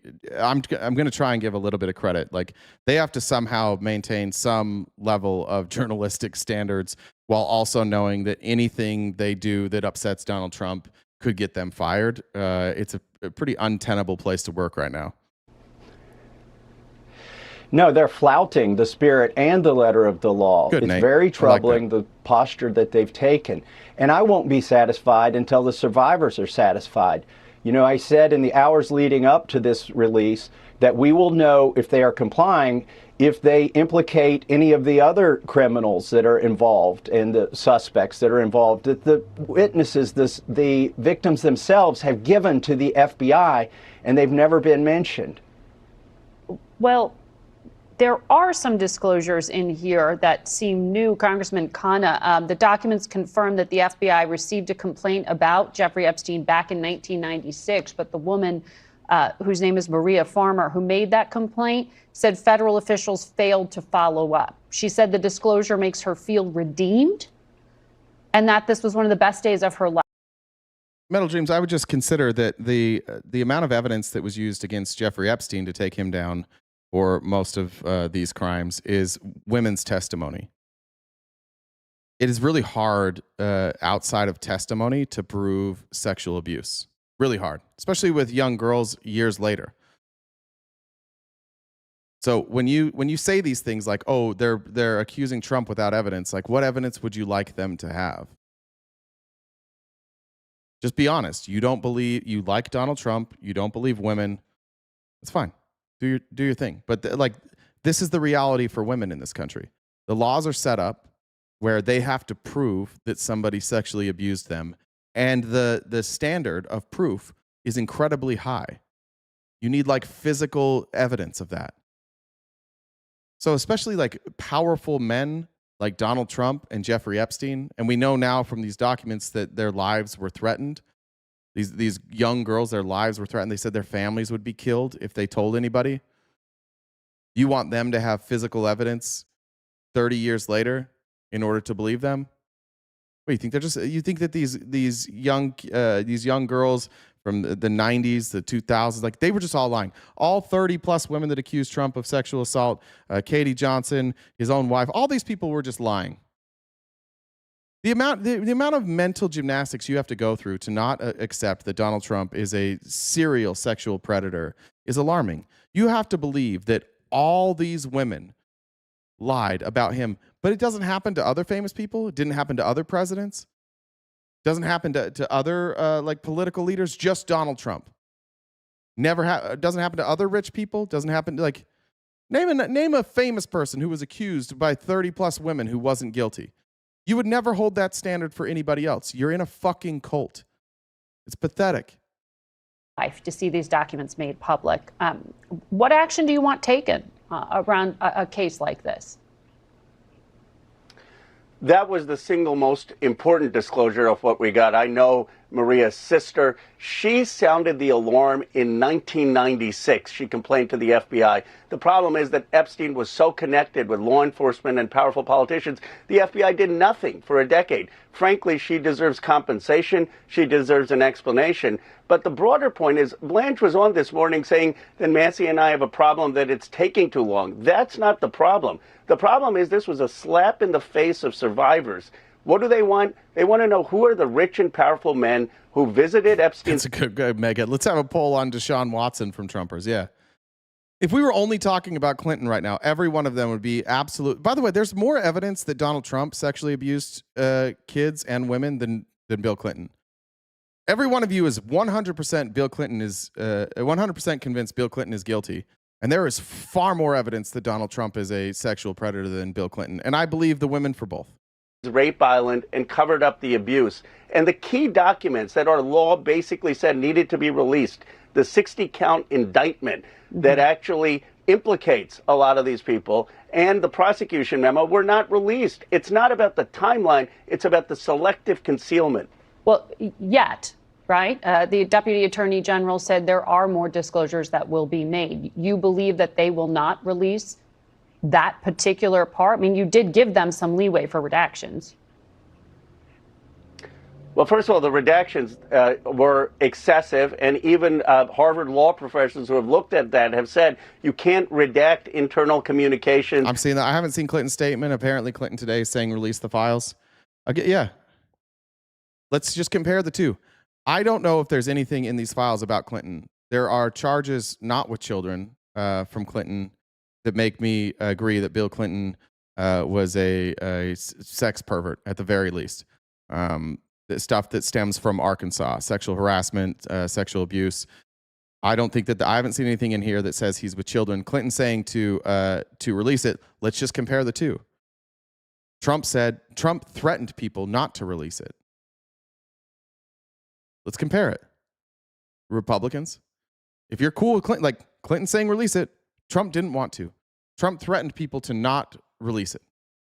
You can't redact workforce product, and the courts are going to find that these were excessive. But my point, and I'm sure Congressman Massey can elaborate, is that we want the files out. So if our sounding the alarm on what is missing is going to help them get those files out, fine. But this shouldn't be a big document up. There's a pretty simple point. Who raped these young girls? Who covered it up? And why are they getting away with it?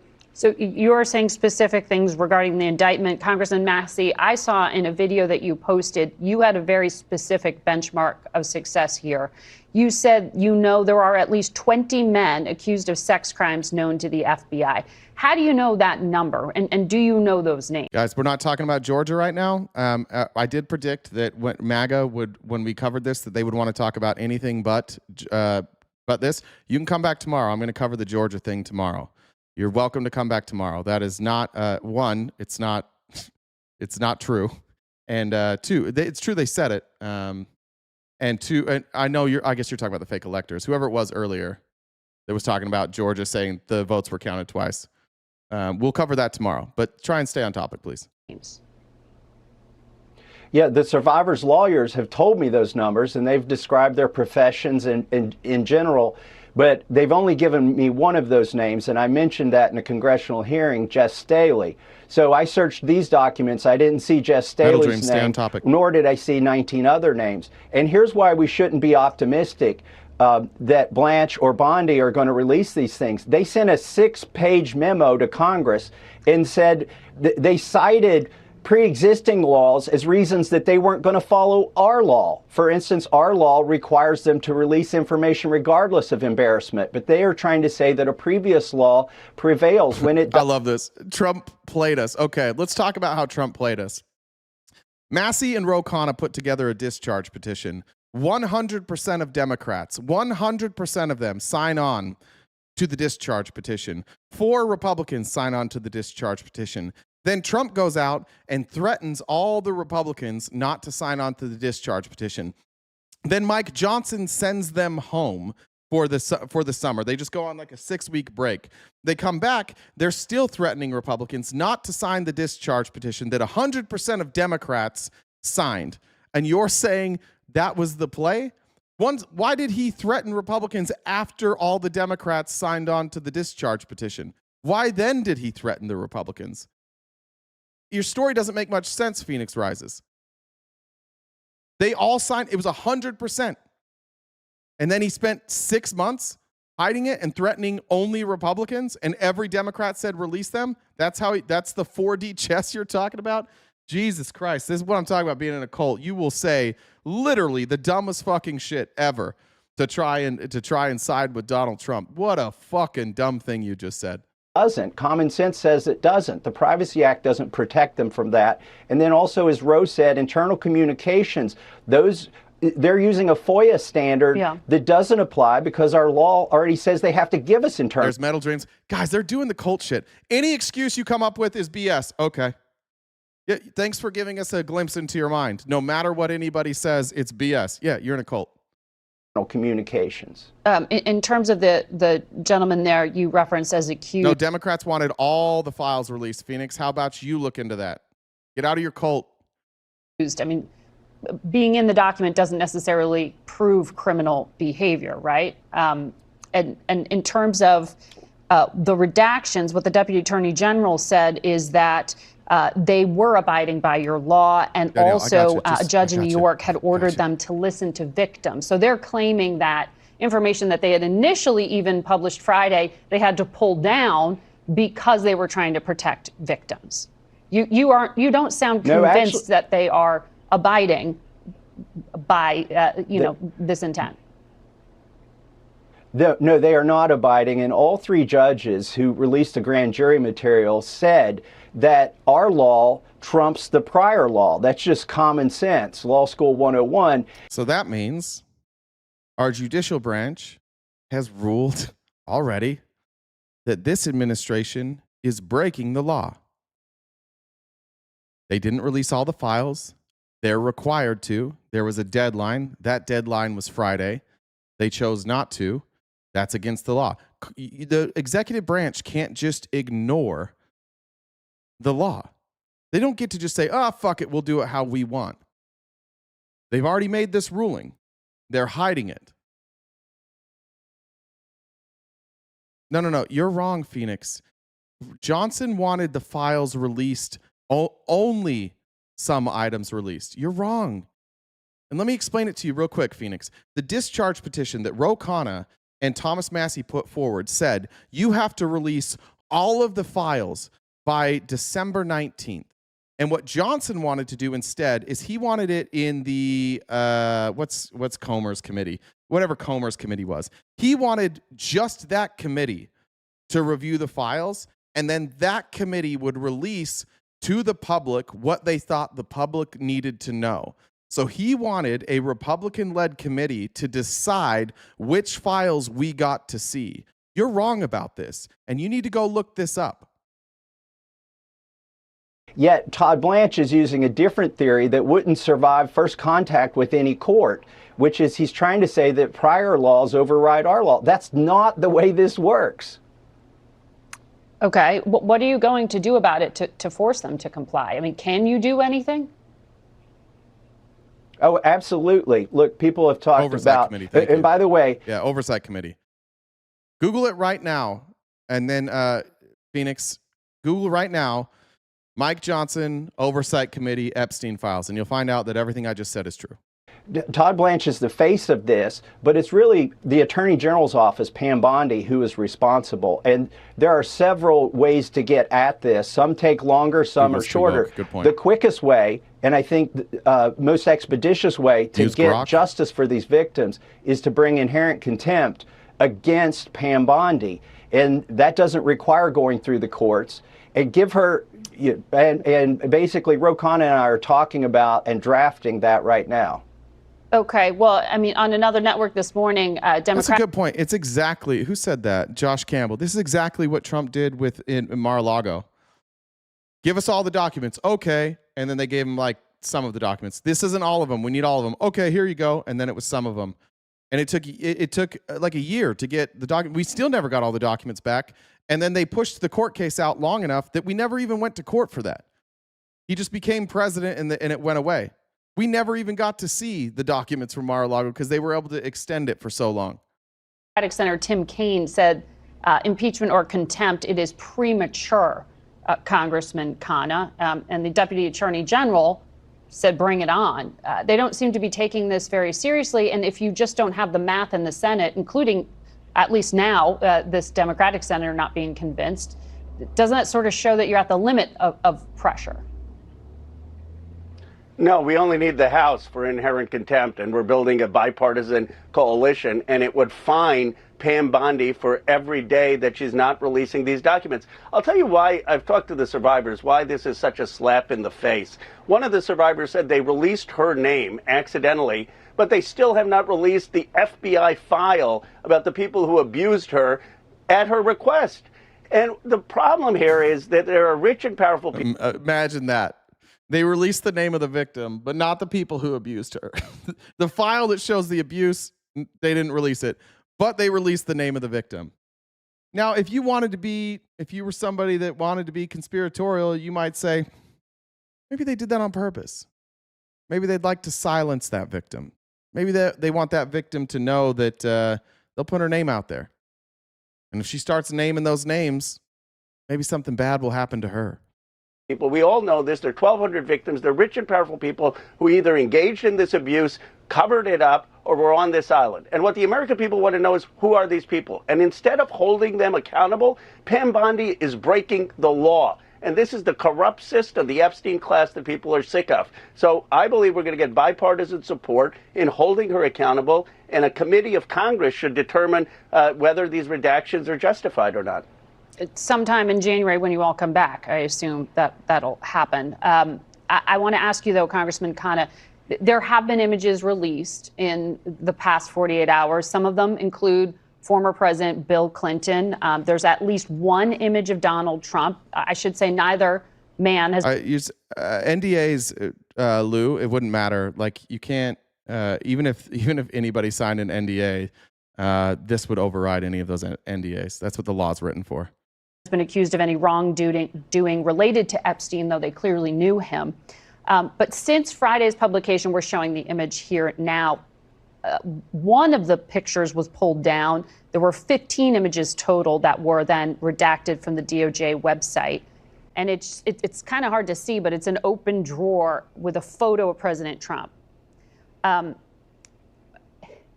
Why do you think that was pulled down? Because the Deputy Attorney General says this was victims saying that their privacy or somehow their integrity was being compromised by having that image published.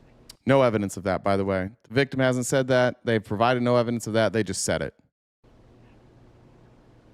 Well, I'm less concerned about that photo. I don't know the facts. My concern is the major documents that we know are out there that haven't been released. The 60 count. Yeah, she did say that. I don't think that in here that Clinton was accused of anything that I've seen so far. I do see that Trump was accused, though.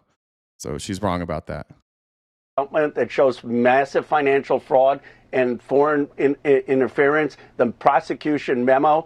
And look, they put out these Bill Clinton pictures. Somebody mute Grandy's garden. Well, they're allegations that they're foreign governments that potentially were involved.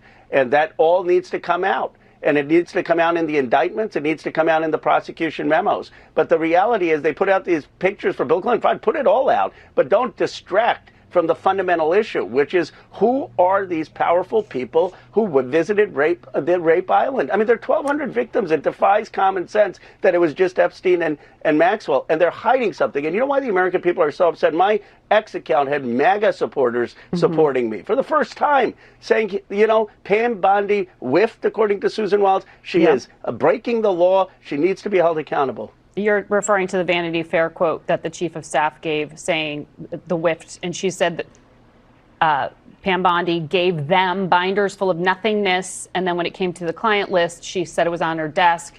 There is no client list, quote, and it sure as hell wasn't on her desk. Do you see that as an acknowledgement here, though, that the politics have overtaken the substance? No. That's such a fucking crazy thing to say. There isn't a list. There doesn't appear to be a list. That was a QAnon thing. The QAnoners said that there was a list.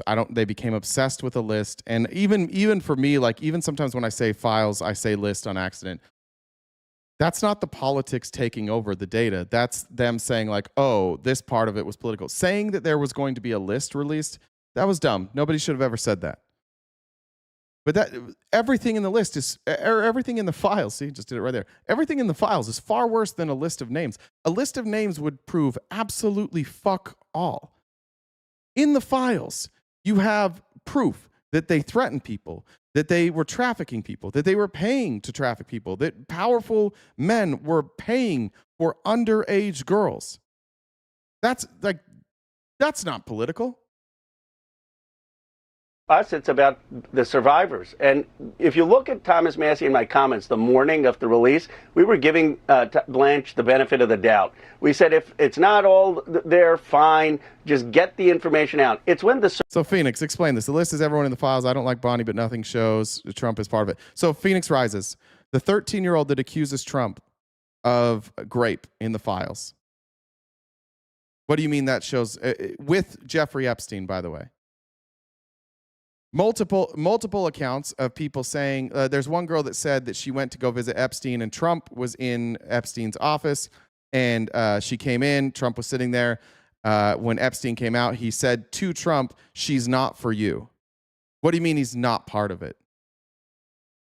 One of the victims, Trump seems to know by name. Epstein took from Mar-a-Lago. What do you mean? What do you mean, Phoenix Rises? Explain that. She never said the accusation was fake. Now you're lying. Now you're lying for a 13-year-old girl who was abused. What kind of scumbag are you? Now you're lying about an abused child? She dropped the charges because she felt her family was in danger. And in these files, we see Jeffrey Epstein threatening people's families. In the first trial in Florida, the victims came out and they said the reason that we didn't report it to our families is because Epstein said he would go after our families. You're lying? You're lying about what a 13-year-old abuse victim said? You're lying about what she said to protect Donald Trump? Wow, dude, what kind of person are you? You don't know Donald Trump. You don't know her. You took a side and you took the side of the guy. You think a 13-year-old just lied about all this shit? Then you lied and said she retracted it. She didn't retract that. Now you're lying again? She never admitted she lied. You lying fuck. Wow, you're sick. You're actually really fucking sick. Really fucking sick. This is your people, MAGA. Come get your boy. This is why women in this country aren't sleeping with MAGA men. Even when the evidence is right in front of your face, you won't believe it. Even when it's out there, you will always side with Trump before you will side with abused fucking children. You want to ignore children who are, and by the way, the FBI fucking covered this up. Our FBI from 1996 until now, and they're still covering it up. You were supposed to bring in outsiders who were going to expose this. You brought in Bongino. Bongino fucking quit. Why'd Bongino quit? What do you think happened to Dan Bongino here? And now Kash Patel's lying to cover for the FBI? All because you voted for Donald Trump. You small-minded sick fuck. Phoenix, you small-minded sick fuck. Siding with the abusers. Siding with the abusers.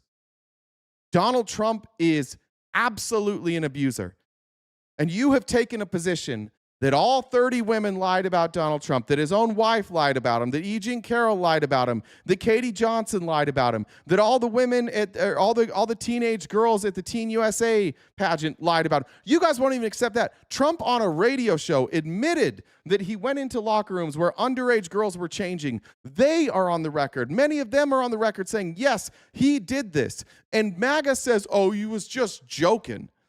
He admitted it long before he was president. The girls called it out. They confirmed it, and you still won't fucking believe this. This is cult shit. This was Mormons not wanting to admit that Joseph Smith, the founder of their church, abused children. And that's what allowed him to abuse children. You are enabling abusers all over the world. And what this tells other abusers, and the reason that abusers flock to the Republican Party, Conor McGregor. Remember how Conor McGregor wasn't even political and now he's like going to the White House? What about, what's that actor's name with the long hair, the British guy? Whatever his fucking name is. All of a sudden he's a Republican? When did he become a Republican? Oh, after he got caught sexually abusing people? Russell Brand. Thank you. You guys have now become a magnet to people who abuse women and children. Why? Because of you. Because of you, Phoenix. You fucking allow it. Because you guys are so obsessed with Donald Trump and you can't get his dick out of your mouth, you have now become a magnet for abusers. Ollie Alexander, who Donald Trump had running like the Midwest for him, he was sexually abusing teenage boys inside of your own party. Nick Fuentes just ignored it. Turning Point USA just ignored it. One of the founders of Turning Point USA, by the way, not founders, members of TPUSA, just got caught with CSAM. Donald Trump's religious advisor is in prison right now for abusing children. After the allegations came out about Roy Moore, fucking after the allegations came out about Roy Moore, which were true. Roy Moore ran for and got Trump's endorsement after young girls came out and accused him. You guys have created a safe haven for sexual predators. Tim Ballard, you remember the movie Sound of Freedom? He sexually assaulted 2 of my friends. 2.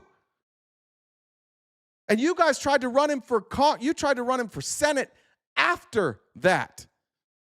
He still is going to the White House. He's working with the FBI now. Can we get rid of Phoenix Rising? The grape apology is just getting really fucking gross. Do it. Yeah, do whatever the fuck you want. I don't give a shit. It's foul. Do it. I don't give a shit. That's on you. Not on you. That's up to you. Yeah. You are the party of pedophiles. You are. You have so many in your party. You didn't even run Matt Gaetz out. Matt Gaetz left. He quit.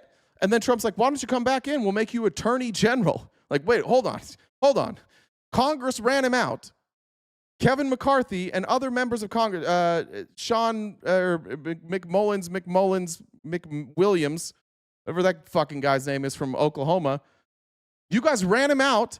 And then Trump's like, come on back. We'll make you attorney general. And he drugged and sexually assaulted a 17-year-old girl. Come on in. It's fine. We don't take any of that shit seriously over here.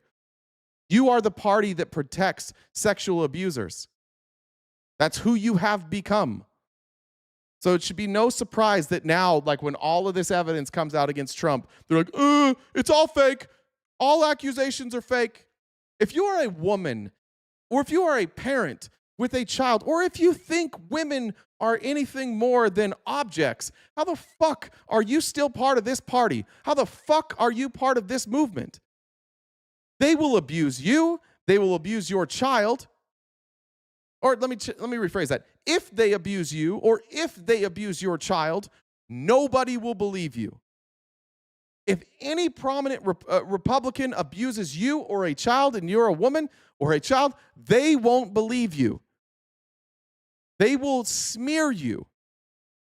I don't know how much more you need to see from this party to realize that they will always side with the predator.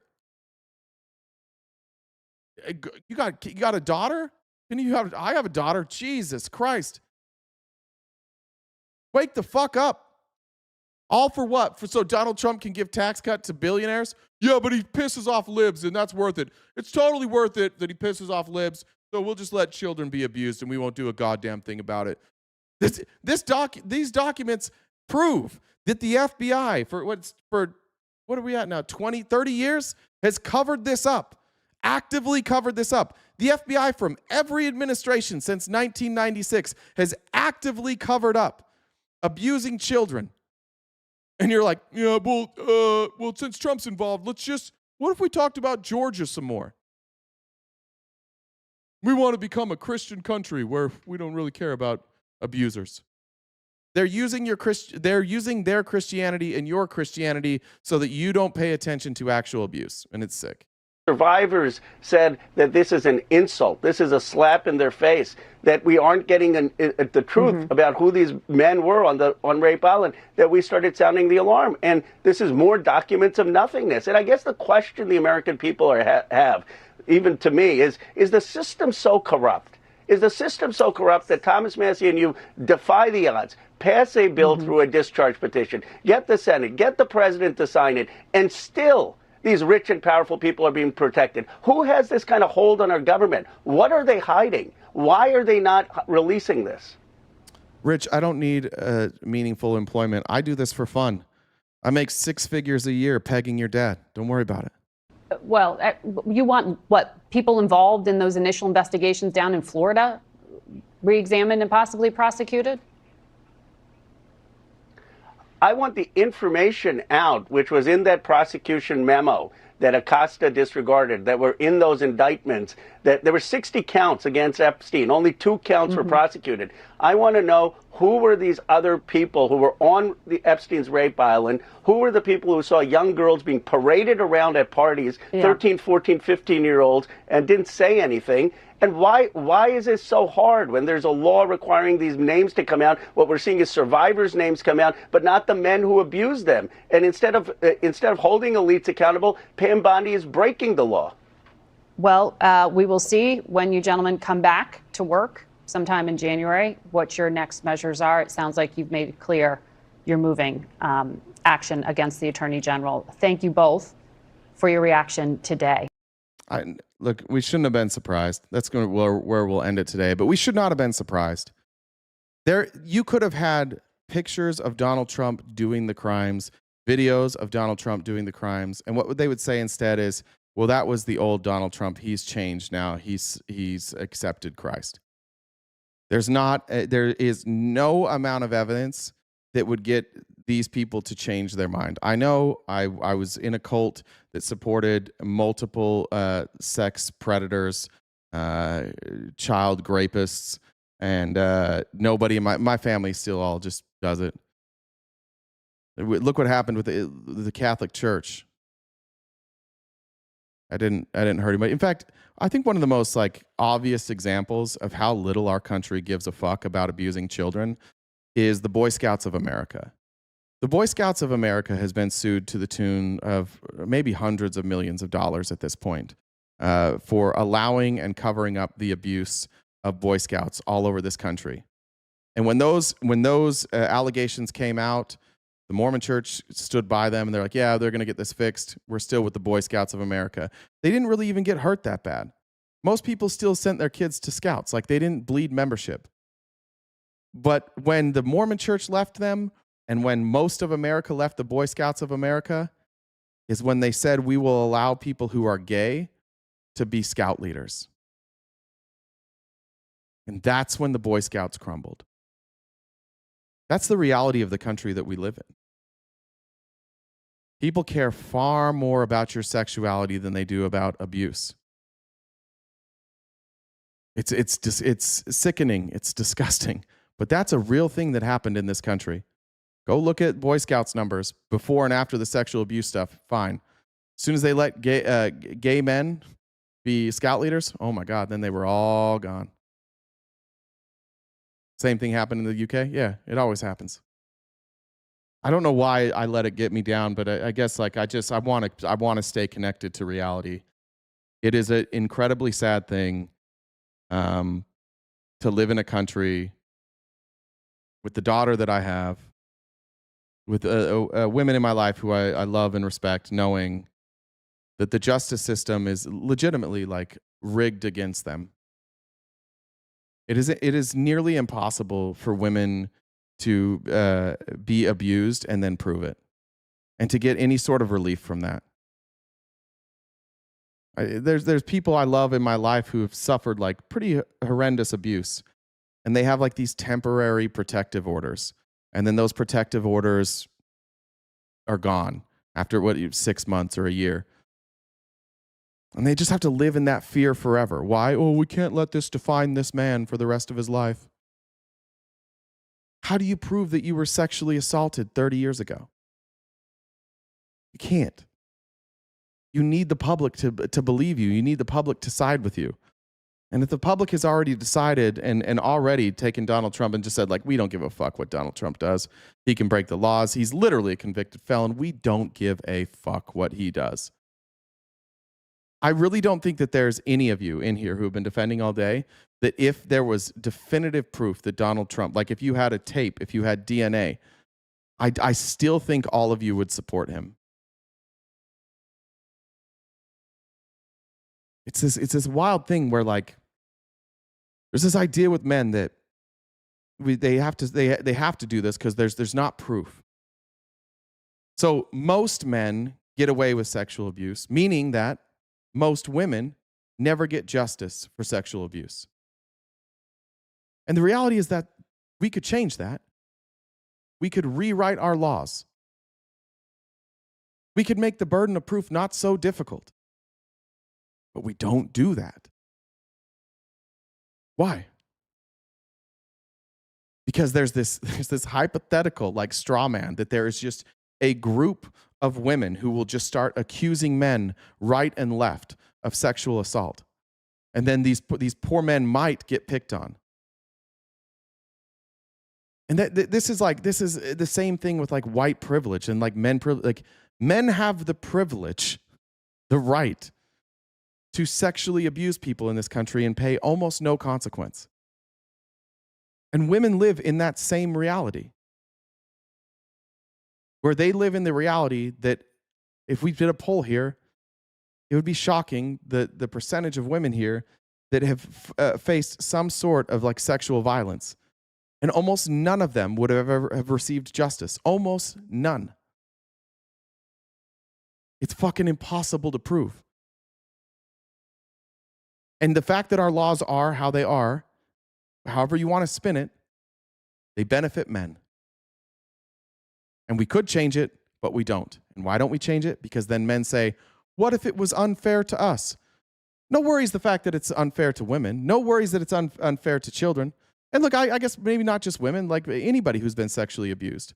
It just overwhelmingly like affects women. But this could happen to men too. It's impossible to prove. So the abusers in this country have an unfair advantage, and we don't change that. We don't change the unfair advantage that sexual abusers have in this country because somebody might get caught up and wrongfully accused. It's a real fucking problem. And it's ironically, we spent all day doing this. It's ironically the people that are talking about what makes a good man. Christianity makes a good man. That's what makes, sorry. Just go look at the statistics in this country. Are you more or like, if you look at the people who have committed sexual abuse, are they more or less likely to identify as Christian? More likely. All these people that you have collected recently in your party. Let's talk about Russell Brand specifically. Russell Brand can't speak at Democrat conventions. Russell Brand can't speak at progressive conventions. Why not? Because he's an abuser. You guys say like the left abandoned Trump. Yeah. Because he was sexually abusing women. And he's a criminal. And so we said, you can't be part of us anymore. And you guys went, you could come over here. We don't give a fuck. You guys just pardoned our criminals. We finally had a Democrat who went to jail for something. And Trump pardoned him. Or now he's trying to run as a Democrat. And the Democrats are like, get fucked. Your president pardoned our criminal.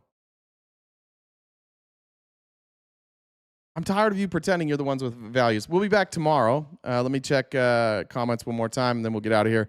We'll be back tomorrow and Wednesday, then off Thursday, probably off Friday, but not sure. Pink says, happy solstice to my fellow heathens.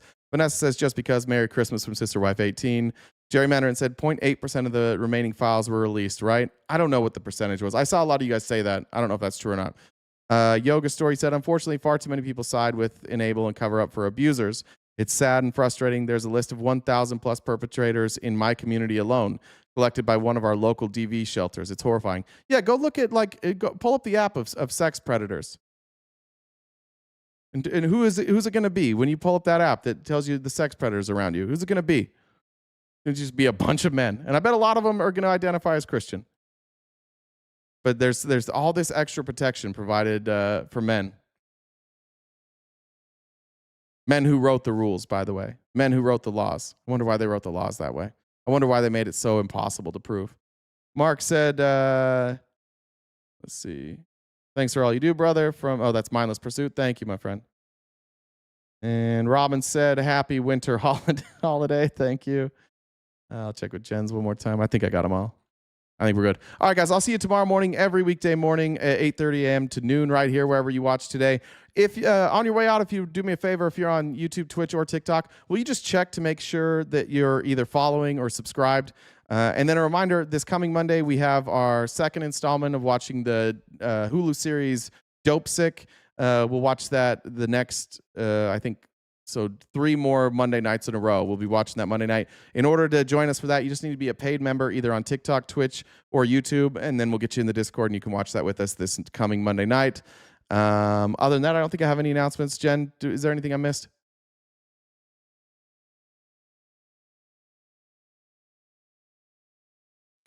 Nope, I think we're all set. All right, guys. Enjoy your break if you have a break. Enjoy work if you have that. Take care of yourselves. Drink lots of water and say something nice about yourself. Stay cute and cool, and have a great summer.